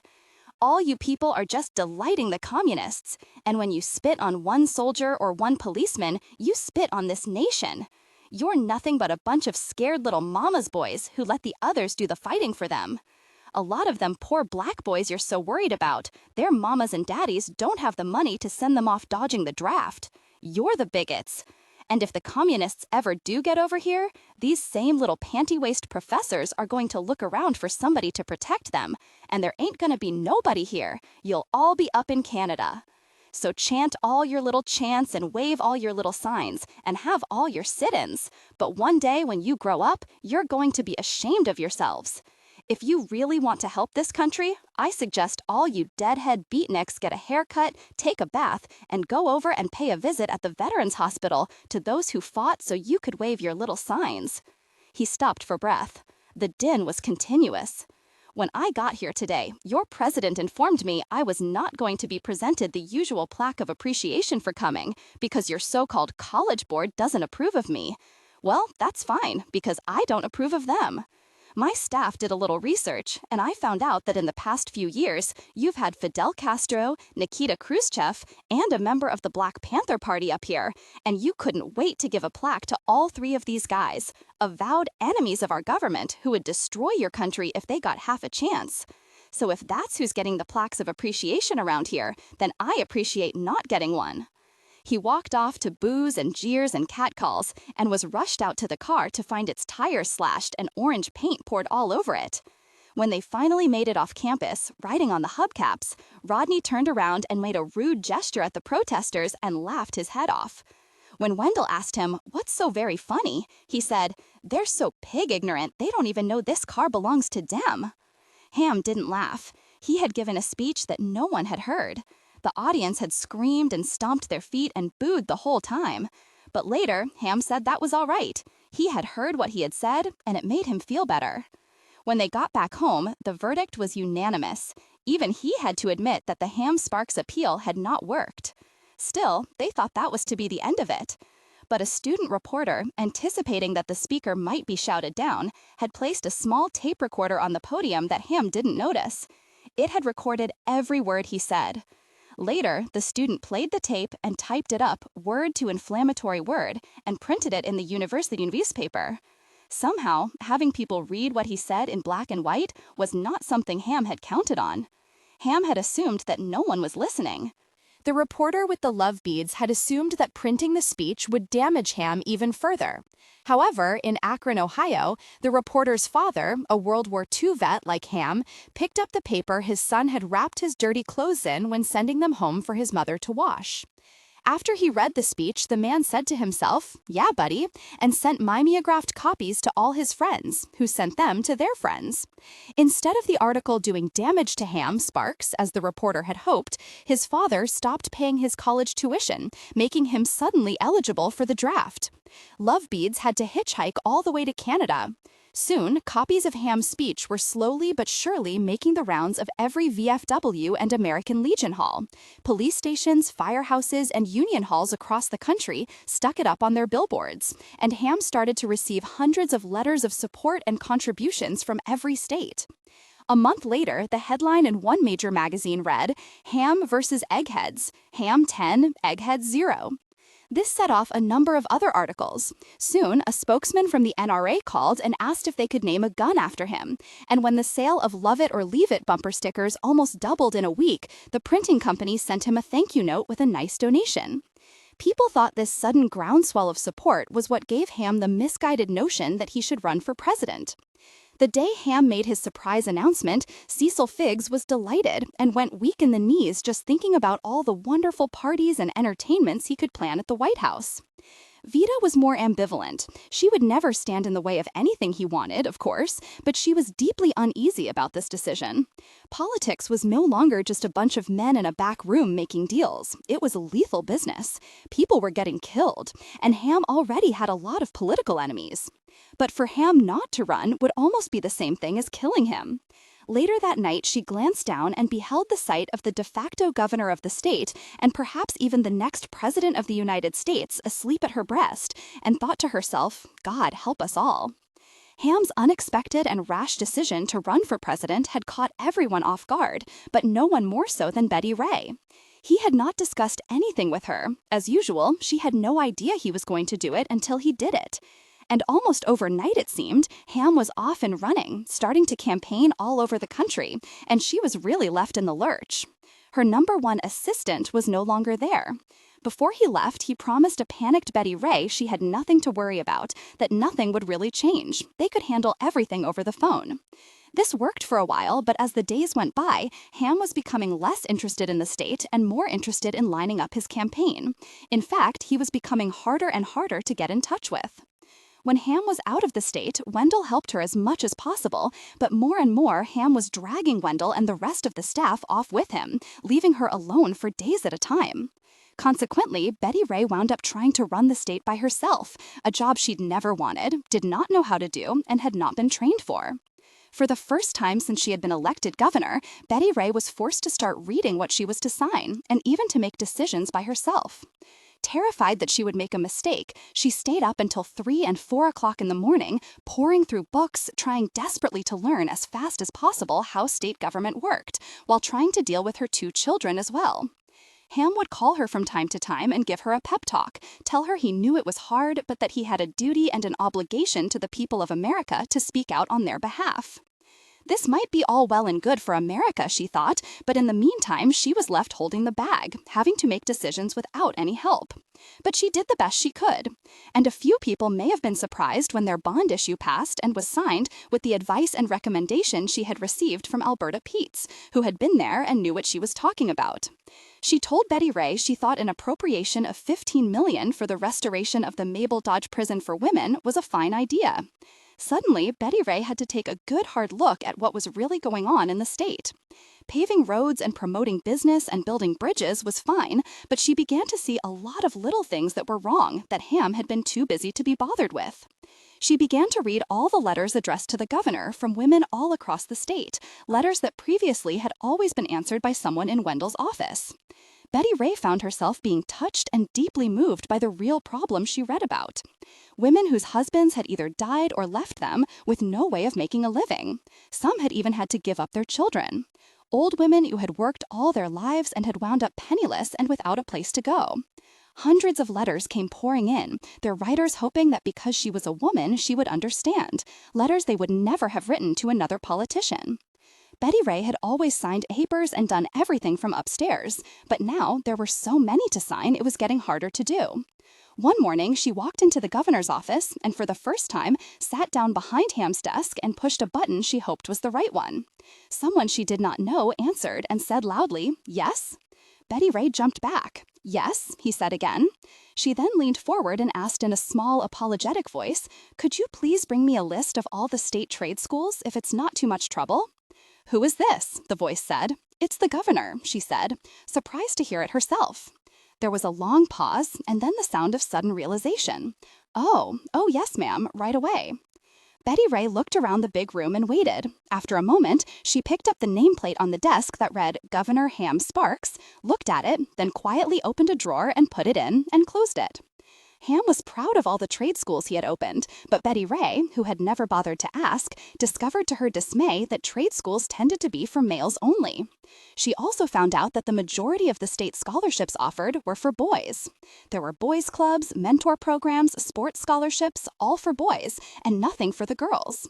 Young boys who got into trouble were sent to boys' farms and received help. Girls had few places to go. That's not fair, she thought. Betty Ray knew she had no real political power, but the day she walked into a decaying and crumbling rat-infested building that served as the state school for the deaf and blind was a turning point. These were the children of the poor, whose parents had been unable to care for them at home. She saw for herself how badly those children needed a clean place to live and study, and how terribly understaffed and underpaid the teachers were. The worst moment was when a blind girl came feeling her way through the crowd, thinking Betty Ray might be her mother, and once beside her kept pulling at her skirt, repeating "Mama, Mama" over and over. Betty Ray was so shaken she could hardly make it to the car. She went home and sobbed. The little girl looked just like Beatrice Woods might have been when she had been that age. She did not know how she was going to do it, but when Ham came back for any length of time, she was going to insist that if she was going to remain as the governor, he was going to have to do something about these things. For the first time in her life, she was going to speak up. The gold mine Ham called Vita from Detroit as excited as she had ever heard him. He had just come back to his hotel from speaking to over 5,000 members of the Teamsters Union. "I can win this thing, Vita. For the first time, I really see I have to run. Walter told me he could deliver all of the union vote. He said I was just what the country needed, that people were tired of being pushed around." How did the speech go? Great! Ham had been campaigning nationally for just a few months, but not only was he popular in the rural areas, as was expected, but to everyone's surprise, he was already starting to draw huge crowds in Chicago, Newark, and Pittsburgh, and was gaining momentum every day. Ham had hit a nerve, or, as one columnist put it, he had tapped into a gold mine of unrest in the country, and he was the only candidate who was telling it like it is, saying publicly what they were thinking privately. Many people were upset at the way they thought the country was headed. They were angry at the way the federal government seemed to be forcing things on them they did not want. They worried that if someone did not stop it, there was no telling where it would end. There was a growing concern in Middle America that all the wealthy, liberal, Eastern politicians, with their endless giveaway programs, were leading the nation down the road to socialism and bogging it down with needless bureaucracy. Almost everyone was frustrated with the way the war was going and what they perceived to be a weakness on the part of the government to do anything to stop it. They were shocked at the lack of respect the protesters had for the American soldiers fighting in Vietnam, particularly those who had served in the Second World War and Korea. Ada Goodnight, who had been a pilot in the Second World War, said she would be happy to go to Vietnam right now if she could. To them, war was war, and a draft dodger was a traitor. There was racial unrest everywhere and uneasiness about the rise of crime, drugs, and gangs in the cities and how it was being handled. It seemed to numerous voters that, thanks to the growing power of the ACLU, criminals were beginning to have more rights than the victims. Preachers across the country were becoming alarmed about the young people's apathy and lack of morals. Some blamed television. Or, as Reverend W.W. Nails put it, the devil has 3 initials: ABC, NBC, and CBS. They love Lucy more than they do the Lord, and they would rather leave it to Beaver than to Jesus. The average middle-class Americans who worked hard every day, who were not criminals, not on welfare, and had seldom complained, suddenly and collectively started showing signs of growing disillusionment, worried that with all the new social programs, they were now going to have to carry the rich and the poor on their backs. They were tired of having to pay so much income and other taxes to support half the world while they struggled to make ends meet. They began to feel that no matter how hard they worked or how much they paid, it was never appreciated and it was never enough. But most of all, they were scared. They looked around and saw the bright and shining true blue America they had known growing up beginning to tarnish, tear, and fall apart at the seams. Ham Sparks knew exactly how to verbalize their fears and frustration for them. Unlike the rest of the potential candidates, he seemed to understand their point of view. As Rodney said, Ham knew where the public itched and just how to scratch it, and scratch it he did. He took full advantage of all the upset and unrest, told his audiences exactly what they wanted to hear. He got more people mad and upset, more frightened, and was gaining more support by the day. Soon, Ham came down with a full-blown case of Washington fever and started doing anything he thought could get him in the White House. He made deals with people he shouldn't have, said things that were more and more outrageous. Vita told him to be careful. Betty Ray begged him to come home. But it was like trying to stop a moving train. He was not a bad man, just a recklessly ambitious man. Soon, even the people around him began to worry, and Wendell put it best.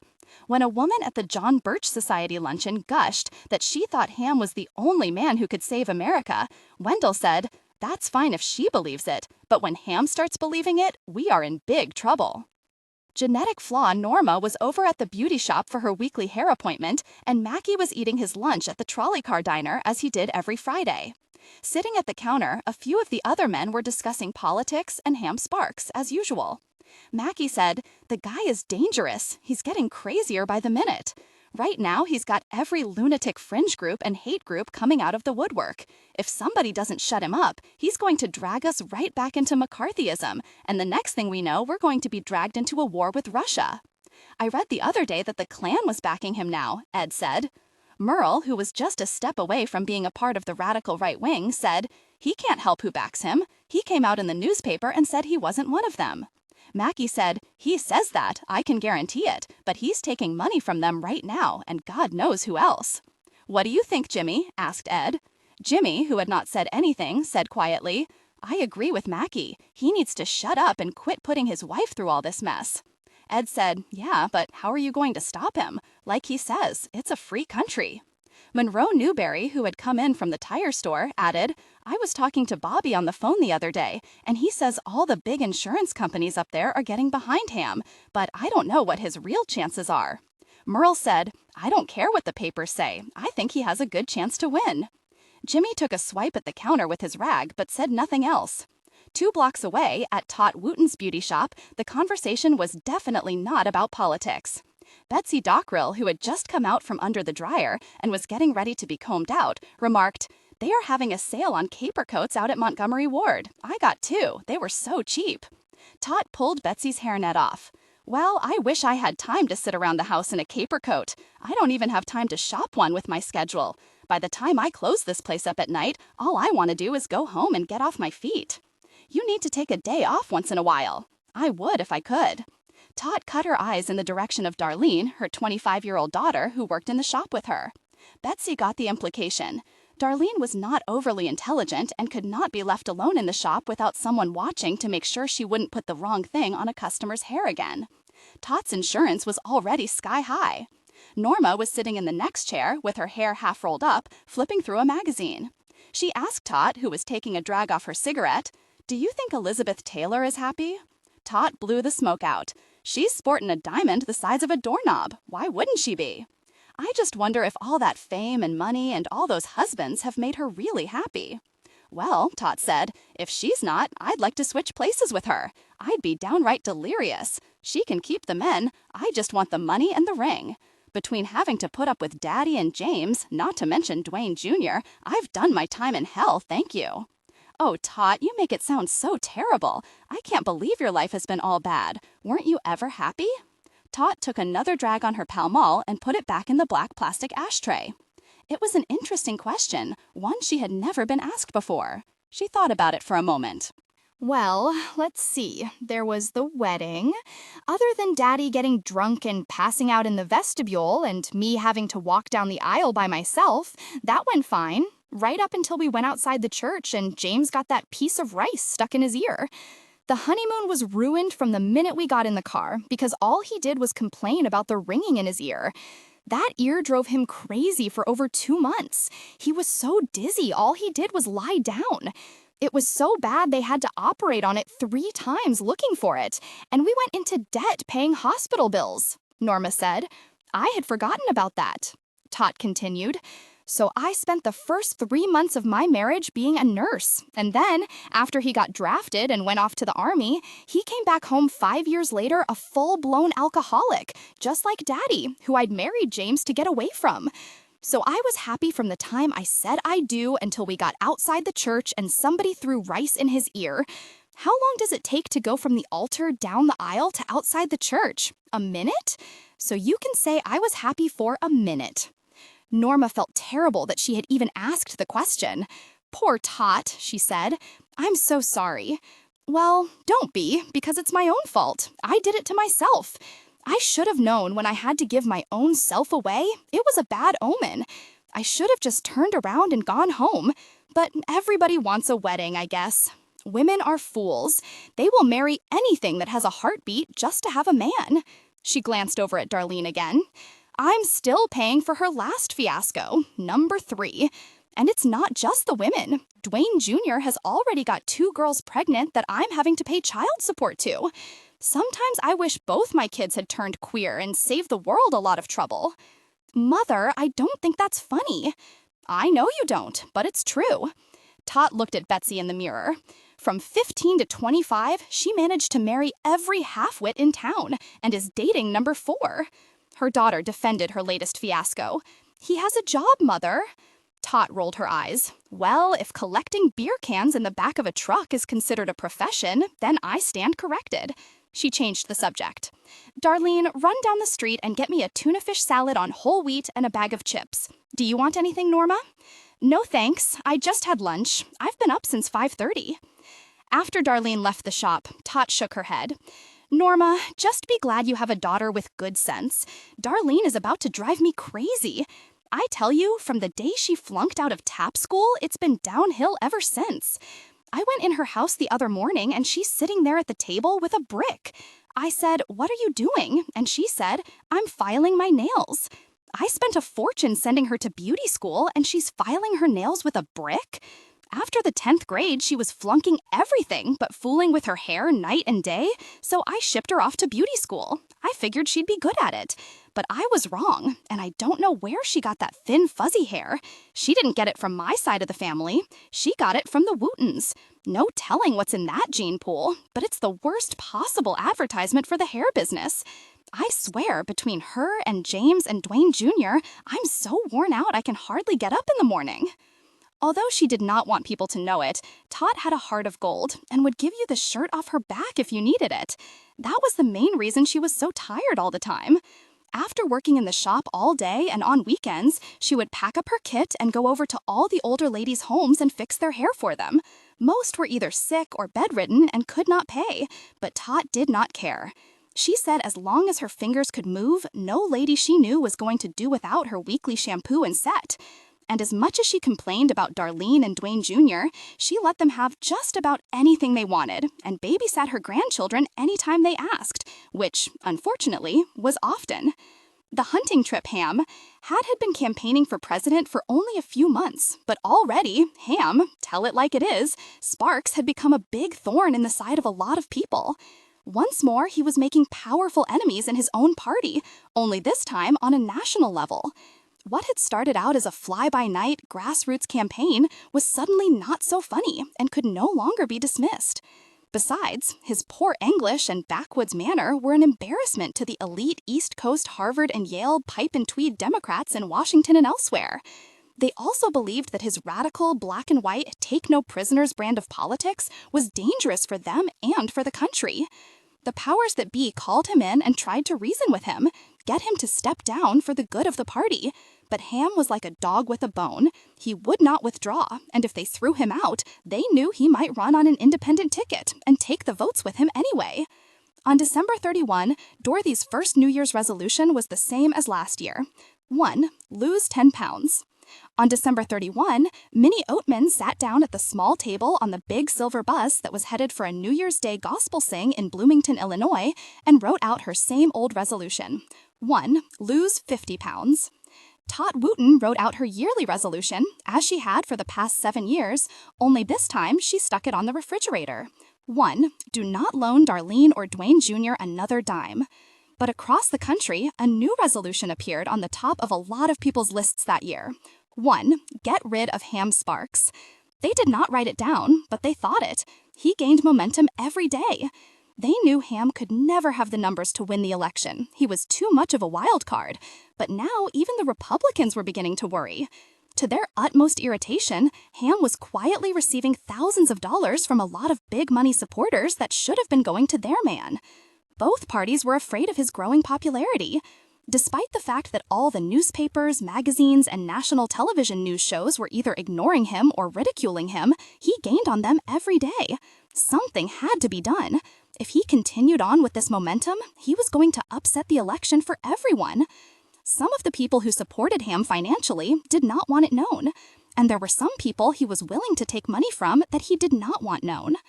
Rodney was contacted by Mr. Anthony Leo, the man who had given Ham the Betty Ray 8 years before, and was told there was a friend of his in New Orleans who might be willing to contribute a lot of money under the table. But he wanted to talk to Ham about who he was considering running as vice president before he committed. Ham agreed to a meeting. Both he and the man felt that for privacy reasons, it would be best for them to meet on the man's yacht in New Orleans. When the time was right, Ham blocked out a weekend. Unfortunately, it was the same weekend he had promised Betty Ray he was going to come back to Jefferson City and spend with her. She had been so looking forward to it, not only because she missed him, but also because she had so many questions to ask. That Friday morning, he called from Jackson, Mississippi, and informed her he would not be coming home because he and the boys had decided to go on a hunting trip instead. He said they would have to fly out of Jackson on Monday to another speech, and he was not sure when he could get back. When Betty Ray hung up, she was almost in tears. Alberta Peets, who had been in the room, saw how upset Betty was and went over and put her arm around her. Them men's better stop treating you so mean while I'm around, 'cause they liable to get me all riled up again. They need to remember what happened to the last one who did that. Wendell Hewitt and Seymour Grayville had called and told their wives the same thing. As far as Ham and the boys were concerned, it was not too much of a lie. They were hunting for money. Since the press was dogging his every move and it was a tricky situation, the trip to New Orleans had to be very carefully coordinated. After much plotting and map studying, Rodney Tillman had come up with the plan. Since Ham was already in Jackson for a speech, Rodney would go back to Missouri a few days before and pick up the Betty Ray and meet them near the Mississippi-Louisiana state line, at the boathouse of a relative of Mr. Leo's, and then take them on to New Orleans via the Mississippi River. In order for them to get to the boat without anyone seeing them, Cecil Figgs was to pick them up at the motel at 4 a.m. in an old hearse he would borrow from the back lot of one of his Kansas City mortuaries and drive them down to meet Rodney at the boat. Although it was uncomfortable, no one followed them or saw Ham and Wendell crouched in the back with the curtains drawn. They stashed the hearse in the bushes about a half-mile from the spot on the river where they were to meet the Betty Ray, and walked the rest of the way. When they were all aboard, they laughed all the way down the Mississippi, thinking how clever they had been. Cecil had no idea what the meeting was about, nor did he care. He was just along for the ride. When they pulled into the dock in New Orleans and tied up beside the 75-foot yacht where the meeting with Mr. Leo's friend was to take place, Cecil made plans of his own in the French Quarter. Besides, who cared about politics when there were so many pretty boys in the world, and Mother was miles away, and nobody at home knew where he was? What fun! He almost skipped off the boat. Oh, joy! Ham sparks, 4 others missing, foul play suspected. By Tuesday morning, every headline in radio and television in America screamed the same thing. By Tuesday afternoon, there were dozens of newsmen and television cameras on the front lawn of the governor's mansion, with hundreds more on the way. David Brinkley's lead on the NBC Nightly News was one sentence. Controversial presidential candidate Ham Sparks, along with 4 other men, including the Missouri Attorney General, seems to have literally disappeared over the weekend. The question is, where did they go? It was a genuine mystery. The state police, the district attorney's office, the FBI had been called in, and soon were all stumped. All they had been able to find out so far was that the last time any of the men had been seen was Friday night, and Monday morning none of them had showed up where they were supposed to be. Ham had been scheduled to address an auditorium full of 6,000 AFL-CIO members in Grand Rapids, and Cecil was to have taken his mother to the eye doctor that morning. Something was seriously wrong. The FBI questioned everyone for days. Seymour and Wendell's wives had been told the exact same story. Their husbands were going on a hunting trip. Rodney's ex-wife knew nothing because they were not living together, but she did mention to the press that Rodney owed her back alimony. The only odd thing was that Cecil had left his mother, Mrs. Ursa Figgs, a note saying he was on a business trip, but would be back to take her to the eye doctor. He was the only one of the missing men who did not mention hunting. Being that he was not the hunting type, they could not be positive if he was with the other men or not, but because they'd all disappeared at the same time, it could only be assumed. In the meantime, Betty Ray was walking around in a daze, trying her best to keep the 2 boys calm and keep them away from the press. When Minnie first heard the news, she left the Oatmans in Charlotte, North Carolina, and flew to her daughter's side. She was escorted through a herd of newsmen, and when she got inside, a tearful Minnie rushed at Betty Ray, grabbed her, and said, "Oh, honey, it's just like when Chester was stole all over again. Now somebody's gone and snatched little Ham away." Minnie immediately started to form prayer circles inside the mansion and out. The reporters, most of whom were from New York, suddenly found themselves kneeling on the lawn, holding hands with a fat woman, praying for Ham's return. The Missouri National Guard was called in for an all-out search of the woods where Ham and his staff usually went hunting or even could have gone. Day after day, an upset and increasingly terrified Betty Ray waited for news of her husband. Dorothy called and asked Betty Ray if there was anything she could do, but there was nothing that anyone could do except find her husband. Everyone, including Betty Ray, was at a loss as to what to do. It seemed inconceivable that 5 grown men could just disappear into thin air without leaving a trace. Jake Sperling, the FBI's #1 missing persons expert, was brought in from Washington and put on the case. All of Ham's known enemies, of which there were many, were immediately questioned, but as of yet, none could be connected to the disappearance. The government offered a $500,000 reward for any information.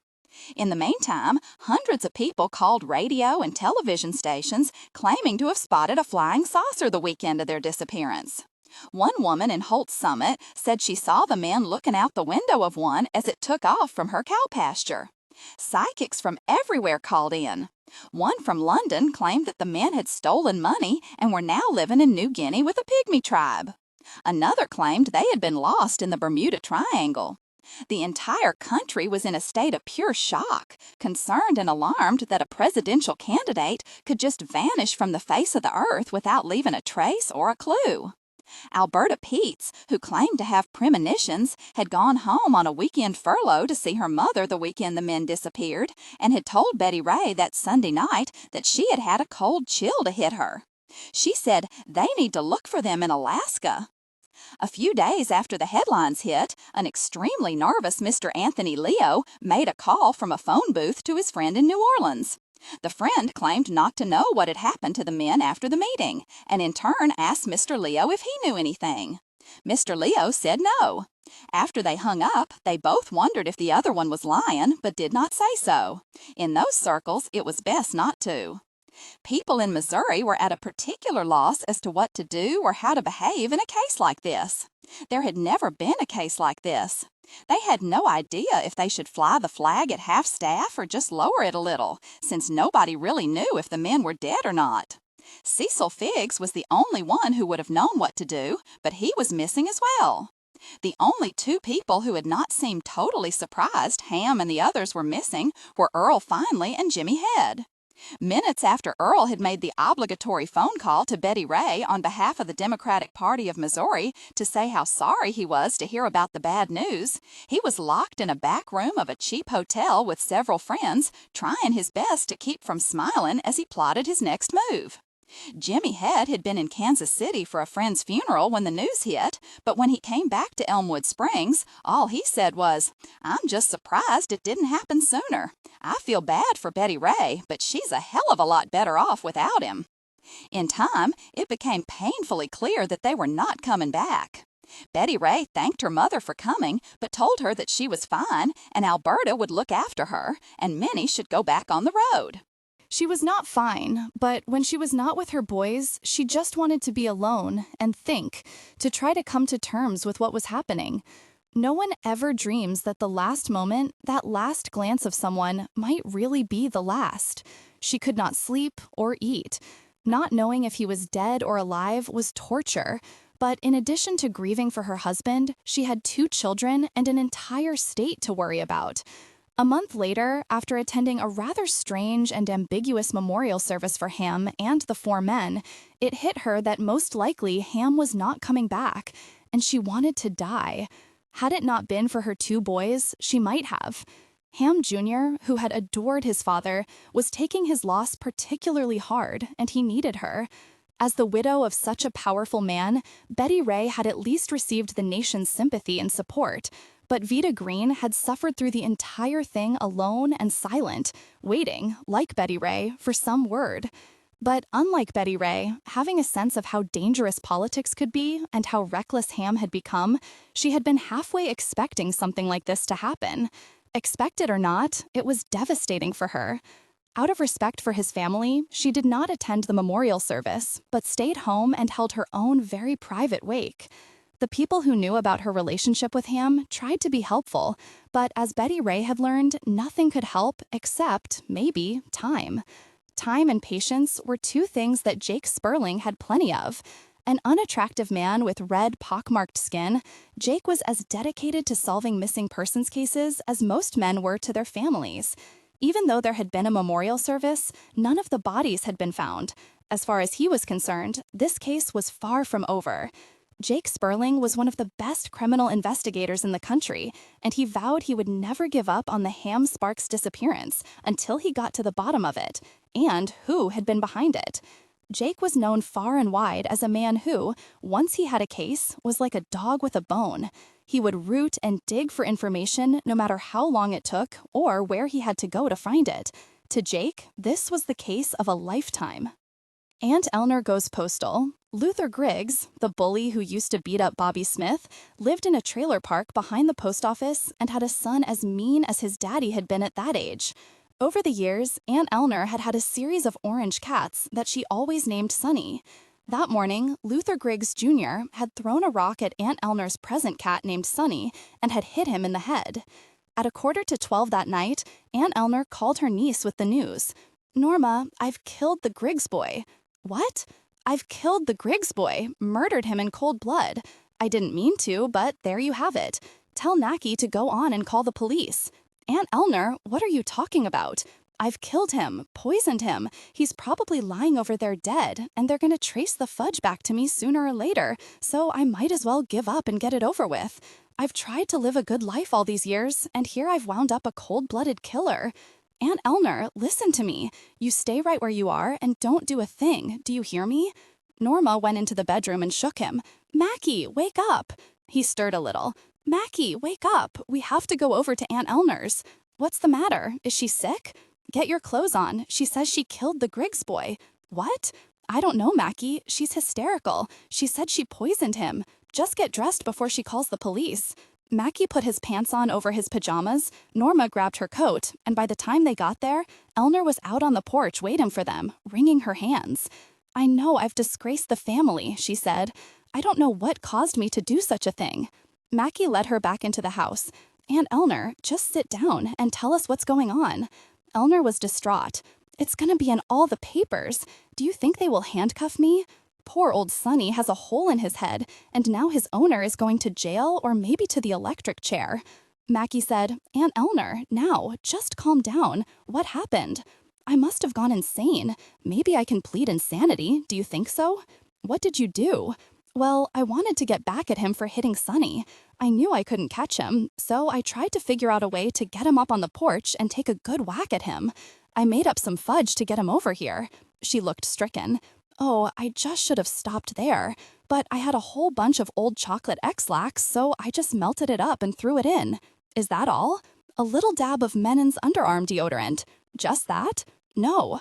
"What else?" "A half cup of oven cleaner. Polident tooth powder. I sprinkled a little on the top. It looked kinda like sugar." Norma couldn't contain herself. "Oh my gosh." "Hold on, Norma," Mackie said. He asked in a calm voice, "Is that all, Aunt Eleanor?" Norma looked at him like he was crazy. "Is that all? That's enough to kill an entire family right there." Aunt Eleanor said, "I never thought of that. Do you reckon he may have taken that candy home? I may have killed them all. They may all be laying up in the trailer park dead." She threw her hands up in the air. "Now I'm a mass murderer." Mackie said, "Aunt Eleanor, now slow down. Start from the beginning. Tell me everything that happened." "I made the candy and waited till I saw him skulking around in the backyard. Then I called him over and said, 'Come here, little boy, I've got some nice candy for you.' I just meant for him to have one bite, and then I was going to try and grab for him, but before I had a chance to do anything, he snatched most all of the candy off the plate and took off before I could get at him." "When did this happen?" "This morning." Norma said, "Why did you wait so long to tell us?" Aunt Eleanor shook her head. "I guess when you do a thing like that, the criminal mind just takes over. I thought I might get away with it. I should have come clean from the start. And now I've killed the whole Griggs family." "Oh my gosh," Norma said. "Shouldn't we call a good lawyer, Mackie? Isn't that what you're supposed to do at a time like this?" "We are not going to call anybody. I am sure he is fine." "Mackie, we can't guess about something like this. We're looking at a murder charge. You go over there right now and look at that boy. We may all have to go on the lam." "For God's sake, all right, but this is stupid." "Mackie, promise me you won't come back until you have seen that boy walking and talking." All right, all right." The door opened, and Luther Griggs peered out first, and then opened the door wider, shotgun in hand. "What the hell do you want this time of night? Are you all right?" "Hell yes. Are you?" "Can I come in? I need to talk to you." As Mackie stepped into the trailer, which stank of beer and cigarettes, he looked closely at Luther to see if he looked sick, but Luther Griggs had never been a picture of health, so it was hard to tell. "I'm sorry to come over this late, but we might have a little problem. Is your boy home?" "What's he supposed to have done now?"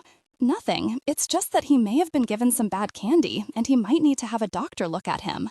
By this time, Mrs. Griggs, in a ratty pink chenille robe with maroon flowers, had come into the room frowning. "What's he done now?" "Nothing, Mrs. Griggs. I just need to see him for a moment, if you don't mind." "What for?" "It's a long story, but my aunt might have given him some bad fudge this morning, and we just need to make sure he's all right." She did not move, but yelled, "Get in here this minute, you hear me right now." After a moment, Mrs. Griggs whipped around and flew into the bedroom. I said, "Get up, now."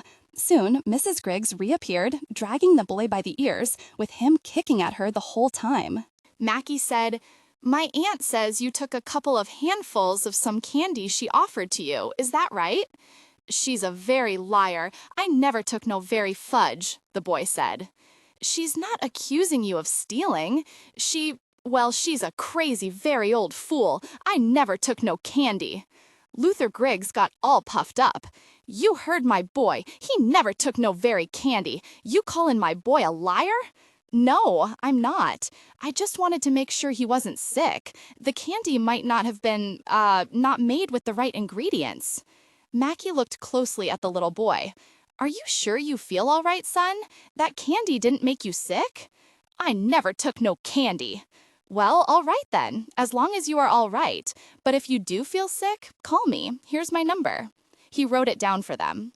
In truth, Luther Jr. had grabbed the candy, but when he took one bite, it was so bad he spit it out and threw the rest over the Watley's fence. Mackie walked in the door at Aunt Elner's and winked at Norma. "Well, Aunt Elner, I've got bad news for you. They're still alive. Too bad. You might have gotten a medal from the town if you had wiped them all out." Norma said, "I'm glad you can joke about it. We came very close to having Aunt Elner wind up in the state penitentiary. Wouldn't that have been nice for Linda, having her great-aunt sitting up on death row?" Mackie laughed. Norma looked at him. "Laugh if you want, Mackie, but she would never have gotten into a decent sorority." The meeting. It was some time after the memorial before Betty Ray could get up the nerve to do something she had wanted to do for a long time. She asked State Trooper Ralph Childress to let her out a half-block away, and when she reached the front of the building in Kansas City, a uniformed doorman tipped his hat saying, "May I help you, ma'am?" She fumbled around in her purse. I'm here to see Mrs. Vida Green." "Yes, ma'am. Who shall I say is calling?" Betty Ray, who was wearing a scarf and sunglasses, panicked. She had not realized she would be announced. She almost turned around and left, but she figured she had come this far, she might as well come out with it. She said almost inaudibly, "Tell her it's Mrs. Sparks." "Yes, ma'am." He pushed a button. "Mrs. Green, I have a Mrs. Sparks here to see you." There was a pause. He repeated the name, Mrs. Sparks, and there was another long interval. Betty Ray's heart was pounding so hard she wanted to run. After a moment, he hung up and said, "Go right in. Take the elevator up to 14, get off, and take a left up the stairs. Turn right and you will see Isa." "Thank you," she said, and got in the elevator and almost threw up. Vida was caught a little off guard by this unexpected visit. Her first thought was to say that she was not home, but she might as well get this over with, so why not today? She had no idea why the woman was here, but she guessed that, whatever the reason, it was not going to be a pleasant one. She called out to her maid, who was in the kitchen. "Bridget, answer the door and tell the lady I'll be right out." She went to her bedroom to get some clothes on. After all this time, it was still hard to even get up and get dressed. When Betty Ray got off the elevator, she walked up the stairs. When she reached the door, she pushed the buzzer to the apartment, and the noise made her jump. After a moment, the door opened, and Bridget was prepared to say, as she had 100 times, "Please come right in and have a seat. Mrs. Green will be with you shortly." But when she recognized Betty Ray from the pictures she had seen of her in the papers, all she could do was to drop her mouth open and stare. Betty Ray was surprised as well. She had steeled herself, expecting Vida Green to be standing on the other side of the door. Finally, she asked, "Is this Mrs. Green's apartment?" Bridget managed a, "Yes, ma'am." "Is she in?" "I'll go see." She ran and threw open the bedroom door, white as a ghost, her eyes wide with fright. "The Archbishop's wife is here. She's at the door right now. What do you want me to do? Are you here?" Vida was sitting at her dressing table, calmly putting on her lipstick. "It's all right. I'll handle it." "I can tell her you just left town." "No, but if you hear a gunshot, call the police." "Oh, Jesus, Mary, and Joseph," Bridget said. Vida smiled and patted her hand. "Just kidding," she said, but thought to herself, "I hope," and walked out to greet Betty Ray, who was still standing at the door. Vida was as smooth as silk and acted as if she were saying hello to just another acquaintance, and not the wife of the man who had been the love of her life. "Governor Sparks, I'm sorry you had to wait, but I was not dressed. Won't you come in?" Betty Ray's knees were weak as she stepped into the living room. The entire apartment had a faint scent of Shalimar perfume, a familiar smell. Ham always had the aroma on him. "Have a seat, Governor. May I offer you coffee? Tea?" "Oh, no, thank you. Just a glass of water, if you don't mind." "Certainly. Bridget, would you please bring Governor Sparks a glass of water?" After they sat, Vida said, "I'm sure you know how sorry I am, and all of us on the Arts Council are, for your loss." Betty Ray nodded. "Oh, yes, and I appreciated your note and flowers." There was an uncomfortable silence. Betty looked around. "You have a beautiful apartment." "Thank you." This was the first time the two women had seen each other since their brief meeting a few years ago, and Betty Ray found that she still felt like an awkward schoolgirl around Vida. Vida, now sitting across from her, wearing earrings made of 2 huge chunks of lime green crystal stones, the same color as her eyes, was still one of the most glamorous women she had ever seen. Vita was doing some observing of her own. She had seen plenty of pictures of Betty Ray, of course, and there were those few hurried seconds when they had met at the Wheeler party, but now that she had a chance to study her up close, it was a different thing. She saw a woman with nice enough features, nothing outstanding, but there was something about her eyes she had not noticed before, and she sat there wondering what it was. Her hands were long and graceful, her mouth generous in a way that saved a too thin face, but it was still her eyes that had caught Vita off guard again. She had not expected that. When Bridget brought her a glass of water, Betty Ray took it and smiled and said, "Thank you." Vita suddenly figured out what it was she saw in her and where she had seen it before. Betty Ray's eyes had the same guileless look in them as a little female dog she had once had. There was a sweetness about them, mixed with sadness and something else.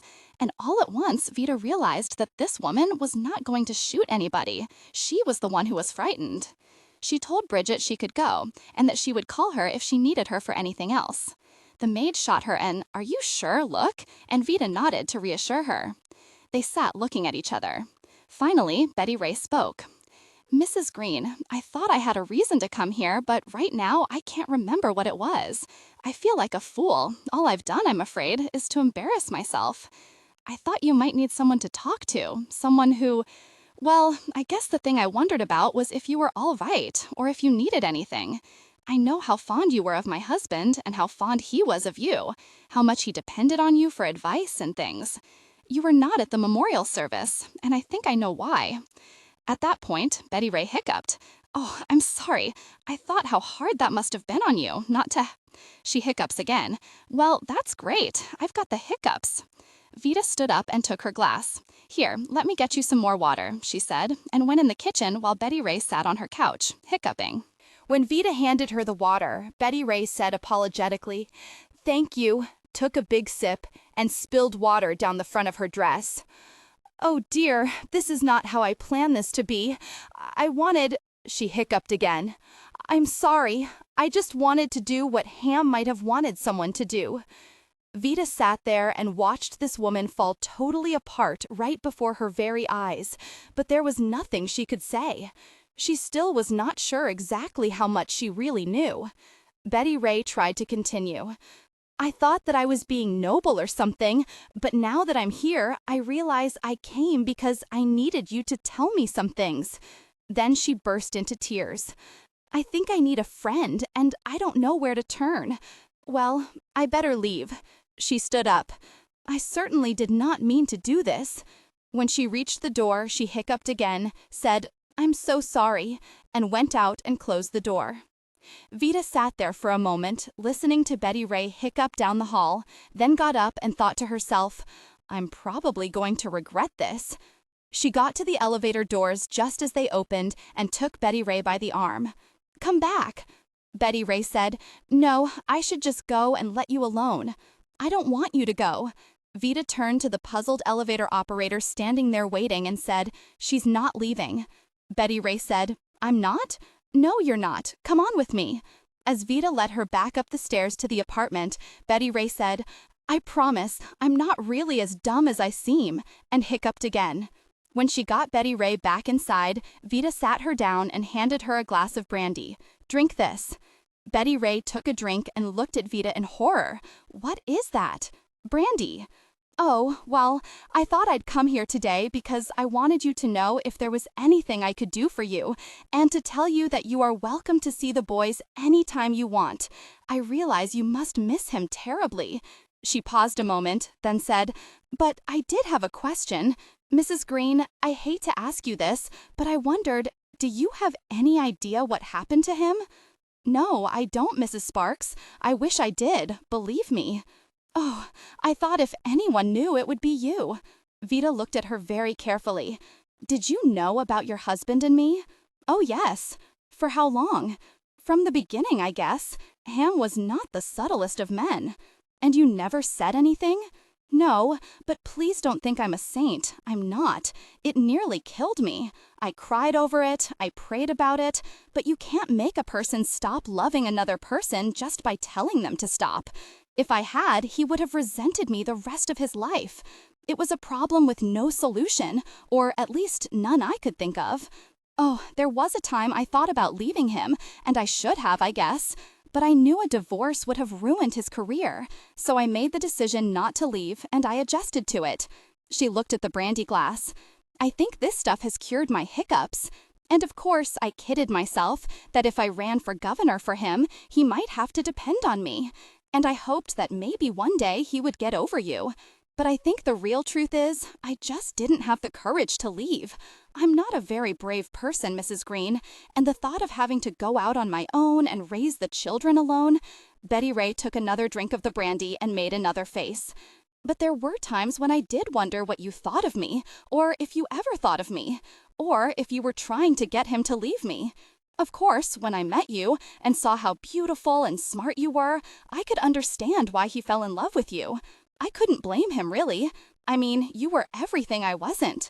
I even wondered if you hated me for not leaving him. Did you? Vida got up and walked across the room to the bar and fixed herself a strong drink, and after a moment said, "No, I didn't hate you.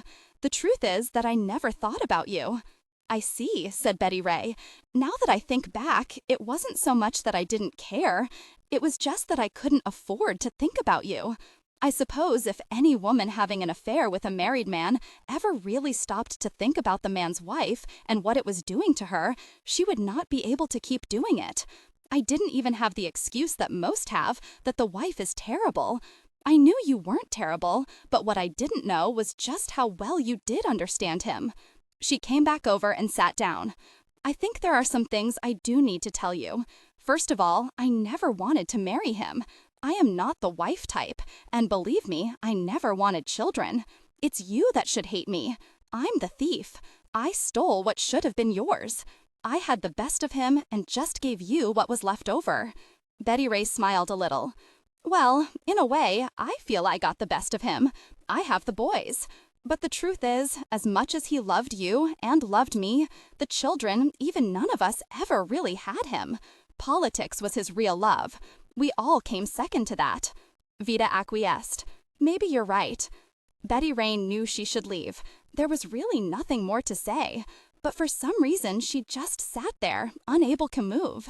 She kept looking at Vida as if she did have something more to say, but she did not know what it was. Vida wondered what was the matter with her, just sitting there looking so troubled. And then a thought occurred.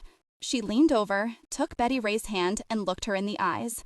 "Mrs. Sparks, do you need help?" A relieved Betty Ray grabbed her hand and blurted out, "Oh, God, yes, I do.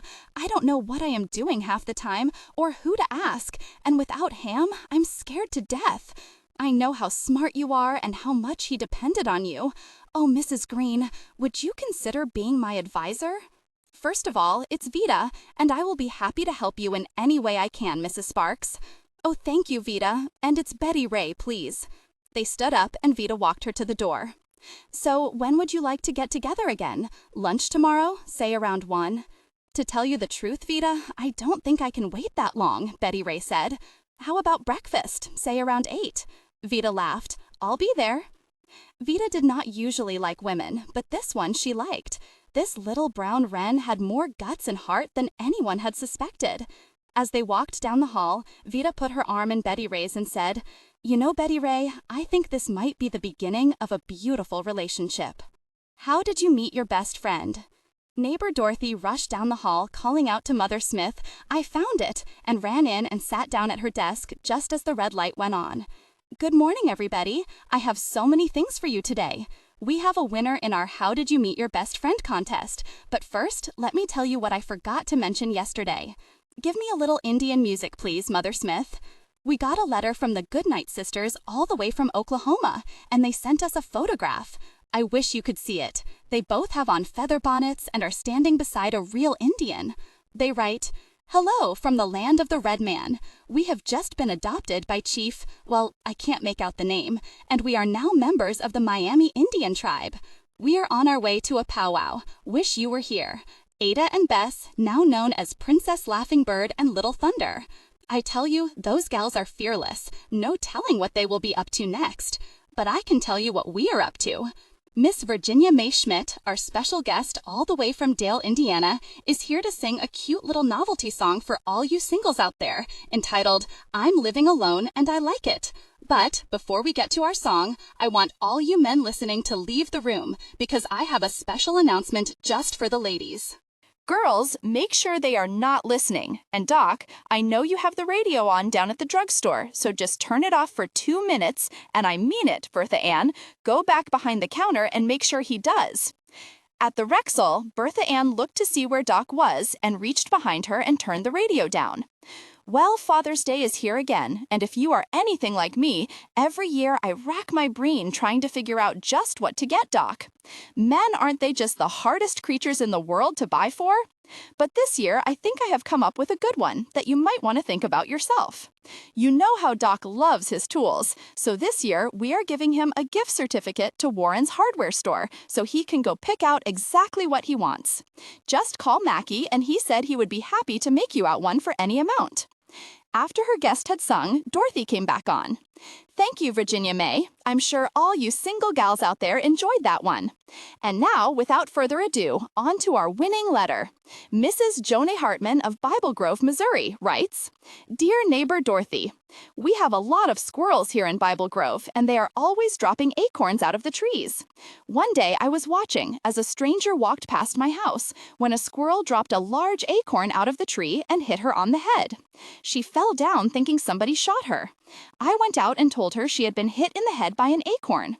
I invited her in and gave her an aspirin and found out she worked for the International Revenue Service. That was the reason she thought somebody had shot her. She quit her job right after that and now has a good job working in the dead letter department in Washington, D.C., and we correspond regularly. Congratulations, Mrs. Hartman. When you hear about things like that, it just does your heart good. One day a squirrel drops an acorn, and the next thing you know, you have a new friend, not to mention a free 5-pound bag of Golden Flake flour. We just never know what to expect next in life, do we? The unexpected Betty Ray did not know it, but she had not become friends with Vida Green a moment too soon. She would need a good friend and all the strength and courage she had for what was about to happen next. Earl Finley had quietly done his dirty work behind closed doors, made the right deals and promises to the right people of both parties. He waited, coiled like a snake, until what he deemed a respectable amount of time had passed, and then struck swiftly. Almost overnight, it seemed, a motion for a recall was put before the Missouri House and Senate, stating that since Betty Ray had been elected with the expectation and understanding that her husband would run the state, that expectation was no longer valid. Within 24 hours, the motion was passed declaring that Betty Ray's governorship was null and void, and a new election was to take place to determine who would serve out her last 2 years in office. And Carney Boofer, who had been sitting in the wings waiting, was poised and ready to go. It was all done with the best of intentions, so everyone, or almost everyone, said the motion had been passed to relieve a nice lady from an impossible situation, so she could leave office and step down gracefully and with dignity. Betty Ray received a lovely letter from the Speaker of the House, thanking her for her valiant service for the past 2 years, and stating that although she was no longer the legal governor, as a courtesy, she and the boys would be allowed to remain living at the mansion until the election was over. They had even voted to allot her a lifetime pension of $10,000 a year. Vida thought it was a lousy trick they had pulled, but agreed that in the long run it was probably for the best. She did not tell Betty Ray this, but knowing Earl Finley as well as she did, and how dangerous he could be, she understood his methods all too well. If he wanted someone out of office, he would stop at nothing to see that it happened. Vida still had her suspicions about his involvement in Ham's disappearance, but so far all Jake Sperling and his men had come up with was that Finley and all his cohorts had an airtight alibi that weekend, but then they always did.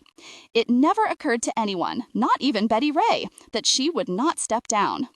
At first, after the surprise of the thing, there was a part of her that was actually relieved.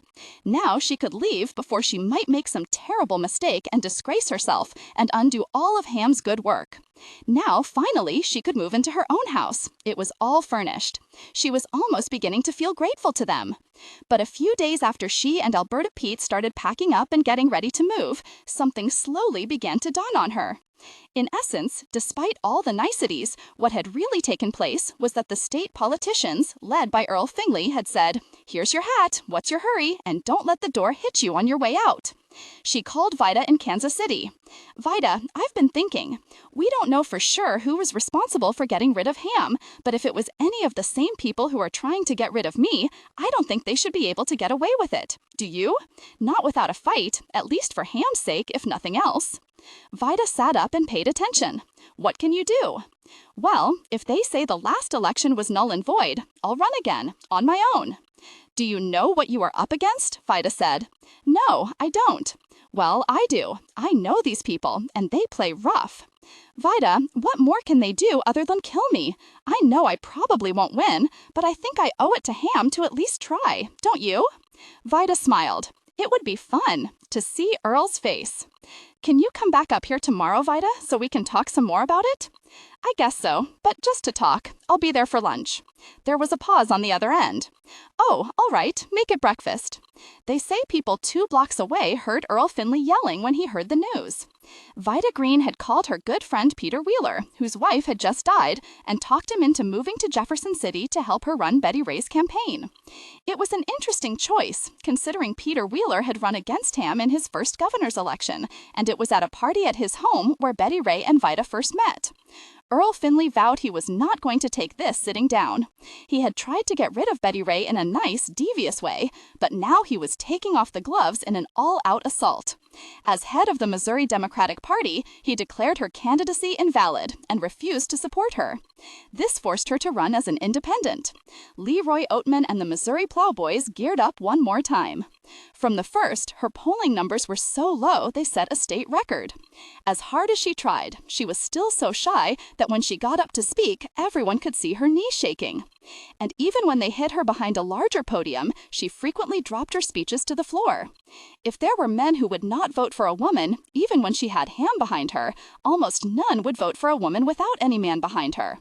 One editorial said, "It seems Mrs. Sparks, unlike the rest of the state, has forgotten that she was never considered anything more than a paper governor. One cannot help but suspect she is being used once more, and to what end is unknown. However, to prevent further embarrassment to herself, her children, and the memory of her late husband, Mrs. Sparks needs to step aside and go on about her real business, that of housewife and mother." Carney Boofer and the rest of the candidates ignored her at first, but as time went by, Carney could not resist taking a swipe at her. In his first paid-for television address, he ended up by saying, "As far as the little lady that is running, first of all, let me say that most of us respect our females and do not question their abilities.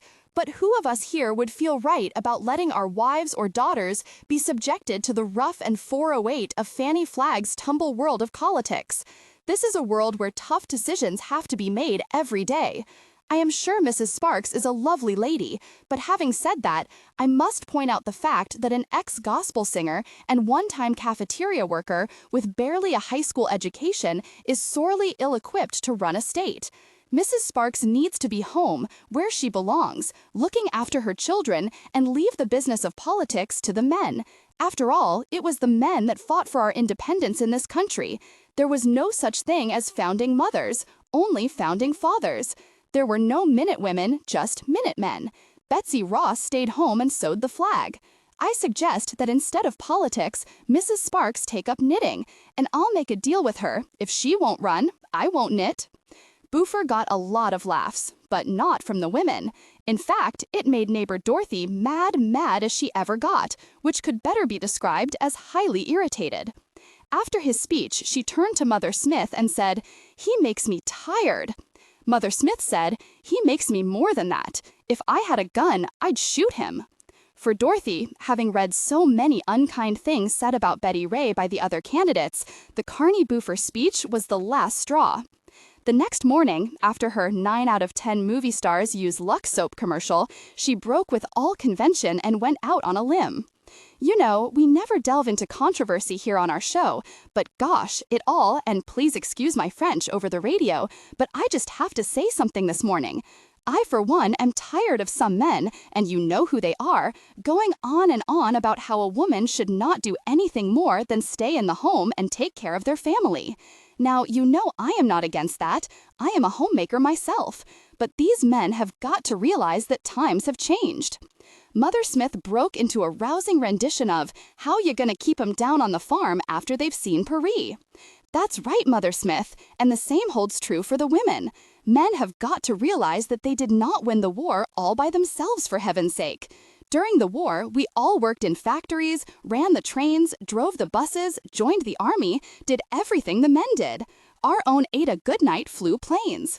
But when it was over, the men came home and wanted everything to go back to the way it was. We understood that, but once people find out they can do a thing and like to do things, it's not right to tell them they can't. We are supposed to be about playing fair in this country, and that doesn't seem fair to me. And if you agree, I think we need to let them know how we feel, don't you? Well, enough of me ranting and raving on, but like Mother Smith says, women fought too long and too hard to get the vote to be told they shouldn't vote for one of our own. Now, we don't believe in throwing brickbats at the other fellow, but we can make a stand on Election Day, as far as I'm concerned. I don't think it's right to attack somebody just because she's a woman. As you all may know, we were lucky enough to have Betty Ray stay with us. And let me tell you this, anybody that could get Bobby Smith to read 34 books in one summer can certainly run a state. And that's all I'll say on the subject. That is all she had to say. In truth, not many women had been interested in politics until neighbor Dorothy's call to arms. But the day after her broadcast, letters began pouring into the Democratic headquarters complaining about Carney Boofer. The politicians had crossed the wrong bunch this time. They had hit a big, mad hornet's nest with a rock, and shortly both the Democrats and the Republicans were running for their lives. Since the Neighbor Dorothy show was heard statewide, all the other candidates, including the Carney Boofer supporters, immediately organized a call-in protest to the offices of the Golden Flake Flour Company, asking them to take her off the air. But Jack Mann, president of the company, did what his 82-year-old mother, Mrs. Suzanne Mann, owner and chairman of the board, told him to do. And that was nothing. She was sweetly reasonable. "You'll take Dorothy off the air over my dead body," she said. Along with her thousands of other listeners, when Norma's mother, Ida Jenkins, heard Dorothy's show, she puffed up like a white-breasted pouter pigeon and said, "Oh, woe to you, Mr. Carney Boofer. You have crossed the wrong woman this time." As president of the Federated Women's Club of Missouri, past president of 3 garden clubs, and a top Presbyterian, Ida had a lot of clout, and she knew how to use it. She alerted all the members of the women's clubs and garden clubs in the state to write in, and they did, by the sackful. But perhaps the strongest message was a telegram sent to Missouri Democratic headquarters by one man, whose mother and whose wife, Bess, were faithful Neighbor Dorothy show listeners. A man with, you might say, a lot of influence with the Democratic Party in the state and beyond. The telegram simply said, "Let the little lady run. Harry S. Truman." Earl finally was in a fit. Not only was Truman on her side, but public sentiment was running higher and higher against them. As he paced the room, he ranted at the top of his voice to the men at the table, who sat motionless. "Gosh, to heck, they've got our people in a difficult position. Why? I'll tell you why. You can't insult a widow with 2 kids on television, that's why. You can't touch her. If you don't let her run like a man, you're a no-good jerk, and if you do treat her like a man, you're a no-good jerk. It's freaking emotional blackmail," he said, stopping to pound the table with his fist. At the end of the day, they had no choice but to dump Carney Boofer and let the little lady run. The rooster may crow, but it's the hen that lays the egg. Even though Betty Ray was now running on the Democratic ticket again, the public opinion pollsters' opinion was that she still had no hope of winning. Vida had believed that. But when she saw what the response to Dorothy's show had been, it gave her an idea to do something that had never been done before in the history of the state, or in the entire country for that matter. They would forget trying to convince and beg the men to take her candidacy seriously and go after the women's vote. It was a slim chance, but it was the only one they had. This approach had been an old trick of Ham's. Vida would run Betty Ray as the underdog, and the more she was attacked for being a woman, the better. The big push was on, and the newspapers and the other candidates pushed back, making the same mistake Carney Boofer had. Some said she was unqualified. One man said, "All she has to offer the state is a kitchen cabinet." Once the national press picked it up, as Vida had hoped they would, telegrams for Betty Ray started pouring in from everywhere. Good luck. I am pulling for you. Mamie Eisenhower. Best of luck. Patty Maxine and Laverne Andrews. Wishing you the best. Mrs. Lurleen Wallace. Behind you in every way. Lady Bird Johnson. But the telegram that absolutely floored Betty Ray was from a Missouri woman, the first movie star she had ever seen, when Anna Lee had taken her to the Elmwood Theater to see Kitty Foyle. Give them hell, kid. Ginger Rogers. Women started to listen and read what Betty Ray had to say about how, if elected, she would not only continue her late husband's policies, but implement new ones of her own, of interest to them. She promised to introduce state laws forcing state monies to be spent on facilities for women and girls as well as the males. She talked about the inequities of the women's salaries compared with the men's, subjects that they had never heard another candidate speak about, and they liked what they heard. When Ada Goodnight and her sister Bess, who were now traveling around Arizona in their Airstream trailer, read that she was running all by herself and was being attacked, they turned around and headed home to help. Ada knew about the plight of women in a male-dominated world. In 1945, when the male soldiers started coming back home from Europe, she and all the other women pilots that had served as WASPs during the war were unceremoniously told to go home and never received a dime or even thanks from the government. When a WASP friend of hers had been killed flying a mission, the Army had refused to pay to send the body back to the family. Ada was more than ready for a fight. When she got back, she organized all her lady pilot pals, and they all went up in their counties all over the state and dropped thousands of leaflets urging women to vote for Betty Ray. Bess organized the entire state's ladies' bowling league teams to get out and roll for Betty Ray. Pretty soon, the ladies' auxiliaries of the Elks, the Moose, and the Lions, and members of the Eastern Star got behind her. The wives of the Alice Chalmers Tractor Company took out a full-page ad in the Farmers Weekly that went all over the state. The women of Elmwood Springs jumped in and did their share. Aunt Elner donated 15 jars of fig preserves to be raffled off at the VFW bingo game. Norma lobbied all the wives of the men in the Missouri Hardware Association, and Ruby Robinson, who was a bigwig in the Registered Nurses of Missouri organization, brought them in as well. They were easy. Having been pushed around by male doctors every day, they knew how it felt to be bullied by men. Dixie Cahale put on an outdoor show downtown called Tapping for Dollars that raised quite a bit, mostly to get them to stop tapping, as Ed the barber claimed. Even poor Tot, who could not afford it, donated a day of beauty care to raise money. Mother Smith called an old college friend of hers, Juliette Lowe, the founder of the Girl Scouts, and got them on the march. Verbena did not have a lot of money, but she did threaten to lock her husband, Merle, out of the house if he said one more word about how a female had no business in politics. That was something she could do at least, and it did shut him up. The widows of the men who had disappeared with Ham, Mrs. Seymour Gravel and Mrs. Wendell Hewitt, and even the former Mrs. Rodney Tillman, went on the campaign trail to try to help Betty Ray. And Mrs. Ursa Figgs, mother of the late Cecil Figgs, despite being a lifelong Republican, donated a great deal of money to the cause. Money came in from hundreds of pancake suppers and bake sales, and a lot of poor farm women just sent in their egg money, but it added up.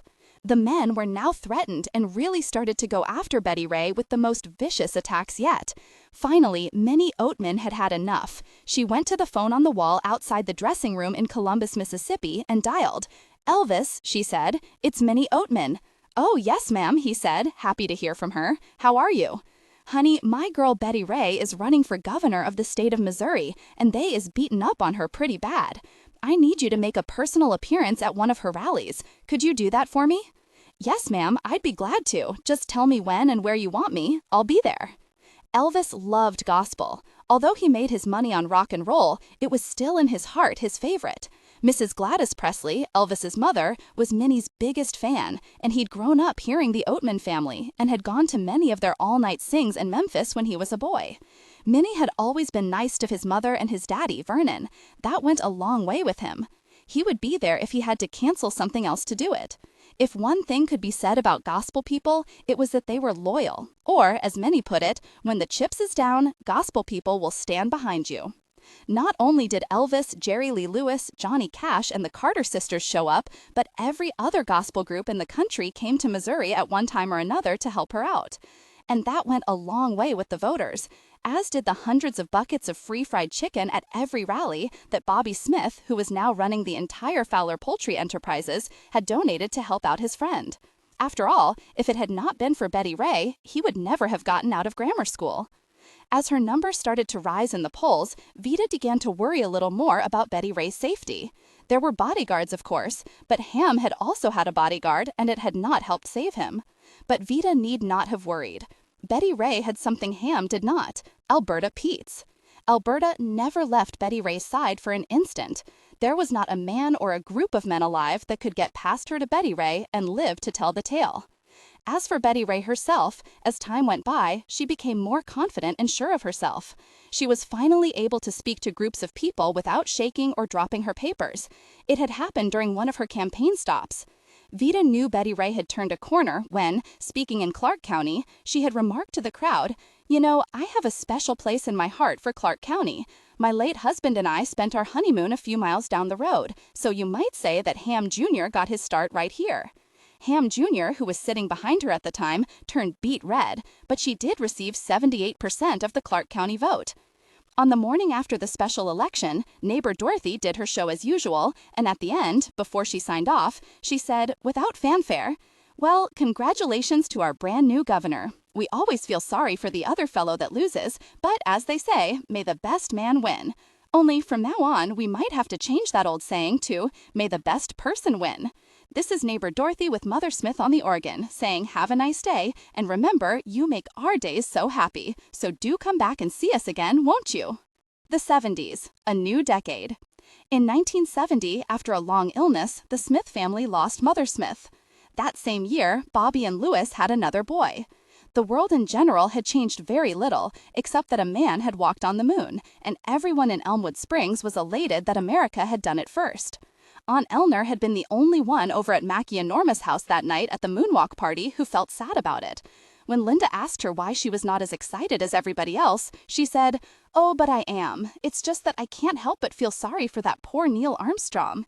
"Why would you feel sorry for him, Aunt Eleanor?" "Because, honey," she said, "after you've been to the moon, where else is there to go?" She had a point.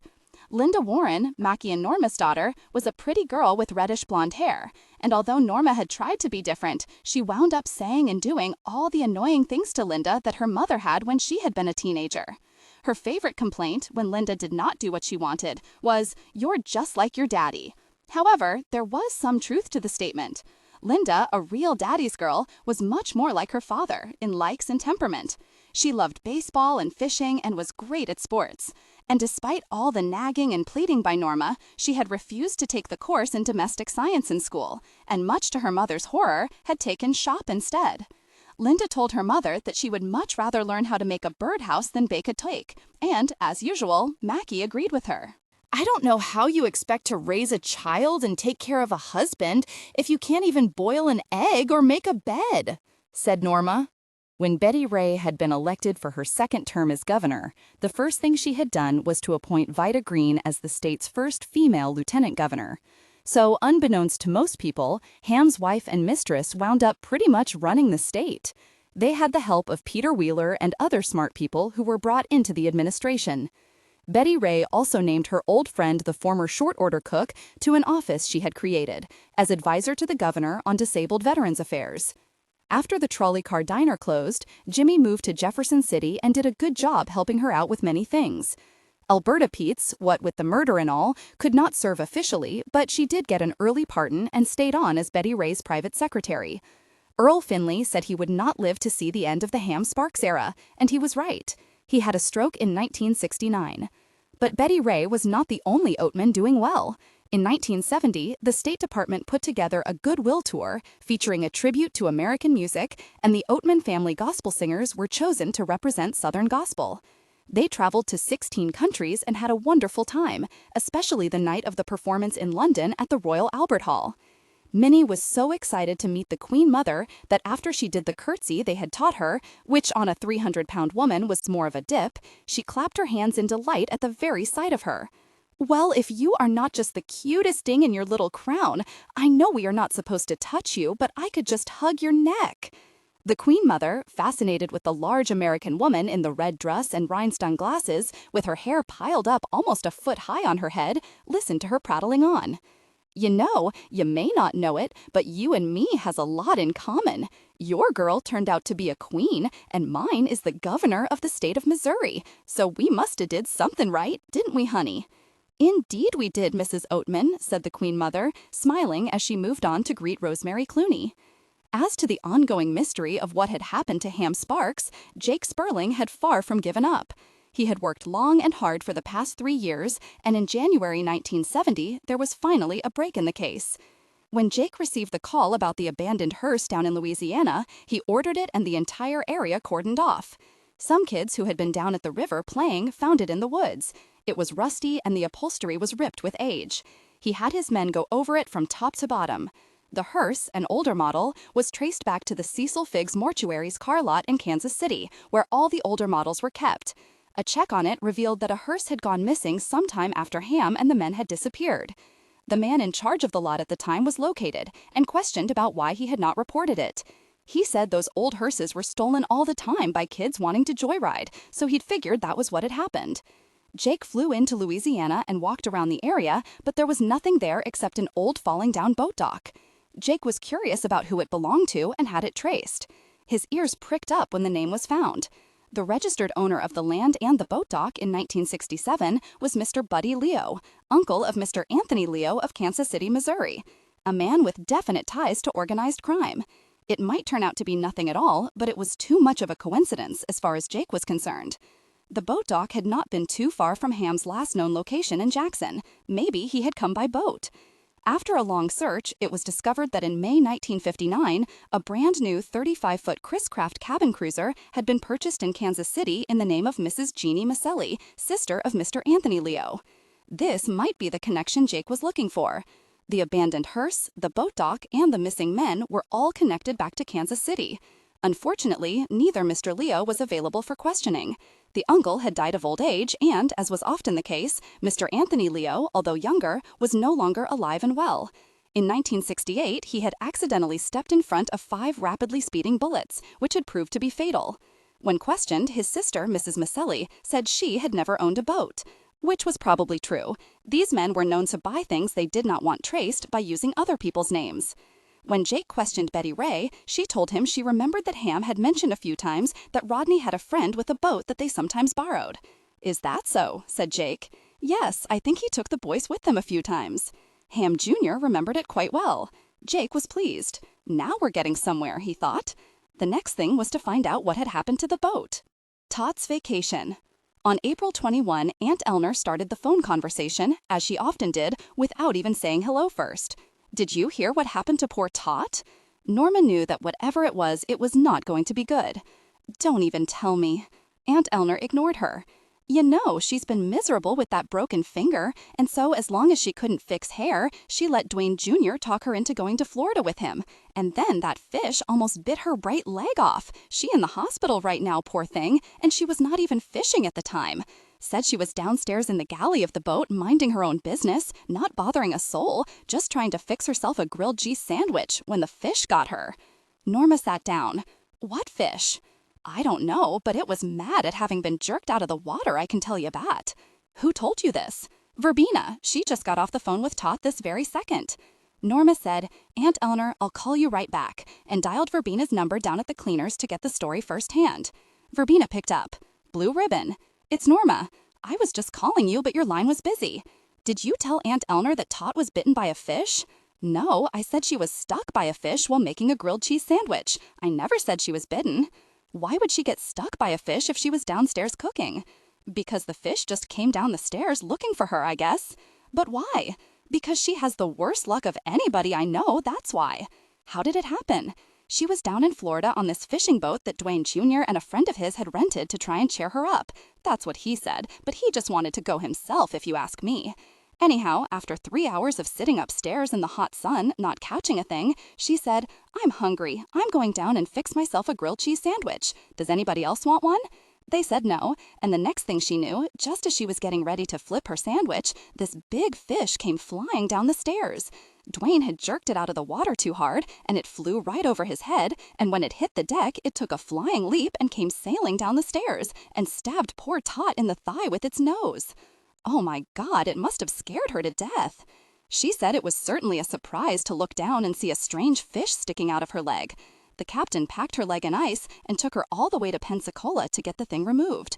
She said she felt like a fool checking in with a fish sticking out of her leg, but the captain said that they didn't dare pull it out on their own. It could cause too much damage. Damage to who? The fish, I guess. Dwayne Jr. is having it mounted as a souvenir of their trip. What kind of fish was it? Norma could hear Verbena shuffling papers. I wrote it down. Here it is. It was identified as a needle-nosed houndfish. They took her picture for the paper. Is she all right? Oh, yes. Besides having 6 stitches and having to get shots. Can't she sue somebody?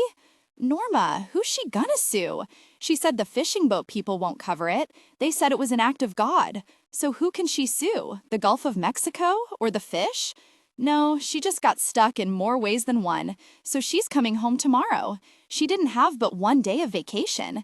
If she was miserable when she left, you can imagine how she must feel now. Poor Tot. The next day, the citizens of Pensacola saw a picture of a Mrs. Hooten being wheeled into the emergency room under a caption that read, "Woman speared by flying fish." People in Elmwood Springs tried not to bring it up, but when they did, all Tot would say was, "It's put me off tuna fish, I can tell you that." To the public at large, my recent experience has taught me an expensive lesson, and I am passing it on as a warning. Do not ever call an ambulance if you can help it. Believe me, I could have gone to Europe twice for the money it cost me to ride no more than 6 blocks in one. It would have to be rush hour, but they did not take that fact into account. They were as nice as they could be, and I was nice back. But at the time, I didn't know I was being charged a small fortune, which I am still paying on, and now my insurance has gone sky high as well. I only had a leg injury, but they made me wear a collar on my neck, and on the way to the hospital, they gave me oxygen in my nose that I did not need, and kept taking my blood pressure and temperature every 2 minutes. Not only that, they were training the boy that was taking it how to do it, and I did not even get a discount. But that was not the worst of it. Once they get you to the emergency room, look out. Those emergency room doctors are expensive, and they charge you by the second. I was x-rayed and CAT scanned from stem to stern, pulled from one place to another the whole time, almost freezing to death. They keep it as cold as ice in there. In my case, I was sent to surgery to have the fish removed. You don't want to know what that set me back. And I was given a local anesthetic, so I was not able to walk out, and they got to keep me overnight. If I were to tell you what they charged me for just the use of the bed, a couple of aspirins and a tranquilizer, it would scare you to death. Don't be lulled into thinking that your insurance covers everything. It doesn't. My advice is this. If you can possibly walk, drive, call a cab, or take a bus to the emergency room, do it. Do not call 911 unless you are out cold. A concerned citizen, Mrs. Tot Hooten, P.S. Watch out for flying fish. Mother's Day. In the spring of 1970, among the radio shows that featured mostly teenage music, right after Tops and Pops, the Neighbor Dorothy show could still be heard over station W.T. Except for the fact that Mother Smith was gone and Dorothy was almost all gray now, the show remained the same. Her voice was still as warm and friendly, a welcome relief from the blaring rock and roll that played the rest of the day and night. "Good morning, everybody," said Neighbor Dorothy. "I don't know what's happening where you are, but it seems everybody here has come down with a full-blown case of old-fashioned spring fever. And I can't blame them. This is such a pretty, warm April, and I hope it is the same where you are. I've never seen so many jonquils popping up everywhere. And pretty soon Mother's Day will be upon us. And if you're wondering what to get Mother this year, think about giving her a gift that sings. A canary of her very own for the parlor or kitchen to start her day on a cheery note. I can recommend that from experience. I can't tell you how much joy my 2 precious birds, Dumpling and Mo, gave me over the years. Or if she already has a canary, you might think about getting her Rittenhouse door chimes. And remember, Rittenhouse door chimes are always pleasant to the ear and a lovely way to say that company is at your door. And let's see what else.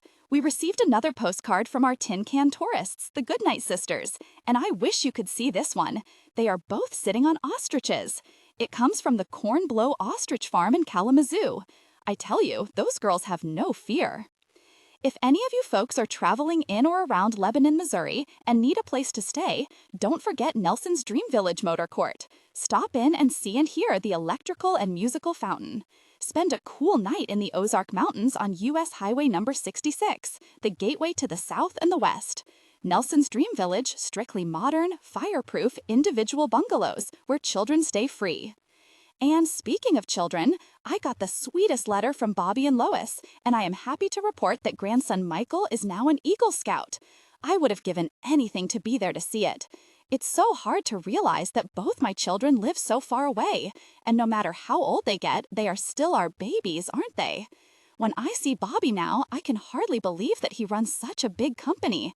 I know he is a grown man with children of his own, but to me, he's still my little Bobby, and she is still my little girl Anna Lee, who, hold on to your hat, called me last night and reported that she might be getting ready to be a grandmother herself and make Doc and I great-grandparents. Dorothy laughed. I told Doc I hope it happens because it will be the first time I've ever been great at anything. Later on in the program, we will be having a talk from Gertrude Hazlitt entitled The Superior Way to Crack Hickory Nuts. But first, let me ask you this. Are there any more pack rats out there besides me? Every year when I do my spring cleaning, I go up in the attic, determined to clean it out and throw out all that old stuff that does nothing but sit up there and collect dust. And every time, I always wind up not throwing a thing away. I sit there and so many pleasant memories come back with each and everything I pick up. I know I should give all of it away, but I just don't have the heart. Oh well, maybe next year. Empty nest. Norma Warren was getting ready to have her daughter leave home for the first time, and she was not at all happy about it. When their daughter Linda graduated from high school, she immediately went to work for ATT. On Career Day, the representatives had come to school trying to recruit women, in particular for management training. They needed a quota of women now that the federal and the state governments were paying attention. Aunt Eleanor's niece by marriage, Mary Grace, had a good job at the telephone company in St. Louis and put in a good word for her. When Linda was chosen, Norma was disappointed. I wish you'd think about going to college for at least 2 years, if nothing else. I wish I hadn't gotten married so young. I wish I had gone to college. I know, Mother, but think about the great opportunity this is. I'm going to be trained for a top job. Why waste 4 years in college when I can already be working and making good money? But honey, think of the fun you'll miss. The sororities, the dating, living in the dorm with all the other girls. People don't do all that anymore, and I can have just as much fun making money. If you weigh all the options, Mother, it's really the most logical and practical thing to do. You're too young to be logical and practical. You must get that from your daddy. I was never practical or logical. Maybe I should have been more like you. I just got married and didn't learn a thing. If something happens to your daddy, I'll probably wind up as someone's maid or cook. That's all I know how to do. I don't have any skills but cooking and cleaning. Oh, Mother, you do too. Real cooking is a skill.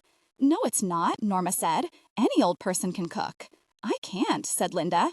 You never really tried. You know your daddy is going to be very upset that you're not going to college. No, he's not. He thinks it's a great idea. How do you know? Because I went down to the store and showed him the letter. When? This morning. Before you showed me? Well, I wanted to see what he thought, and he said I should do it. Oh, I see. So as usual, you and he have decided I'm just out of the loop. I don't count. Oh, Mother. Well, it's true. I don't know why you bother to tell me anything. I might as well be a knob on the door for all you two care. Why did you bother to ask me? You're going to do what your daddy says. You always do. Mother, you know that's not true. And if you're so dead set against it, I won't go. Sure, and if you don't go, you'll never let me live it down. I was just hoping you would be a little closer to home, that's all, not too far away. Linda said, So that's what is really worrying you? Why shouldn't it? I'm a normal mother. But you don't have to worry. I'll be fine. Do you think I am going to let you go up to some big city full of gangs and white slavers and not worry?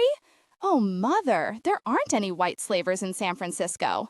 You don't know. I look at television and I see things. Barbara Walters just had a piece about some Russian girls that mixed up with white slavers. It still goes on. Don't kid yourself. Tears welled up in her eyes. And here I thought you would be on some safe college campus for 4 years. Mother, I hope you carry a gun in your purse. That's all I can say. People are getting knocked in the head right and left. I hope you know I won't sleep for the next 4 years. An hour later, Linda called Mackie.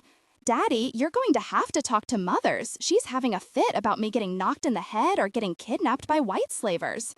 Mackie said, I figured as much. Has she said anything about earthquakes yet? No, not yet, but I'm sure as soon as she has time to think, it will be next. As expected, later that night, Norma sat in the kitchen with Mackie.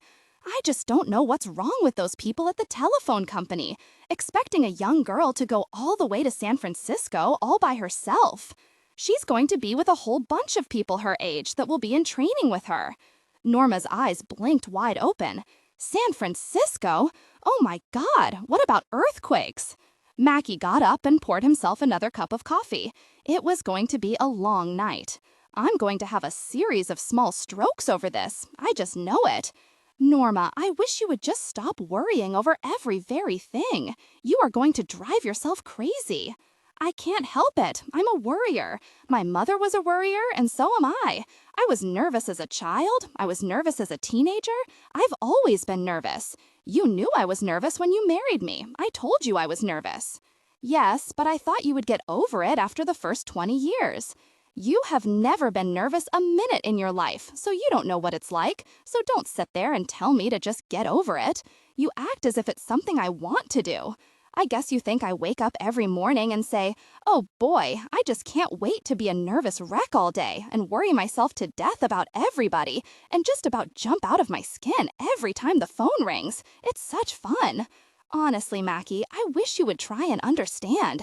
You and Aunt Eleanor are just alike. Neither one of you has a nerve in your body. I wish I could be like that, but I can't. I guess it's just part of nature. Some animals are nervous and some aren't. I don't know why, but I am sure the good Lord had his reasons. You can't change people's nature. You can't say to a bird, be more like a cow. All right, Norma, you've made your point. Or a lion to be like a monkey. Okay, Norma, all I was suggesting is that you might have more fun if you could relax more. Don't you think I know that? You think you're telling me something I don't know? I wish I could just let the house go to pot. Let you and Aunt Eleanor and Linda do what you want. What if Linda wants to go off to a big city and live around dangerous individuals? So what? You want to jump on and off roller coasters at your age. So what? Aunt Eleanor wants to leave her house wide open all night so anybody can come traipsing in and out and murder her in her bed? So what? I know, but Norma, you're like Chicken Little, running around always thinking the sky's falling. Do you think that your worrying can prevent anything from happening? Whatever happens is supposed to happen, and whatever doesn't, isn't. Norma looked at him like she could kill him. Well, thank you, Mackie. That's a big help. I'll remember to tell you that the next time you are worried about something. After Linda had left for San Francisco, Aunt Eleanor called Norma and said, Norma, do you know what's the matter with you? You're an empty nester. What? I read it in the Reader's Digest, and I think you've got empty nest syndrome. I think that's why you are so depressed and moping around. It says the symptoms are a feeling that your life is over, a feeling of uselessness. I see the signs as clear as day. What signs? You can't fool me. Every time you come over here, I know you're just itching to clean my house. What you need is a hobby. Listen, the Reader's Digest says, and I quote, are you listening? Yes. The antidote to empty nest syndrome is the following, or a combination thereof. Get up out of the house and make new friends. Get new hobbies. Donate your time to some civic cause. Go on a second honeymoon with your husband. A second honeymoon? We never had the first one. Now I'm due 2. Go on. What else? Go out to eat at least once a week. Or take a dance class. Norma had to admit that what Aunt Eleanor said was true. She had been feeling useless, and she had been itching to clean Aunt Eleanor's house from top to bottom. But she did not want to take a dance class or eat out once a week. There was no place to go now that the cafeteria had closed except Howard Johnson, and just how many fried clams can one eat? And she knew Mackie would never shut down the hardware store to go on a second honeymoon. She supposed her only recourse was to search for a cause. But finding a cause in Elmwood would not be easy. Everybody seemed to have what they wanted. Tin Can Tourists, 1974. Aunt Eleanor had been out in the yard dealing with a dog that was chasing her cat and had missed most of Neighbor Dorothy's show, but she ran in and turned it on to try to catch the tail end of it anyway. This was Neighbor Dorothy's last week on the air, and she did not want to miss 1 second of it. We received another postcard from our tin can tourists, Ada and Bess Goodnight. Bess says their travels are over. They have settled down and plan to stay there forever. Their new home is the Ollie Trout Trailer Camp, located on Biscayne Boulevard at 107th Street, 1.5 miles north of the Miami city limits. The postcard has a lovely picture and describes Ollie's as one of the finest automobile trailer tourist parks in the country, offering 350 individual lots with a coconut palm on each corner. It sounds like heaven to me. The card is signed, "Woohoo! Come and see us, Ada and Bess Goodnight." It seems like they just left yesterday, and they have been gone for over 9 years now. Well, I've got you up on all the news, so I thought I'd take this time to talk about something that's been on my mind for a while. Last night, Doc and I were sitting in the backyard, watching the sun go down and the stars come out, and what a pretty sight to see the first little star come twinkling on the night. The night was so warm and lovely, and we sat there until they had all come out, and I had a thought. I wondered how we would feel if we never had stars or the moon, just a dark sky, and then, one night, they suddenly all appeared in the sky. We would all be in awe, I'm sure, and say, "What a wondrous sight." But sometimes I get so busy, I forget to look at the moon and the stars and appreciate how lucky we are to have them. We never appreciate the moon until he goes behind a dark cloud, do we? God gave us so many beautiful things to look at. And now that both my children are grown and gone, Doc and I spend a lot more time counting our blessings, and we have had more than our share. I know that we were so lucky to have had Mother Smith with us for so many years. Both our children are happy and healthy, and I have been blessed too, with so many wonderful neighbors, my real neighbors and all my radio neighbors, who have been with me throughout the years. I often wonder what I did to deserve such a wonderful life. It's going to be hard not to come to the microphone every morning for our visit, but you and I know that, unfortunately, time marches on and waits for no man, as they say, or even woman. I am sure that the new folks coming along will have a lot of exciting things to offer. It's been a long run. 38 years of broadcasting is more than I could have ever hoped for. As most of you know, Doc is retiring this month, and we are looking forward to doing some traveling and a lot of visiting. At the end of our lives, we don't have much money and are not rich in material things. But as I sit and reread the letters you have sent me throughout the years, I am wealthy as a millionaire. And I hope you will still write to me every once in a while. I have been asked to stop by the studio in Poplar Bluff and chat with you from time to time, so you won't be rid of me altogether. But we still have a week to go, so I won't say goodbye. I'll just say until tomorrow. This is Neighbor Dorothy, coming to you from 5348 First Avenue North in Elmwood Springs, Missouri, where you are always welcome and have a nice day. Eleanor got up from the table, sighing and wondering what in the world life would be like without the Neighbor Dorothy show. She was not the only one. In a kitchen 20 miles outside of town, a farm woman went into the left drawer by the sink and pulled out a writing tablet, and, after testing about 6, finally found a ballpoint pen that still had ink in it. She sat down and started a letter. "Dear Neighbor Dorothy, just thought I'd drop you a line and tell you how much I'll miss hearing you on the radio every day. Listening to you was always such a comfort to me, and I did not feel so alone way out here, so far from town. It would have been a lonely old life if it had not been for you and your family. At times, I almost felt like Bobby and Anna Lee were mine as well. Lord, we have been through it all, haven't we? You have truly been a good neighbor. Your friend, Mrs. Vernon Boschel, Route 3. The end of an era. Doc had been at the drugstore, training the young pharmacist who was taking his place when the prescription was called in. The minute he saw who the heart medicine was for, he went home. They never did travel.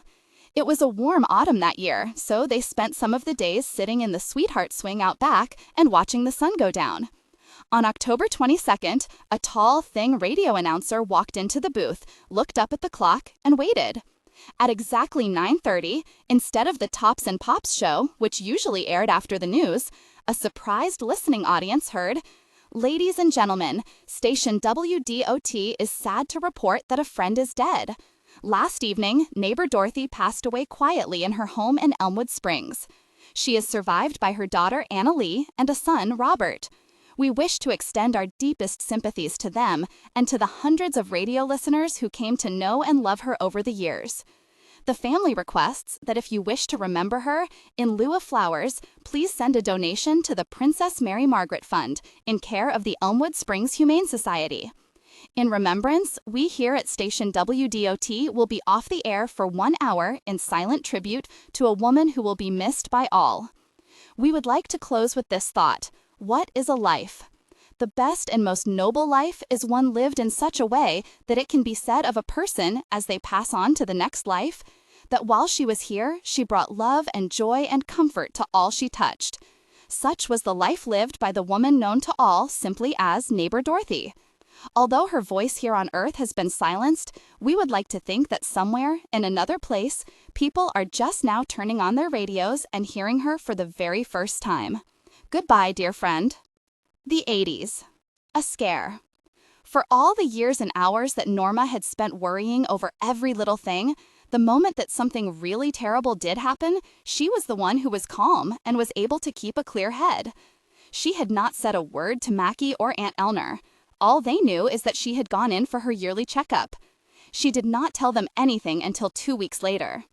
That night after dinner, after she put the dishes in the dishwasher and turned off the kitchen light, she sat down by Mackie in the family room. "Mackie, I'm sure it's nothing, but they saw a little something on my mammogram that they didn't like, and Dr. Haling wants to do a biopsy." Mackie felt the blood drain from his body.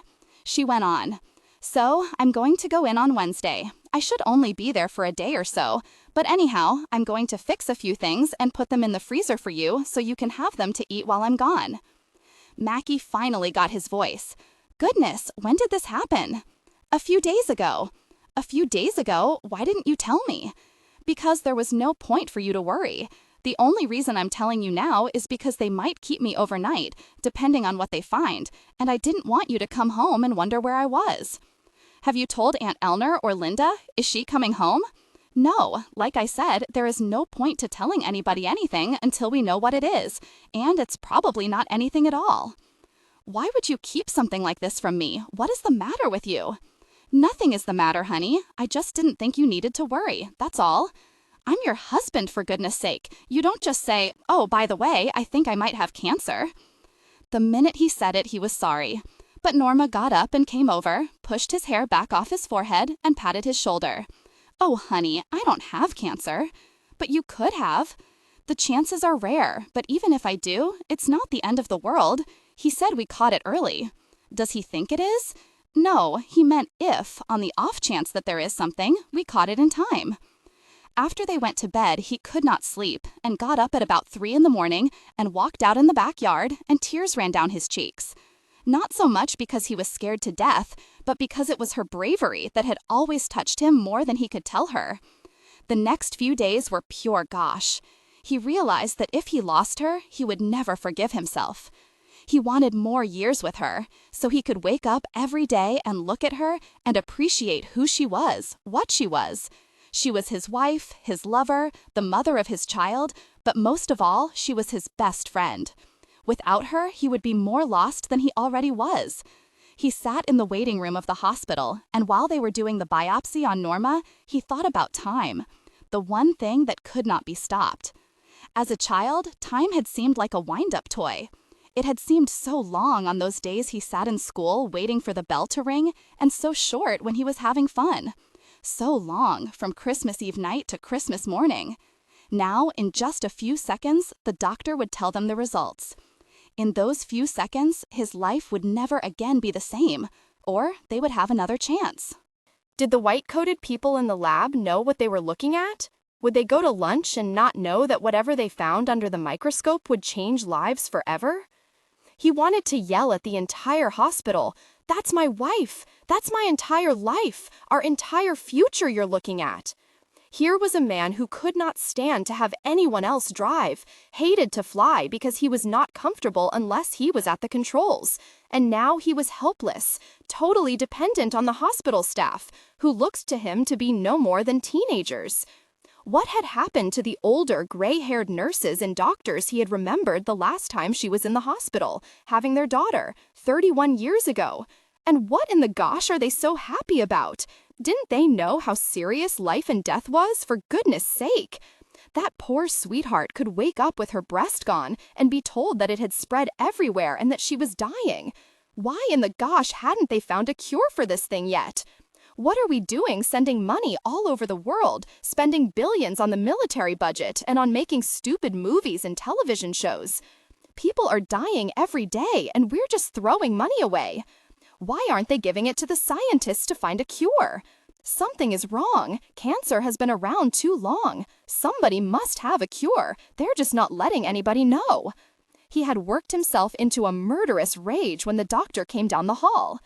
Mr. Warren, we just got the report from the lab and it's absolutely benign, so we're going to close her on up.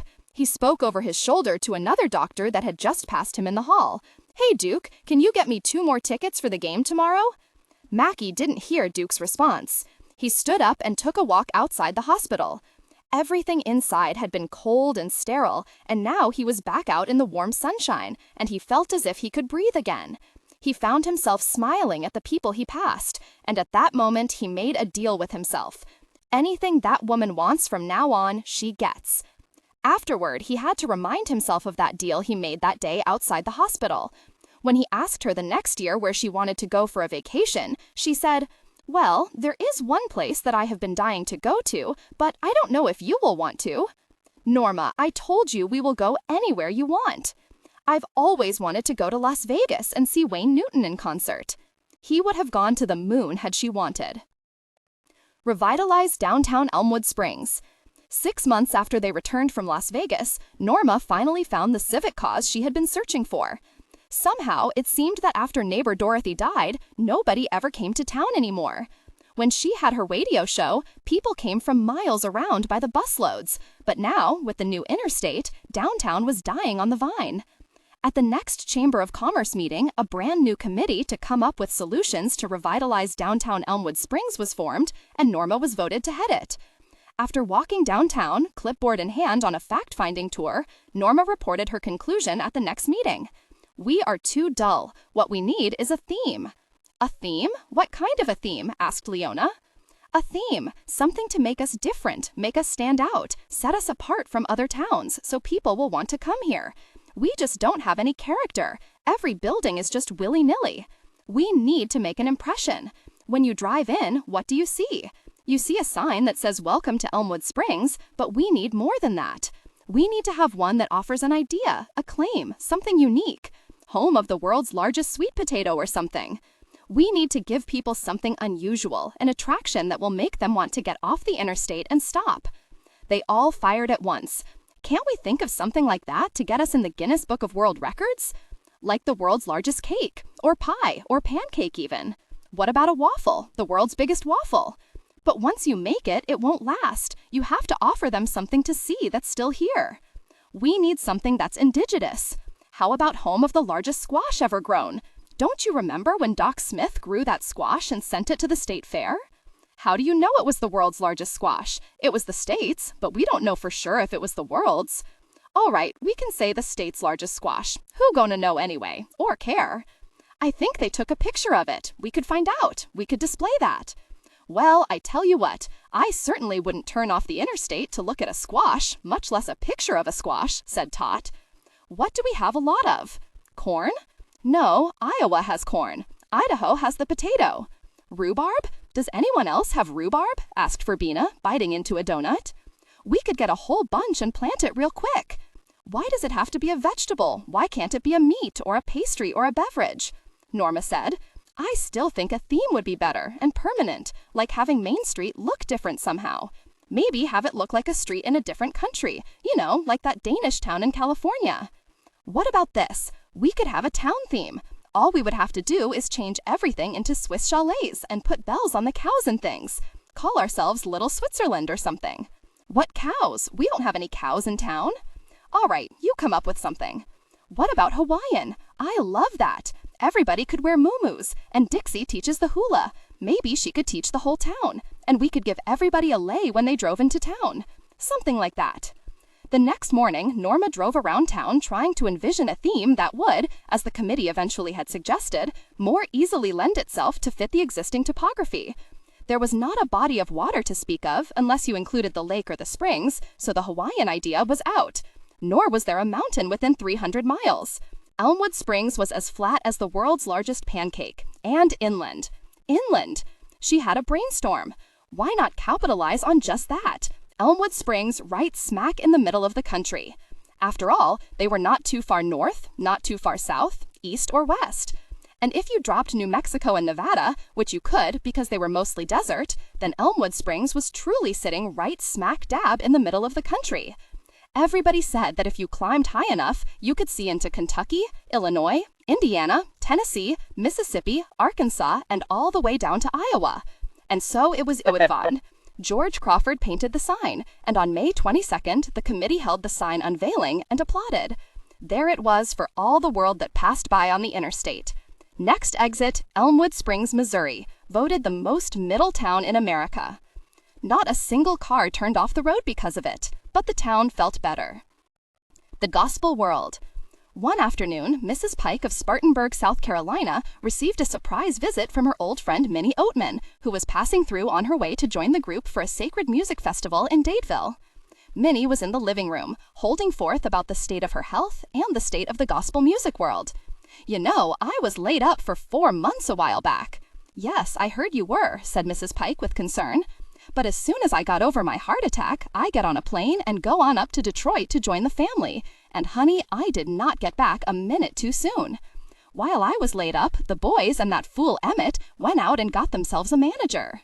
I look up and here they come, wearing them tight little pants and skinny little neckties and long sideburns and pencil-thin black mustaches, with their hair all combed way up in slick pompadours on the top of their heads, and the worst of it was they thought they looked good. I said, "You boys is just one step away from show business, and if your daddy could see you, he'd roll over in his grave." Oh, I was fit to be tied, and I can't blame Beatrice. She can't see what they had on. Anyhow, I ran that manager off. But you know, I worry to death about how gospel has just gone commercial. I think it all started when the Oak Ridge boys let their hair grow long and went country. And now lots of these boys have turned country trying to make a fast buck. I'm scared Vernon is going to run off to Nashville for good and start popping those pet pills with the rest of them. Bervin got himself a new wife and is threatening to run off and be an Amway salesman, and if he does, there won't be anybody left to sing tenor. She took a swig of her iced tea. I had hoped to bring Betty Ray's 2 boys into the family group someday, but that's not going to work out. Neither one of them can carry a tune. She heaved a sigh and looked away, baffled. I just don't understand it. Both of 'em tone deaf, with me and Ferris for grandparents. After her second term, Betty Ray retired from politics altogether and spent most of her time doing just what she had wanted to do all her life. She stayed home and gardened. The only other thing she did, besides an occasional visit with her boys, was to serve on the board of the 12 Ham Spark schools for the deaf and the blind she had founded in her late husband's name. After Peter Wheeler's wife died, he and Vida married and were traveling the world on cruise ships. Jimmy Head moved into Betty Ray's guest house out in the back and was very happy. In 1984, Ham Sparks Jr. ran for governor and won. People say they heard Earl Finley turning over in his grave. As far as the Ham Sparks case, after tracking the boat back to Mr. Anthony Leo, Jake Sperling hit another brick wall. He could not find the boat. He and his men scoured the records of all missing boats found, and every piece of a boat found from St. Louis to the Mississippi border and on out to the Gulf of Mexico, but nothing showed up. And Jake was still not sure if the missing hearse or the missing boat had anything to do with the men's disappearance. All he knew was that Ham had been in Jackson, Mississippi one night and had vanished the next morning. Every hunting and fishing camp in the area had been gone over with a fine-toothed comb and with a pack of bloodhounds. Nothing. Every fiber, bone, tooth, or hank of hair that had been recovered in the past 17 years had been examined, but nothing matched any of the men. So far, this case was turning out to be the most baffling one he had ever run up against.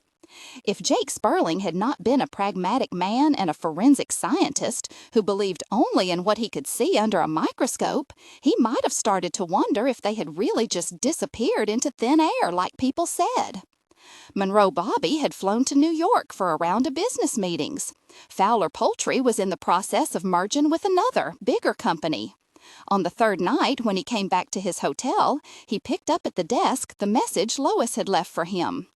Your friend Monroe Newberry passed away. Funeral is Wednesday at 2. Call me as soon as you get this. He went up to his room, sat down, and called her. Thank God for Lois. She had arranged everything with their travel agent and booked him on a flight from New York directly to Kansas City, where a rental car was reserved. He could drive to Elmwood Springs. After Bobby's mother had died, Doc had gone to Seattle to live with Anna Lee, and Bobby had not been back to Elmwood Springs since the day of his mother's funeral, or seen Monroe for years. He had been so busy. But he and Monroe always called each other on their birthdays and at Christmas just to check in. They always planned to get together and do something, but they had not. Both had always figured they had plenty of time. Now it was too late. In Kansas City, his rental car was waiting, and as he drove out onto the new superhighway, he began to think about so many things he and Monroe had done together. Climbing the water tower, swimming at the Blue Devil, the train trip to the Boy Scout Jamboree, all the hundreds of times Monroe had spent the night at his house. The promise they'd made to one another that night, looking up at the stars with his grandmother, to call each other in the year 2000. Each had been best man at the other's wedding, but time and distance had taken its toll. Bobby had moved up in the world. He had new friends. He and Lois had bought a home in Shaker Heights in Cleveland, where the corporate offices were now located, and had joined the country club. Monroe had stayed at home to manage his wife's father's tire store. Bobby arrived at the church around 1:40 and said the appropriate words to Monroe's wife Peggy and a few other classmates. Then he walked over to the casket. He reached out and patted the body lying there, a body that was supposed to be Monroe, but was only some cold, hard thing just taken out of a freezer. It startled him. Why was he so cold? Had they put him in an icebox? What was lying there in a brown polyester suit and tie looked like a bad mannequin someone had made of Monroe as a joke. What was death anyway? Some cruel magic trick pulled by the universe? One moment people are here, and then somebody waves a cloth over them, and in an instant they are gone. What once Monroe had disappeared? Where had he gone, Bobby wondered, just as he had as a child? What happened to the rabbit that the magician pulled out of the hat and made disappear? Was Monroe hidden in a secret compartment somewhere, waiting to come back? He knew he should be feeling something more, but he just felt numb, almost detached. And as he sat in the pew, listening to the minister drone on and on, he realized that he had started to hum a little tune that for some unknown reason kept playing over and over in his head. A tune he had not sung in years. Enjoy yourself, it's later than you think. Enjoy yourself while you're still in the pink. He knew he should be paying attention to the service, but he could not concentrate. When it was over, the women, as usual, handled everything well. They even seemed to know when to cry, and how to cry, what casserole to make, and where to bring it. All the men did was show up and line up as pallbearers, and even then they had to be told what to do. As he carried the body, he was still unable to comprehend that it was really Monroe in the box he was lifting. It couldn't be. He was only 49 years old. He was supposed to have had so many years left. Monroe had been walking down the aisle at the Walmart Garden and Patio Center, looking for a good crabgrass killer, and the next thing he was on the floor, dead of a massive heart attack. They say he never knew what hit him. But Bobby wondered if Monroe had felt it coming, if he had had even a few seconds of wondering what this was. Was he dying? Was it all over? Had he been shocked to realize that this was it, the way it was going to be? Did he have a second to think about the last thing he said to his wife or his children?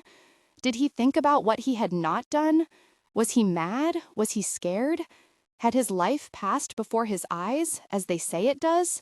Or did it just go black? Is it like sleeping? Do you dream? Was Monroe somewhere watching him right now, pleased he had come after all these years? Or did anything Bobby did today really matter? If Monroe had known how short his life was to be, would he have done things differently? Would he have wasted so many days just fooling around his workshop or looking at baseball games? What would he have done had he really known how fast life goes? Like one train whizzing past another, a roaring noise, a vibration, and then gone as fast as it came. After the graveside service, they went back to the house. Peggy had set up a little table with a candle on it where she had put out some photographs. Bobby walked over and saw the one of Monroe sitting on a pony, the same pony he'd been on, and school pictures, Monroe's wedding picture, frames with his family's pictures of him holding a string of fish, Monroe getting heavier as the years went by, but still that same sweet, good-natured Monroe, who had gone along with every crazy thing Bobby had thought up. After a while, all the guys eventually went out on the back porch and stood around talking, trying to remember all the funny things over the years. That time when Monroe had shot his little toe off when he tripped over his hunting dog, the time he had been caught trying to steal Old Man Henderson's wheelbarrow, all the nutty times of their childhoods. One of the guys passed a bottle of Jim Beam whiskey around, and they each took a drink. Most of them, including Bobby, had lost a parent, but that was to be expected. This was different. This was the first friend of their own age who had died. This was too close for comfort. Death did not scare Bobby. He had seen too much of it in Korea. What scared Bobby was the moment or even the few seconds when you might know you were dying and that everything was over. He had almost drowned once and had thought for a fleeting second that maybe it was his last moment on Earth. But at the time, he had been so young, and after he had the devil scared out of him, he'd promptly forgotten it and continued to take stupid chances. The young can forget easily. As you get older, it becomes harder and harder to forget your own mortality. There are so many reminders. Little individual end of the world start to happen all around you. When your grandparents go, your parents are ahead of you. But when they go, you look around and realize you are next in line. Then, one day, you are actually talking about cemetery plots and insurance. It was about 5 when the get-together was over. Before he left to go back to the airport, Bobby decided to take a walk around town. He had not been home since his mother's funeral all those years ago. As he walked down streets where he had once known every face he passed, there were now strangers who had no idea who he was.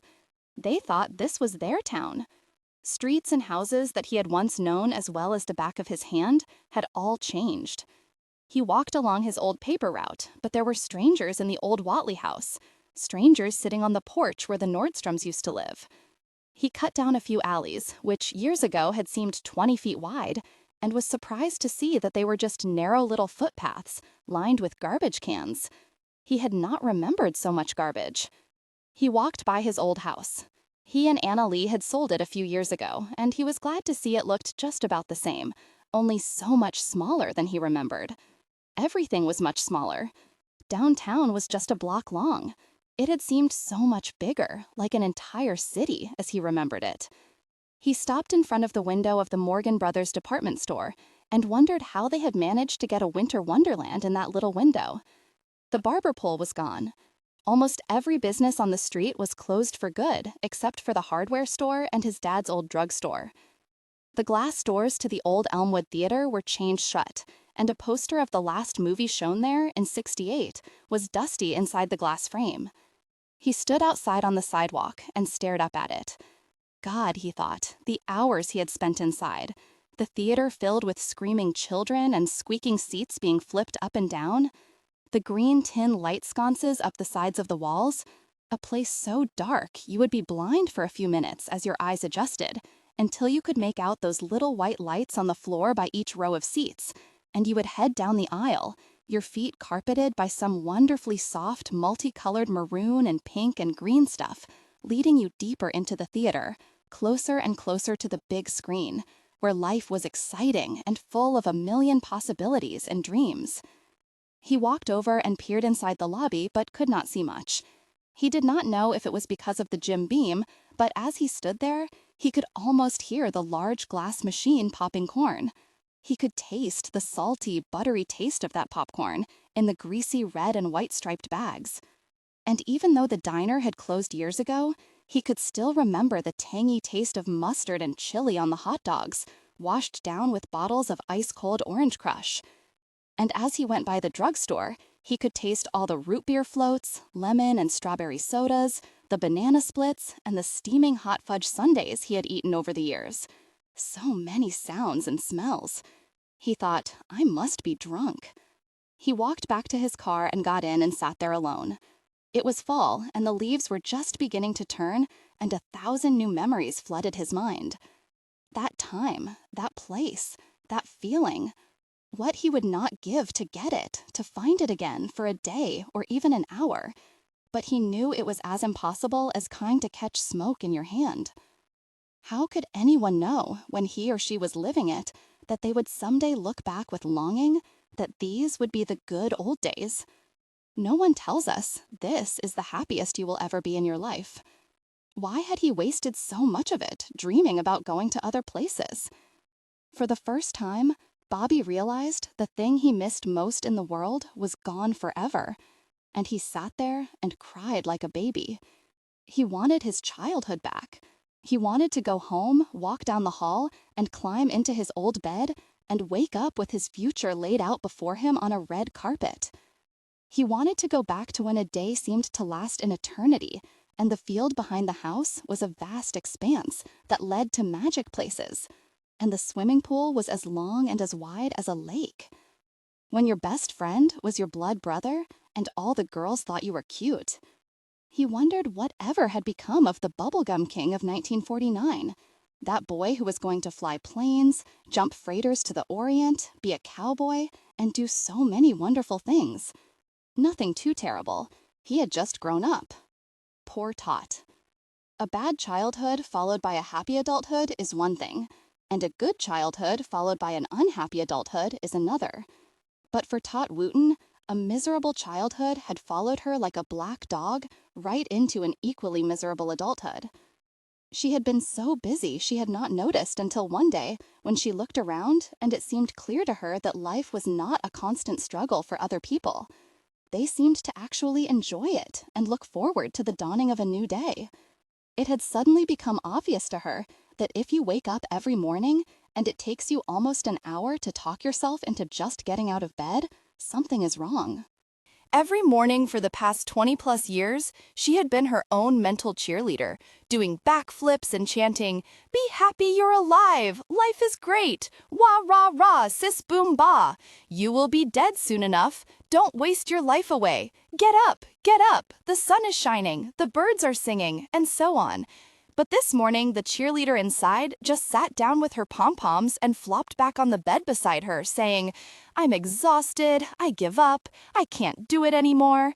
She was like that old man River, tired of living, but feared of dying. And this morning she had realized that she could no longer just keep rolling along. After a lifetime, day after day, of getting up and taking care of first her brothers and sisters, then her own children, a drunken husband, her parents, she was like the elephant, so exhausted from carrying such a heavy load that she just fell down and couldn't get up. Poor Tot knew that not only could she not go on, but she did not want to go on. Each of her children had been such a disappointment, and she had not had one good holiday in her life. Every Christmas had been the same. James, drunk as a coot by 10 in the morning, passed out by noon, and Darlene and Dwayne Jr. constantly fighting over something. Darlene was on her 4th marriage, and her daughter Tammy Louise seemed to be taking after her, only 10 and already crazy about the boys with the motorcycles. The last time Tot had seen Dwayne Jr., he had come to visit and walked off with her good silver candlesticks to buy more dope with, she guessed, or to hand over to that skinny girlfriend of his, the one with the penciled-in black eyebrows who smoked one cigarette after another. Where he had found her was a mystery that she was afraid to solve. And neither one of her children would listen to her. They both snapped, "Well, look who you married." Not that she hadn't tried with Darlene. She had sent her to the Dixie Cahill School of Tap and Twirl, but Dixie had sent her back home with a note. Dear Tot, Darlene does not know her right from her left, and I am afraid she will never make a dancer. You work too hard for your money to waste it on any more lessons. Sincerely, Dixie. Then, after years of putting up with James and his drinking, and begging and pleading with him to quit, they found him one day passed out in the back of the garage, sick as a dog from one of his long binges. The doctor finally told him, if you take one more drink, it will kill you. After all the years of Tot threatening him, crying, that one sentence did it. He sobered up and soon was holding down a good job, and the next thing she knew, he was sitting in the living room telling her about some woman he had met in AA. He looked her right in the eye and said, Tot, for the first time in my life, I am really in love. There she sat, after having borne his 2 children, put up with his drinking for over 32 years, and he had the nerve to tell her he was in love for the first time in his life? At that moment, it occurred to her why people are driven to murder, and she made a mental note not to support the death penalty. If she had had the strength, she would have killed him, but she was unable to move. So she sat and stared while he went on and on about how sometimes in this life, people are lucky enough to find their true soulmate. How for the first time since he was a boy, he was able to laugh again. How the world looked bright and new and shiny again. About how much he liked the new woman's children, and that he felt he now had a chance to be a better father this time than he was the last time, now that he was sober, that is. Then he finished off his dissertation on love and second chances. I can't tell you how much better I feel now that I've been honest with you. Oh, good. I'm so glad you feel better. My sponsor said that the sooner I told you, the better off we would both be. I'm glad he thought so, she said. So now that you know, what do you want to do about it? What do I want to do about it? Yes, he said, and looked at his watch like he was late for an appointment. I want you to get up and call that woman and tell her that you are already married. Oh, now, Tot, be reasonable. Jackie Sue needs me, and you don't. Tot could not believe her ears. Jackie Sue Potts, who's been with every man in this town? Tot, don't say anything you will regret. You don't know what a hard life she has had. She's had a hard life? Tot, the past is the past. We all have to live in the present, one day at a time. I'll tell you one thing, one day at a time. I'll give you a divorce, but on one condition. You take that woman and you get as far away from us as you can, because I will not live in the same town and have to see her or you. Do you hear me? Tot had felt like a complete fool. Not only was the girl younger than her daughter, but all this time she had been fixing Jackie Sue's hair. She had been doing it so Jackie Sue would look good for a date with Tot's own husband. Of course, James had not moved, and soon she had to see him and Jackie Sue floating all over town, showing off their new baby. That morning, she wondered why she had finally reached the end of her rope. Maybe it was because she was just so tired. So bone-tired that at long last she couldn't hold on anymore. By 7 o'clock that morning, the phone started ringing. She knew it was Darlene, wanting to know if she could drop her children off at the house so she and that new husband of hers could go off to the stock car races. But for the first time, Tot did not pick up the phone. Several more times before noon, the phone rang, and several more people wanting something or annoyed because she didn't answer. She heard the phone, but even the sound of the ringing did not stir the slightest, smallest interest or need to answer. Tot wondered what had happened. What in her had finally broken? What had undone her at last, so she could lie there as peaceful and as silent as a radio that had suddenly been unplugged? That was it, she thought. I am unplugged, dead inside at last. No more currents running through me, forcing me to keep going, to turn on, to feel anything. Was this permanent, or was this just the vacation she had never had in her life? How long would she be off, she wondered, and she hoped it was forever. It was so peaceful, so soothing, so painless to be alive but not to feel. It was as if she had stepped out of her body and left the house, although the woman who used to be her was still there, empty, hollow.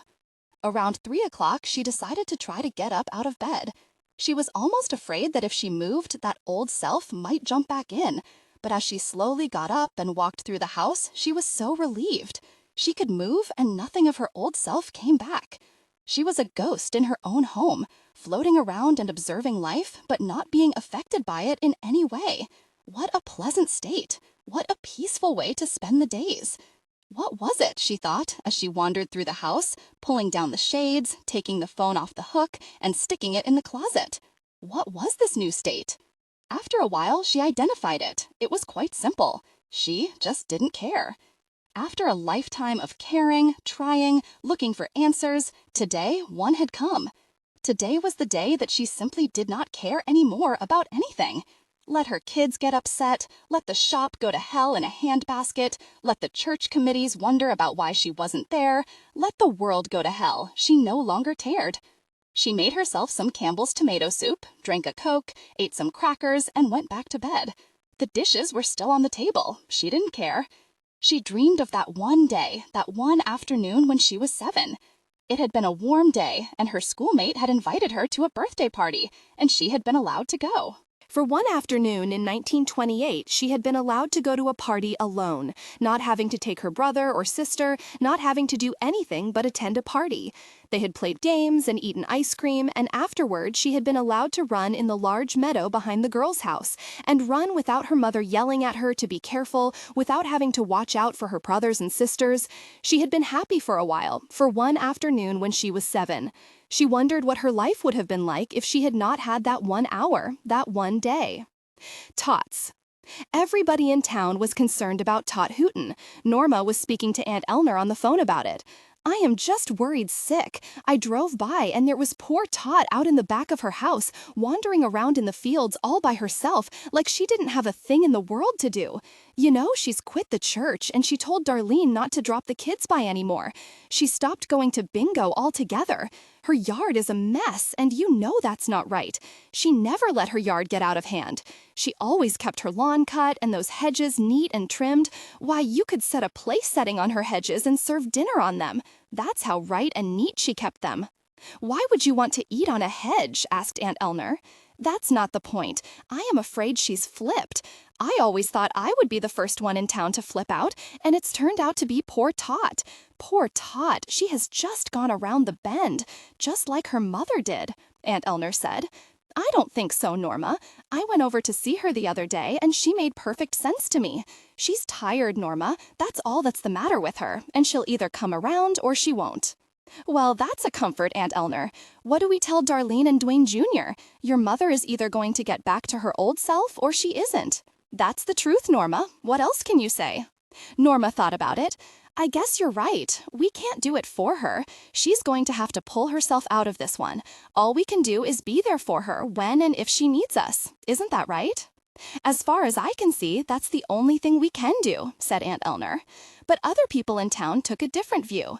Mrs. Mildred Noblet, a thin woman with a tick in her right eye, marched over to Tot's house and banged on the door so long Tot finally had to open it and let her in.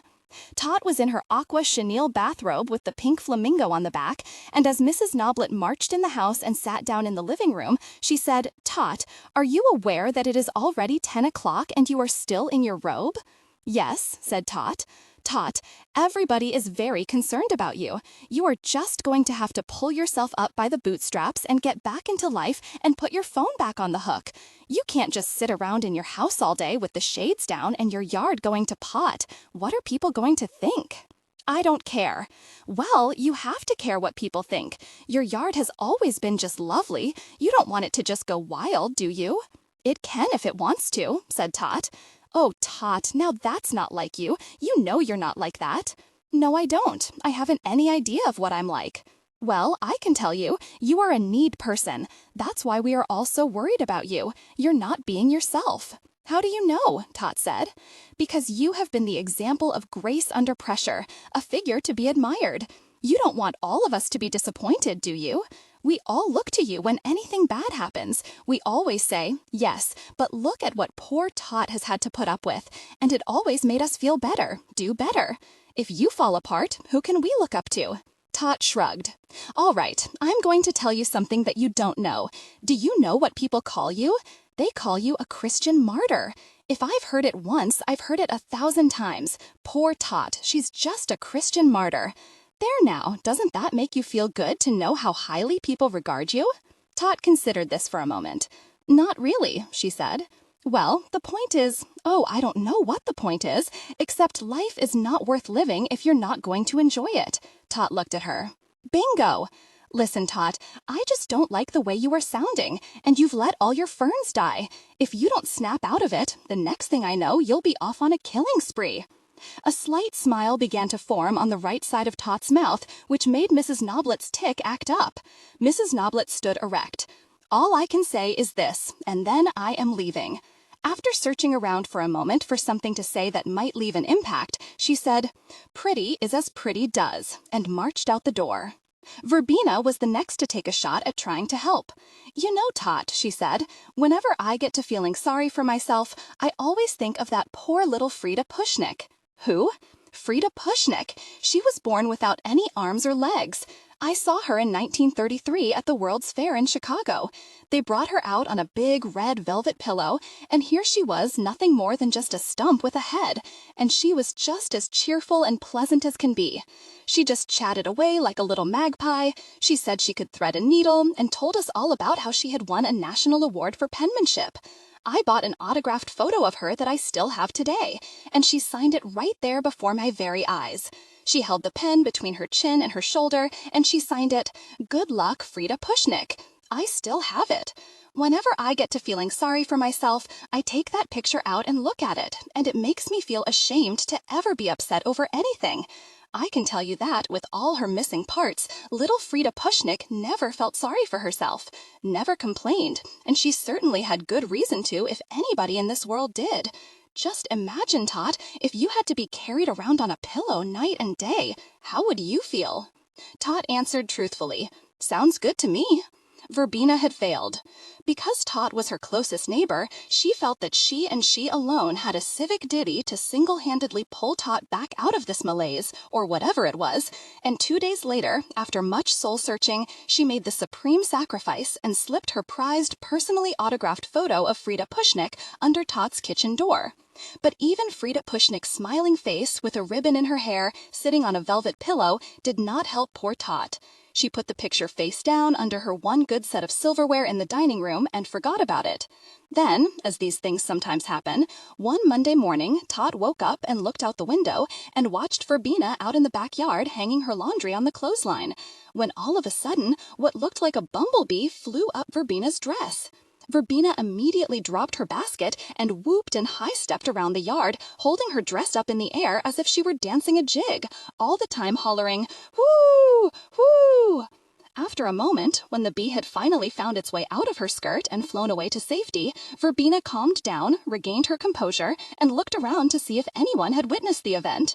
Satisfied that nobody had seen her flying around her yard in broad daylight with her dress over her head, she went over and finished her task. But in the next house, Tot was laughing so hard that tears ran down her cheeks, and she had to put a pillow over her face to keep Verbena from hearing her.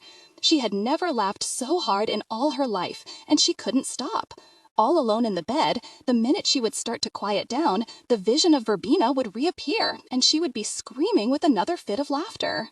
She laughed so hard and for so long that she could not get out of bed, and finally went back to sleep. But the moment she opened her eyes, she thought of Verbena doing the jig and had another laughing fit. Later, she had to get up to go to the bathroom, and when she looked at herself in the mirror, that started her laughing again. She laughed so hard all that day that her upper plate came loose, and even that made her laugh. The next day, she woke up feeling sore all over, but very calm and rested, and for the first time in months, she felt like she might get up for good. After all of Verbena's trying so hard to pep her up, Verbena never knew that a bee up her dress had finally done the trick. From that day forward, Verbena was convinced that it had been little Frida Pushnik who had done the trick, and Tot never told her any different. Soon, everyone in town knew Tot was going to recover from her terrible ordeal. For the first time in weeks, she pulled up the shades in the living room, and week after week, the shades came up room by room, until one day Tot got dressed and went back to work with a new outlook on life. "Norma," she said, "I've been on the verge of a nervous breakdown all my life, and now that I've had it, I feel a whole lot better." Daughters Mackie and Norma's daughter Linda had married but continued to work to help put her husband through law school, a fact that irritated Mackie to no end. If he can't support a wife on his salary, then he shouldn't have gotten married, he said. However, at the time, Norma thought it was a good idea for Linda not to quit her job. I wish I had a job, Norma added wistfully. Several months later, when the pancake house opened, Norma applied for the job of hostess and, to her surprise, was hired. But her mother, Ida, now an imposing dowager of 75, who wore 6 strands of pearls around her ample bosom and carried a black cane, talked her out of it. Norma, for God's sake, how would it look to people? The daughter of the president of the National Federated Women's Club of Missouri being a hostess at a pancake house? If you will not think of your own social position, then think of mine. And so Norma continued to be, as she put it, just a housewife. Her hopes of becoming a grandmother had been dashed when Linda had had a miscarriage in her 3rd month. After the miscarriage, Linda and her husband had begun having problems. Linda had wanted to try again, but he was against it until he finished school. Mackie said it was because the husband was afraid he would lose his meal ticket, but as Norma pointed out, he'd never liked him in the first place. One afternoon a year later, when Mackie walked in the door from work, Norma met him in the living room. Linda called and said she is calling back at 6 because she wants to talk to both of us.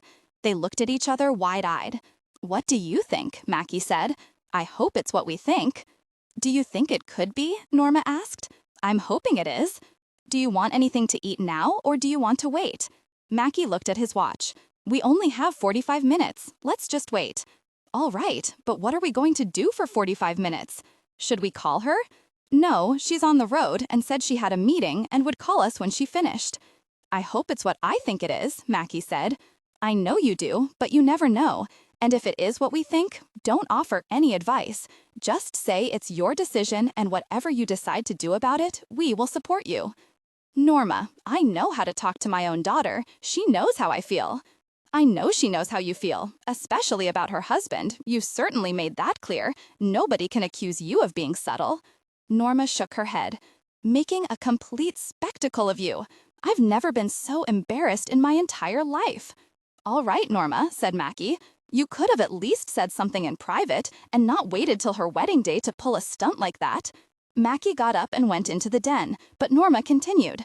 "Imagine such a thing. It's part of the ceremony. Everyone knows when they say, 'Who gives this woman in marriage?' you are supposed to say, 'I do,' and step back."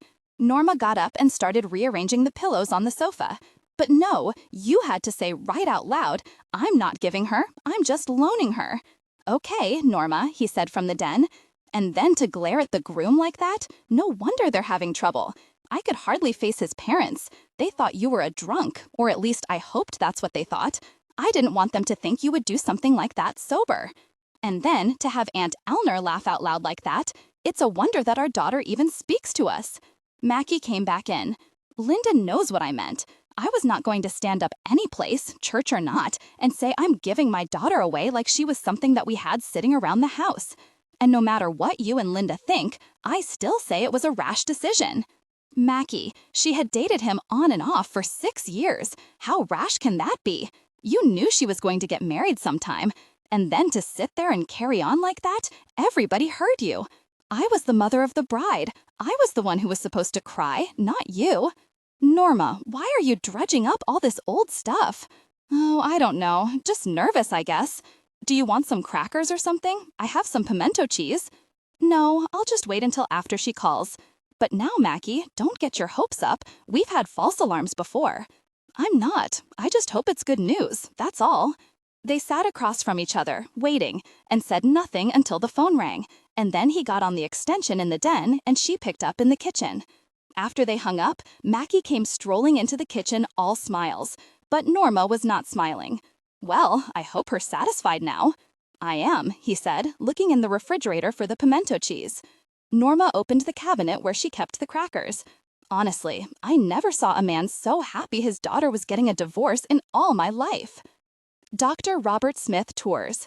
After Monroe's funeral, something happened to Bobby. Going back home again had stirred up so many old memories. Being there had made him remember not so much who he was, but all the things he had wanted to be. Yes, he had made good money, had enough in the bank, held good stocks, no complaints there. They had 2 homes, one in Cleveland and one in Florida. His children had gone to the best schools. He had worked hard, been a good provider. But now those old secret longings came creeping back. That boy who had watched the shadows of a fire dancing on the ceiling of the old bunkhouse and dreamed himself to sleep seemed to be waking up inside him again. He found he hated to put on a tie and sit in stuffy corporate offices in every stuffy corporate town. He found himself staring out windows more and more. After 3 months of thinking about it, Bobby walked in the door one night and said, "Lois, what would you say if I told you I wanted to go back to school?" Lois said, without a moment's hesitation, "I would say, do it." And so Mr. Robert Smith took an early retirement and went back to college and got his doctorate. And his dissertation, The American West, Dream and Reality, was published. And Dr. Robert Smith and his wife went on a lecture tour. And as Lois told their children, "Your father is having the time of his life." Darling, we are growing older. Mackie was restless. He walked into the kitchen and sat down at the table across from Norma. "Norma, what do I look like?" Norma glanced up from her things to do today pad. "What do you mean, what do you look like? You look like yourself." "No, I'm serious. What do I look like?" "Mackie, I don't have time to play some silly game." I'm trying to figure out how many sandwiches I need to order. It will only take a second. Look at me and tell me what you see. Norma put her pencil down and studied him. You look just like you always did, Mackie, only older. How much older? You look, I don't know, Mackie. You look the same to me as you always did. I don't know what you look like. Go look for yourself in the mirror. I want an objective view. I see myself every day. Well, I see you every day too. How am I supposed to know what you look like? What if I was walking down the street and you saw me coming toward you? What would you say? I'd say, "There comes my husband, Mackie Warren." What do you think I'd say? "Here comes a perfect stranger?" Norma. Oh, all right. If I didn't know you and I saw you coming down the street, I'd say, I don't know, Mackie. I'm no good at these silly games. You sound like Aunt Eleanor. Go look at a picture of yourself if you want to see what you look like. Go look in the yearbook where we were voted cutest couple. That's what you look like. Now, older, but still cute. It was not the answer he was looking for. What's the matter? Don't you think a person can still look cute when they're older? How old do I look? Well, you look your age. You look like you're supposed to look, Mackie. I don't know what you want me to say anymore. Mackie, go ask somebody else. I've got to figure out if we should have potato chips or fruit salad. Just as soon as I decide on chips, everybody will say they wanted fruit salad. She went back to her list, but said to him as he got up to leave, "I've never heard of anything so crazy in my life." After Mackie left, she thought about what he had said. He was obviously worried about getting old, but was he? How about her? It was hard for her to tell, being with him day after day, year after year. They had never really been separated, except for the night she'd stayed in the hospital when she had Linda, and the 3 days she and Aunt Eleanor had spent in St. Louis, visiting Aunt Eleanor's niece, Mary Grace. But little things had started to happen. She found herself going sound to sleep, sitting straight up in the chair at night when they were watching television. Mackie would more often than not wake her up to go to bed. Her eyes were bad now. She had to wear her glasses almost all the time if she wanted to read or do any close work. Mackie needed reading glasses, but he was too stubborn to get them and picked hers up when he read the paper. He had stretched all her glasses. Maybe he was right. Maybe they were getting old. When he came back home, she was standing in the bedroom in her panties and bra, looking at herself in the full-length mirror. "Mackie," she said, "does my body make me look fat?" He would not have answered that question for all the tea and china. The 90s. Popsicle toes. When Mackie walked in the door, Norma was waiting for him in TT in the living room and said, "Mackie, sit down." The look on her face told him she was about to tell him something terrible or wonderful. He never knew which. But he sat down. "What is it?" "I've been on the phone with Linda," she said.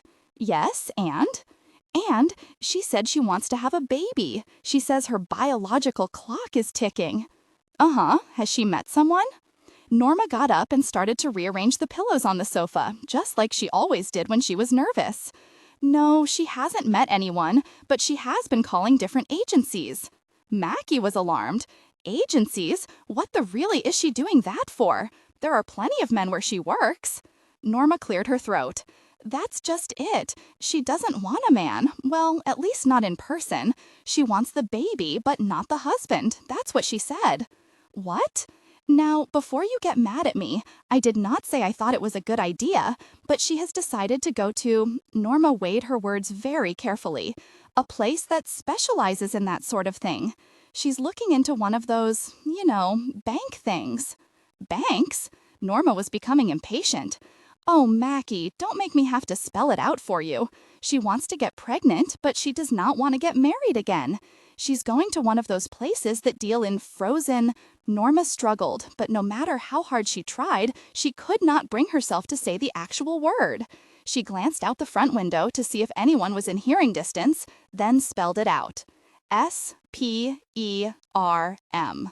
What? Mackie, have you never heard of artificial insemination? That's what she wants to get, and she just wanted to let us know. Gosh, you always said she could tell us anything. Well, now she has. I just don't know what to say or what to think. She's your daughter. If you hadn't acted like you wanted a grandchild so much, this might not have happened. Norma, she was pregnant. What was I supposed to say? You acted like a grandchild was the only thing you'd ever wanted in your entire life. Then, when she had the miscarriage, it made her feel even worse. Norma suddenly burst into tears and wailed, I hope you're satisfied. You're about to have one with a popsicle for a father.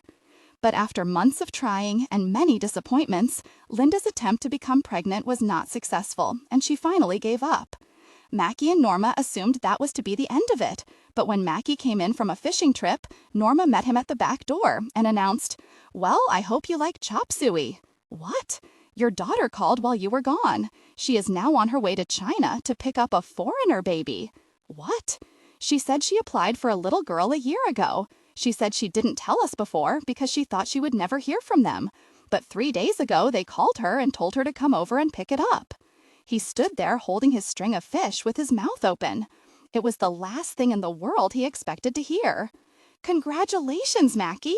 You are now the grandfather of a communist who will probably grow up and murder us all in our beds. With that, she left him standing in the kitchen and went back to bed in tears. As upset and worried as they both were, the moment they saw the beautiful little button-eyed girl Linda had named Apple, they fell in love. 2 years later, Norma was out at the mall proudly wearing a sweatshirt with a picture of the little Chinese girl on it. Printed underneath was, Somebody special calls me Grandma. Cecil Figs, a.k.a. Ramon Navarro.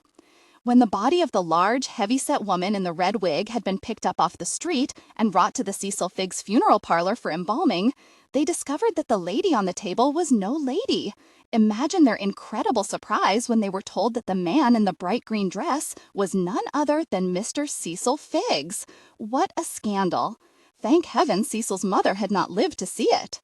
Jake Sperling immediately flew to New Orleans, but even he, with all his powers of deduction and all the resources of the FBI behind him, could not figure out how Figs had wound up living in New Orleans for the past 20-something years as a Miss Anita Boom Boom de Thomas. As hard as he tried, Jake could come up with nothing. The only human being who had really known what had happened to Ham and the rest of the men was now dead, and even he had not known at all. Jake might have solved some of it, but he had missed out on a very important clue years ago. A piece of wood had washed up with the word I written on it. The river rescue authorities checked their logs, and a boat registered to a Mr. J.C. Patterson named I. Skipper had been lost 18 years ago. They assumed it was from the Patterson boat, but they were wrong. That piece of wood was from the only thing left intact of the Betty Ray. When the Betty Ray had docked in New Orleans, Cecil had the name of a contact in Louisiana who would sell him formaldehyde by the 10 gallons at a cut rate, so he figured that as long as he was there, he would have the man load the Betty Ray with 80 gallons, and Cecil would bring it back to Missouri. Cecil did not know that the reason the man was selling the formaldehyde at such a good price was because it had been stolen from one of Cecil's own warehouses. While Ham and the other men were off having their meeting, Cecil was in the French Quarter, and the boat was loaded not only with the formaldehyde, but with 50 cases of cheap, tax-free bootleg rum from Cuba, which Rodney Tillman had arranged to take back to Missouri as well. Later that night after the meeting, the Betty Ray, loaded to the gills with cheap booze and cut-rate formaldehyde, took off, headed back to the boathouse. They were playing cards en route, and Seymour Gravel was chewing on his smelly cigar. "I'm out," he said, and threw his cards down, complaining about his bad hand, and began looking for a match. It was a hot night, and the rest of them were in the middle of a pretty intense poker game. Ham said to Seymour, "If you're gonna smoke that thing, go sit in the back." Seymour waddled back and sat down on a box and continued to search his pockets for a match. "Hey, Wendell, throw me your lighter for a minute." Wendell, preoccupied with trying to decide whether or not to raise Ham, reached in his shirt pocket and tossed his heavy silver Zippo with the Marine insignia on it back to him. Seymour reached out but missed, and it sailed on past him. As it was turning over in midair, the top of the lighter flew open, and when it hit the side of one of the boxes, it landed right smack on its small wheel. As people often say when such a freak thing happens, if you tried, you would not be able to do it again in a million years. The spark from the lighter ignited the dry straw the liquor was packed in and started to spread like wildfire. What none of the men knew was that a few months ago, the real owner of the boat, Mr. Anthony Leo, had acquired some stolen dynamite he was planning to use in the future to settle a business dispute, and he had it stashed in a secret compartment in the bottom of the Betty Ray for safekeeping. The gallons of flammable formaldehyde, boxes of 90-proof alcohol, and a cargo full of dynamite below proved to be not only illegal but a lethal combination. Two men who were out on the river in a rowboat fishing that night came in and said they had just seen a huge comet come hurtling down from the sky. They said it had shot across the horizon and had landed about a mile upriver. But they were wrong. What they had seen that night had not been a comet coming down. It had been Ham, Sparks, boat, and cronies going up.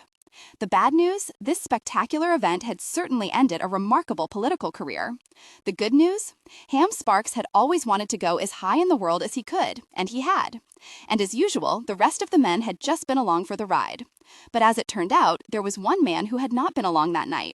Cecil Figgs had failed to show up at the time they were scheduled to leave, and they had left without him, which was fine with him. He was having too much fun. He had left the car keys with Rodney, and Cecil figured he could always fly home. He woke up in New Orleans 2 days later in a seedy hotel in the French Quarter with a bad hangover. His young companion was gone, but had left a note. "Dear Ramon, thanks for the good time. Call me the next time you are in town. Love, Todd." Cecil always used the name Ramon Navarro when he was out of town. When Cecil suddenly realized it was Tuesday and that he had mistaken his mother to the eye doctor the day before, he felt sick with guilt. He would have to call her right away, but not before he had a cup of coffee. Cecil dressed and walked next door to eat breakfast and figure out what he would say to his mother, who was sure to be upset. Shortly before his first sip of coffee, he picked up the Times-Picayune newspaper someone had left on the counter. When he saw the front page, he almost fainted. Ham Sparks, 4 companions presumed dead. The article underneath the pictures of all 5 men, including him, said the police believed the missing men had most likely been murdered, and as far as they could tell, it looked like the work of professionals. At the moment, they were questioning several men in St. Louis with Chicago mob connections. What little hair Cecil had stood up on the back of his head. He had no idea what had happened. After he got over the initial shock of the whole thing, his first instinct was to run and call his mother. But then he realized that if someone had been out to kill them and found out he was still alive, they might try it again. Desperately, he tried to figure out what to do next. While he sat before his cold coffee in a dilemma, pondering his future and perhaps his impending murder, it struck him like a bolt of lightning. Wait a minute, he thought. In the middle of this seeming tragedy, there was another part of it he had just realized. He was, for all intents and purposes, dead. Or at least, everyone thought he was. For the first time in his life, he was free. Free to be who and what he really was.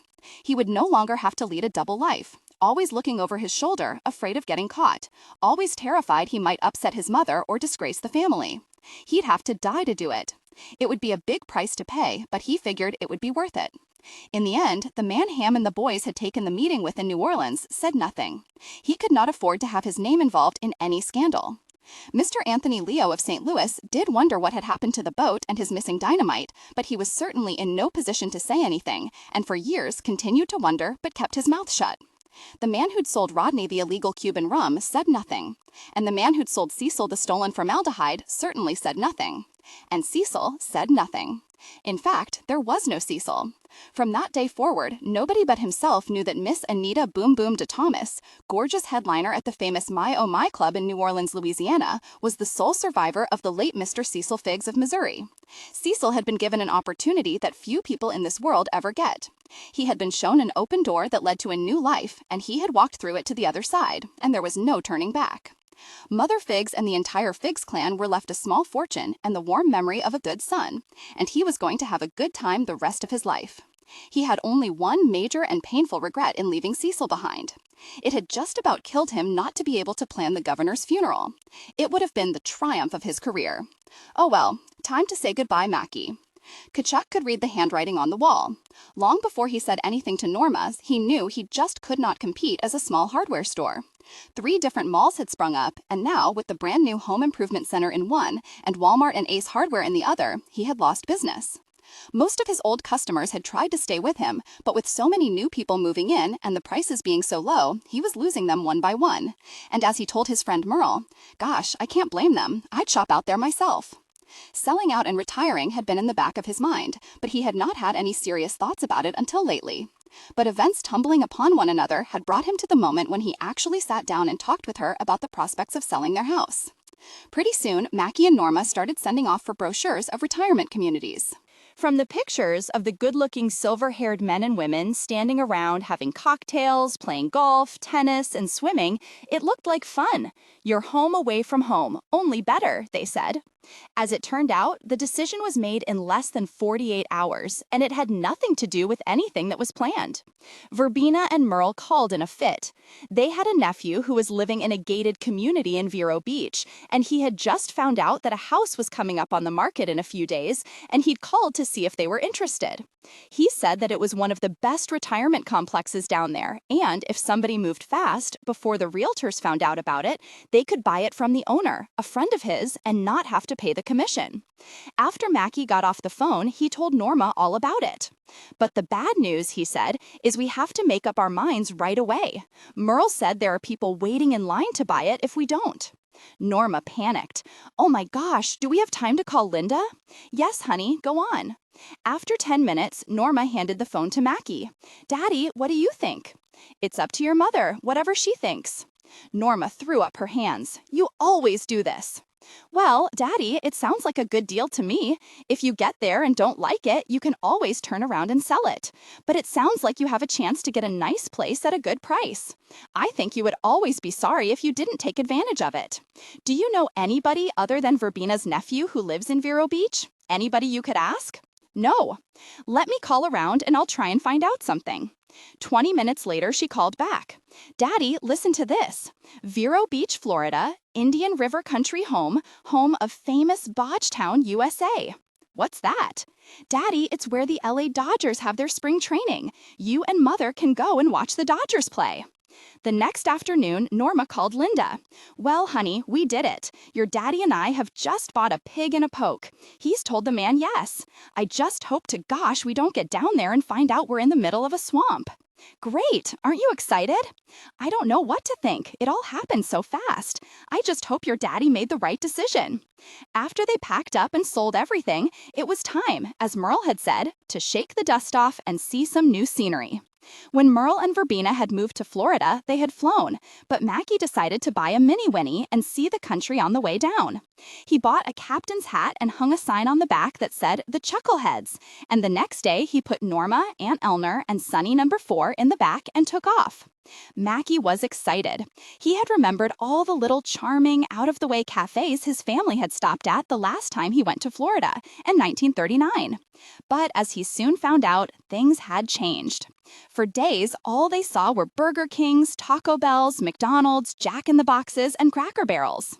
Norma said, "Mackie, there are no more little places, and Aunt Elner and I don't want to get bromine poisoning just so you can take a trip down memory lane." The one place he did find, Norma refused to go in.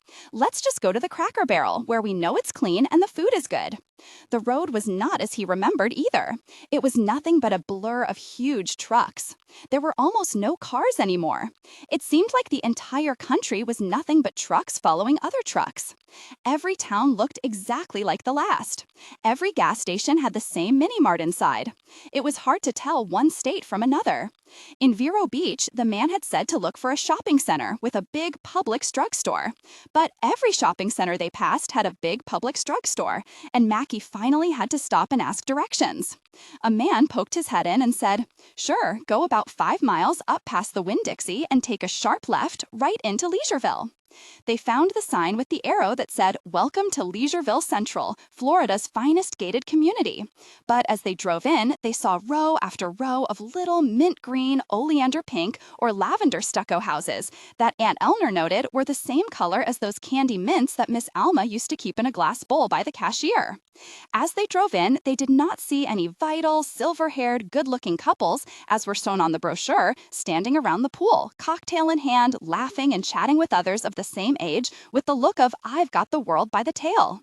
All they saw was a bunch of people who looked old to them but looked young to Aunt Eleanor. They soon discovered that what had been advertised as Citrus View patio homes meant there was an orange grove across the street and a slab of concrete in the postage stamp backyard. When they walked into their new home, Norma was silent. The cottage cheese ceilings were lower than expected, and there were stains all over the mustard gold shag rug, which did nothing to enhance the olive green stove and refrigerator. The fact that the house had been closed up for 3 months and smelled like mildew did not help ease the initial shock. The walls were a dingy color described as champagne beige, popular in the 50s, as were the cheap aluminum sliding doors and windows throughout the house. Mackie was already wondering how hard it would be to sell it when Norma surprised him, as she still could, by saying, "Oh, Mackie, it's not so bad. I can whip this place into shape in no time." Sonny had no qualms about the shag rug and happily scratched away at it after depositing a welcome to your new home gift. They stayed in a motel until Mackie could get the rug pulled up and have the walls repainted. Norma went to Sears and bought a new white refrigerator and stove, and had Goodwill come and pick up the old green ones. Mackie laid a new sheet of white linoleum on the floor in the kitchen and in the bathrooms. A week later, when the van carrying their furniture arrived from Missouri and everything was put in its place and the stucco house looked at least a little familiar, Mackie sat down on his old chair from home and flipped up the leg rest and thought to himself, "Now what?" The next week, a new magazine came, and he stared at it and asked Norma, "What in the world is AARP? It sounds like a dog throwing up." Norma said, "It's a magazine from the American Association of Retired Persons. Everybody gets it after they hit 50. It tells all about your senior citizen discounts." Mackie mumbled and went out to take a walk. What was going on? He was not ready to be a senior citizen. There seemed to be a national conspiracy to label anybody over the age of 55 a senior and move them on out of the mainstream. That's not how he remembered it when he was young. An old man was not old until at least 75 or 80, and even old man Henderson had still been doing his yard at 93 for goodness sake. Mackie was still young. He had years left before he was old. Rest up for what, he wondered? To get ready to die? Take a short rest before you take the long one? Norma was sailing into the bay of senior citizenship with the wind to her back and with a smile on her face. But not him. Mackie wandered around the complex. Not only was he in a different state, he was in a different world, and he was lost in Leisureville. Seems like old times. After a few months, Norma had made a lot of new friends, and Aunt Eleanor was as happy as a lark with all the bingo games they had down there. Sonny the cat was delighted to be living in a place with so much sand to dig in, but Norma was worried about Mackie. As she said to Linda on the phone that very morning, "Your daddy is not adjusting to retirement." Norma had been reading the volunteer positions for seniors column to Mackie as she did every other day, and as usual, he'd resisted her suggestions. Norma, I've told you, I am not going to stand around like some old senile individual and welcome people to Walmart. I didn't say Walmart. There are plenty of places that retired people go to work for McDonald's, Burger King. Look, it says here you can even volunteer at the high school cafeteria or the library. They want seniors to set a good example to the young people. What's wrong with that? At home, you used to do all kinds of things for the community. That was different. How can it be different? It was my community. This isn't my community. It is now. Young people are just the same everywhere. Don't you want to be a role model? Be a good influence? He left the house and took a walk around the complex. It was only the end of November, but some people had already put up their Christmas wreaths, brought with them from other parts of the country. The huge decorations, which might have looked fine on some door of a house in New Hampshire or Maine, looked bizarre in the glaring Florida sun, like an entire community had gone mad and decorated for Christmas in the middle of the summer. One pale orange house had put a fake snowman on the small front porch, but had neglected to remove the pink plastic flamingo on the lawn. Mackie knew by the calendar and by the ads that had already started on television that it was about to be Christmas, but other than that, one day was no different from the next. All the earmarks of the season that he had gone by for the last 62 years were gone. At home, he knew when it was fall. He smelled it. He raked it up in the yard. He and Norma had a routine. At the end of September, she collected all their summer clothes and put them away in the bottom drawers and moved the sweaters up to the top. All the winter coats were brought from the back bedroom closet and put in the coat closet. Summer shoes were replaced with winter shoes. He could count on a month or so of everything smelling slightly like mothballs. Then, when May came around, back they went. But this year, the clothes did not change. Everything was still seersucker and short-sleeved. They only had a few sweaters, but that was mostly for air conditioning, not weather. Mackie had read somewhere that a person's ability to adjust was a sign of intelligence. So far, he was failing the test. Not that he had not tried. In fact, at first, he had been much more enthusiastic than Norma. But after the initial excitement, after he had done all the work on the new house, learned the neighborhood, and seen all the sights, it had slowly begun to dawn on him. Life as he had known it was all over. Life in a town where your family had lived for over 100 years, and everybody knew not only you, but all your family, was over. Here he was, just another stranger, just another transient, nobody special. At home, he had an identity. He was Mackie Warren, son of Ola and Glenn Warren. His father had owned and run the hardware store for 50 years, and then he had owned it and run it. For most of his life, whenever he had been anywhere where people did not know him, and they had asked, as men do, "What line are you in?" he had been able to answer, "Have a little hardware store back home." Now, nobody ever asked what line he was in, or what did he do. If they did ask, he had to answer by telling them what he used to do, what he used to be. Now what was he? Who was he? Just another displaced stranger, trying to pretend that a get-together at the complex clubhouse was just like home, only better. Aunt Eleanor was making so many new friends her own age that she was loving Florida, but Norma had problems with Mackie. She came in after one of her flower arranging classes and said, "Mackie, I talked to my friend Ethel, and she said that Arv went through the same thing, and his doctor identified it as a male identity problem, and that what you need to do is to connect with your inner male." Oh my goodness, Norma, what did you tell her? "Nothing bad. I just said that you were depressed, having a hard time adjusting to being retired. It's not anything to be ashamed of. Evidently, a lot of men go through it."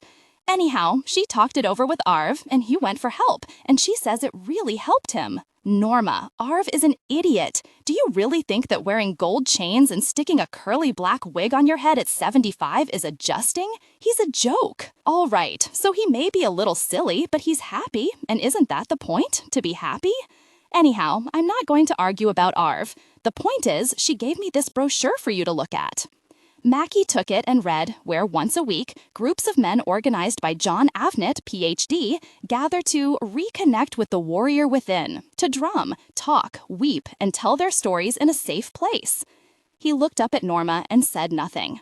The Aunt Mackie wandered over to Ocean Park, sat on a concrete bench, and stared out at the blue water. The world he had known was gone. Not only was he living in an alien place, but while he had been busy all these years making a living, someone had changed all the rules. For all he knew, he might as well have gone to sleep and awakened on the moon. When he'd grown up, everybody had more or less agreed to a certain way of living, a certain standard. You didn't lie, you didn't cheat or steal, you honored your parents, your word was your bond. You didn't try to weasel your way out of things. You married the girl, you paid your bills, you took care of your children. You didn't cuss around girls, you didn't hit women. You played by the rules, and it was expected that you would be a good sport if you lost. You kept your house, yard, and yourself clean. Norma said you have to just swing with it and try not to let it bother you so much. He wished he could, but somehow it seemed this new world was easier for the women to accept and adjust to. What bothered him, and other men his age and older, was that the things they had been willing to die for were no longer appreciated. Everything he had believed in was now the butt of jokes, made by a bunch of smarty-pants late-night TV so-called comedians making a salary you could support a small country with. All he heard was people saying how bad we were, how corrupt we had been, and how terrible white men were. He had not felt like a bad person, but just the fact that he was a white man of a certain age, a lot of people he did not know hated him. He had never knowingly been mean or unfair to another human being in his life. Now it seems he was the oppressor, responsible for every bad thing that had ever happened in the history of the world. War, slavery, racism, sexism. He was the enemy, and all he had tried to do was live a good and decent life. History was being rewritten by the minute. All of his childhood heroes were now being viewed as villains, their lives judged in hindsight by the current fad of political correctness. Goodness, now they were even taking Huckleberry Finn out of libraries, for goodness sake. It was all too confusing. You never saw people anymore. Everything was self-service, everybody behind glass windows, and you could not get a real person on the phone. Everywhere you called, a recorded message connected you to another recorded message and then hung up on you. And everybody was mad and screaming about something. He did not know which was worse, the radical right or the radical left. It seemed nobody was in the middle anymore. We used to be on the right track, and then we took a wrong turn, but he did not know where. Was it the dope or television? Was it having too much that did it? He had tried to read what the experts thought, but they didn't know any more than he did. All he knew for sure was that after the 40s and 50s, when he had been raised, the world had flipped over like a giant pancake and everything was backward. When he was a kid, everyone had wanted to be Tarzan. Now they all want to be the natives.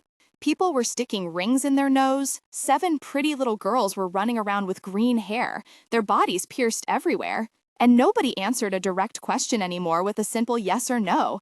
Everything was answered with some kind of rhetoric. And he knew far more than he wanted to know about perfect strangers.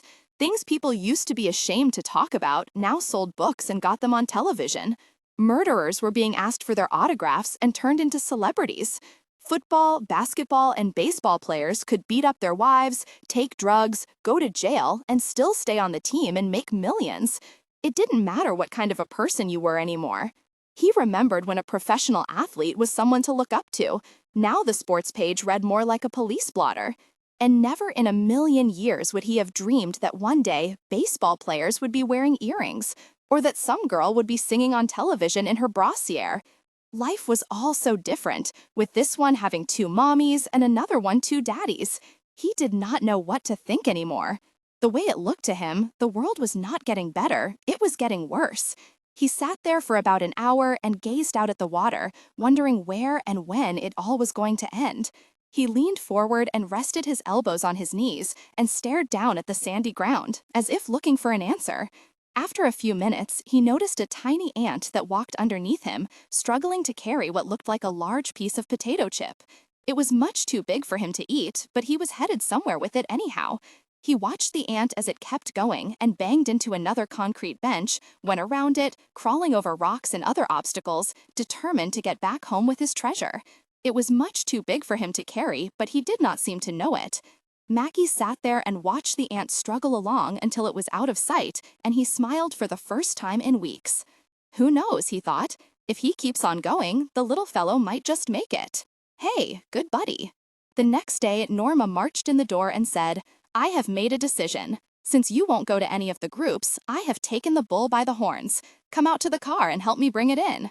When they got to the car, there it was, in a box that looked like the hide of a black and white cow. Norma had bought him a computer.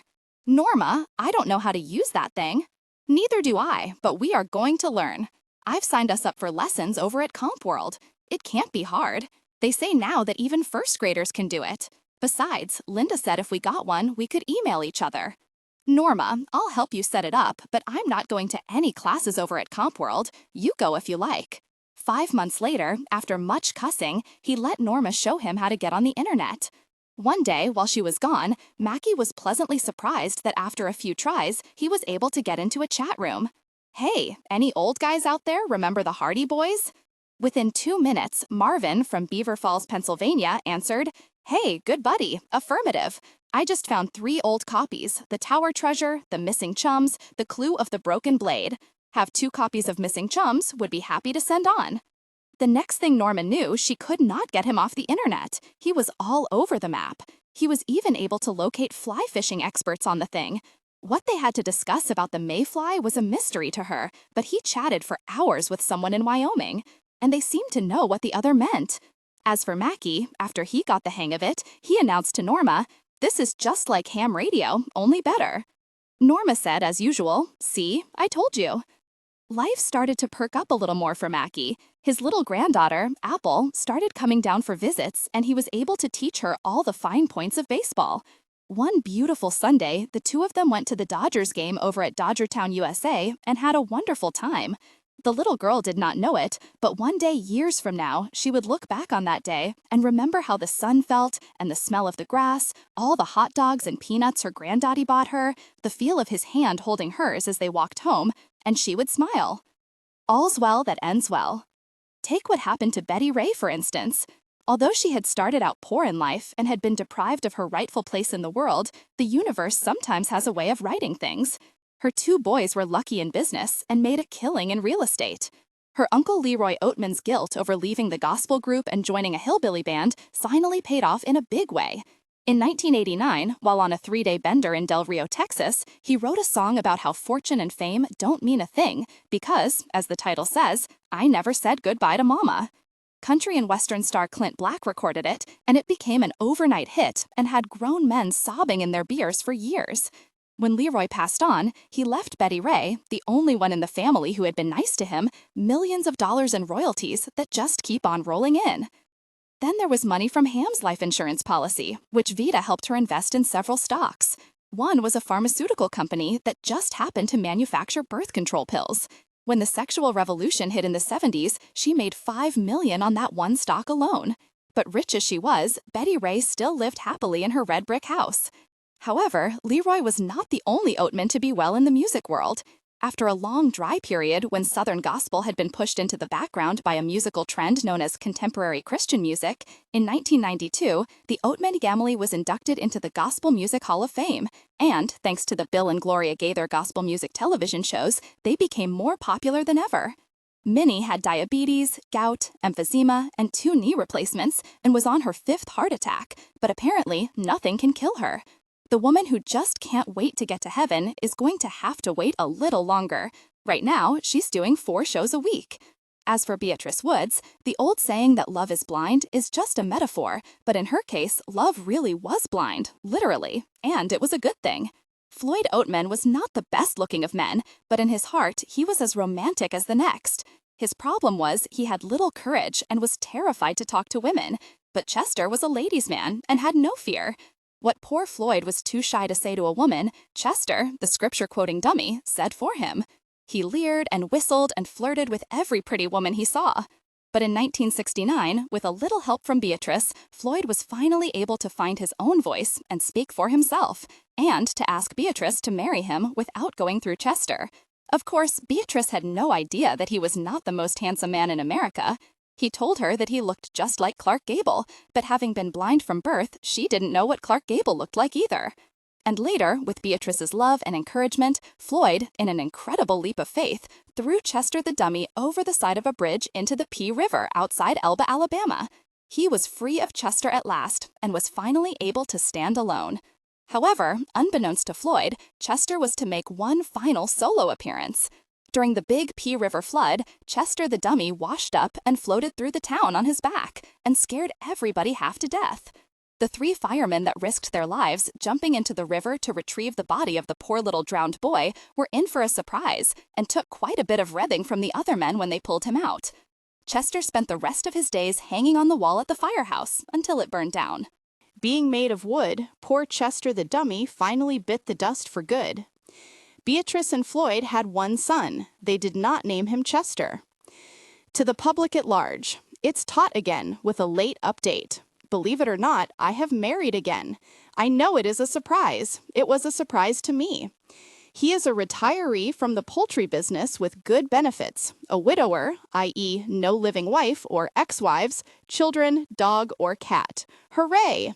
He owns, totally paid for, a tan and brown Winnebago, and he doesn't drink. He drove through here and stopped at the cemetery to see the graves of some friends of his, Doc and Dorothy Smith. I was out there pulling weeds off of Mama's grave and said, "Who are you looking for?" And the rest is history. I have sold my house and I gave the hair business to Darlene, lock, stock, and barrel. Dwayne Jr. is in the slammer again for selling drugs. Let the government have him. I never could do anything with him.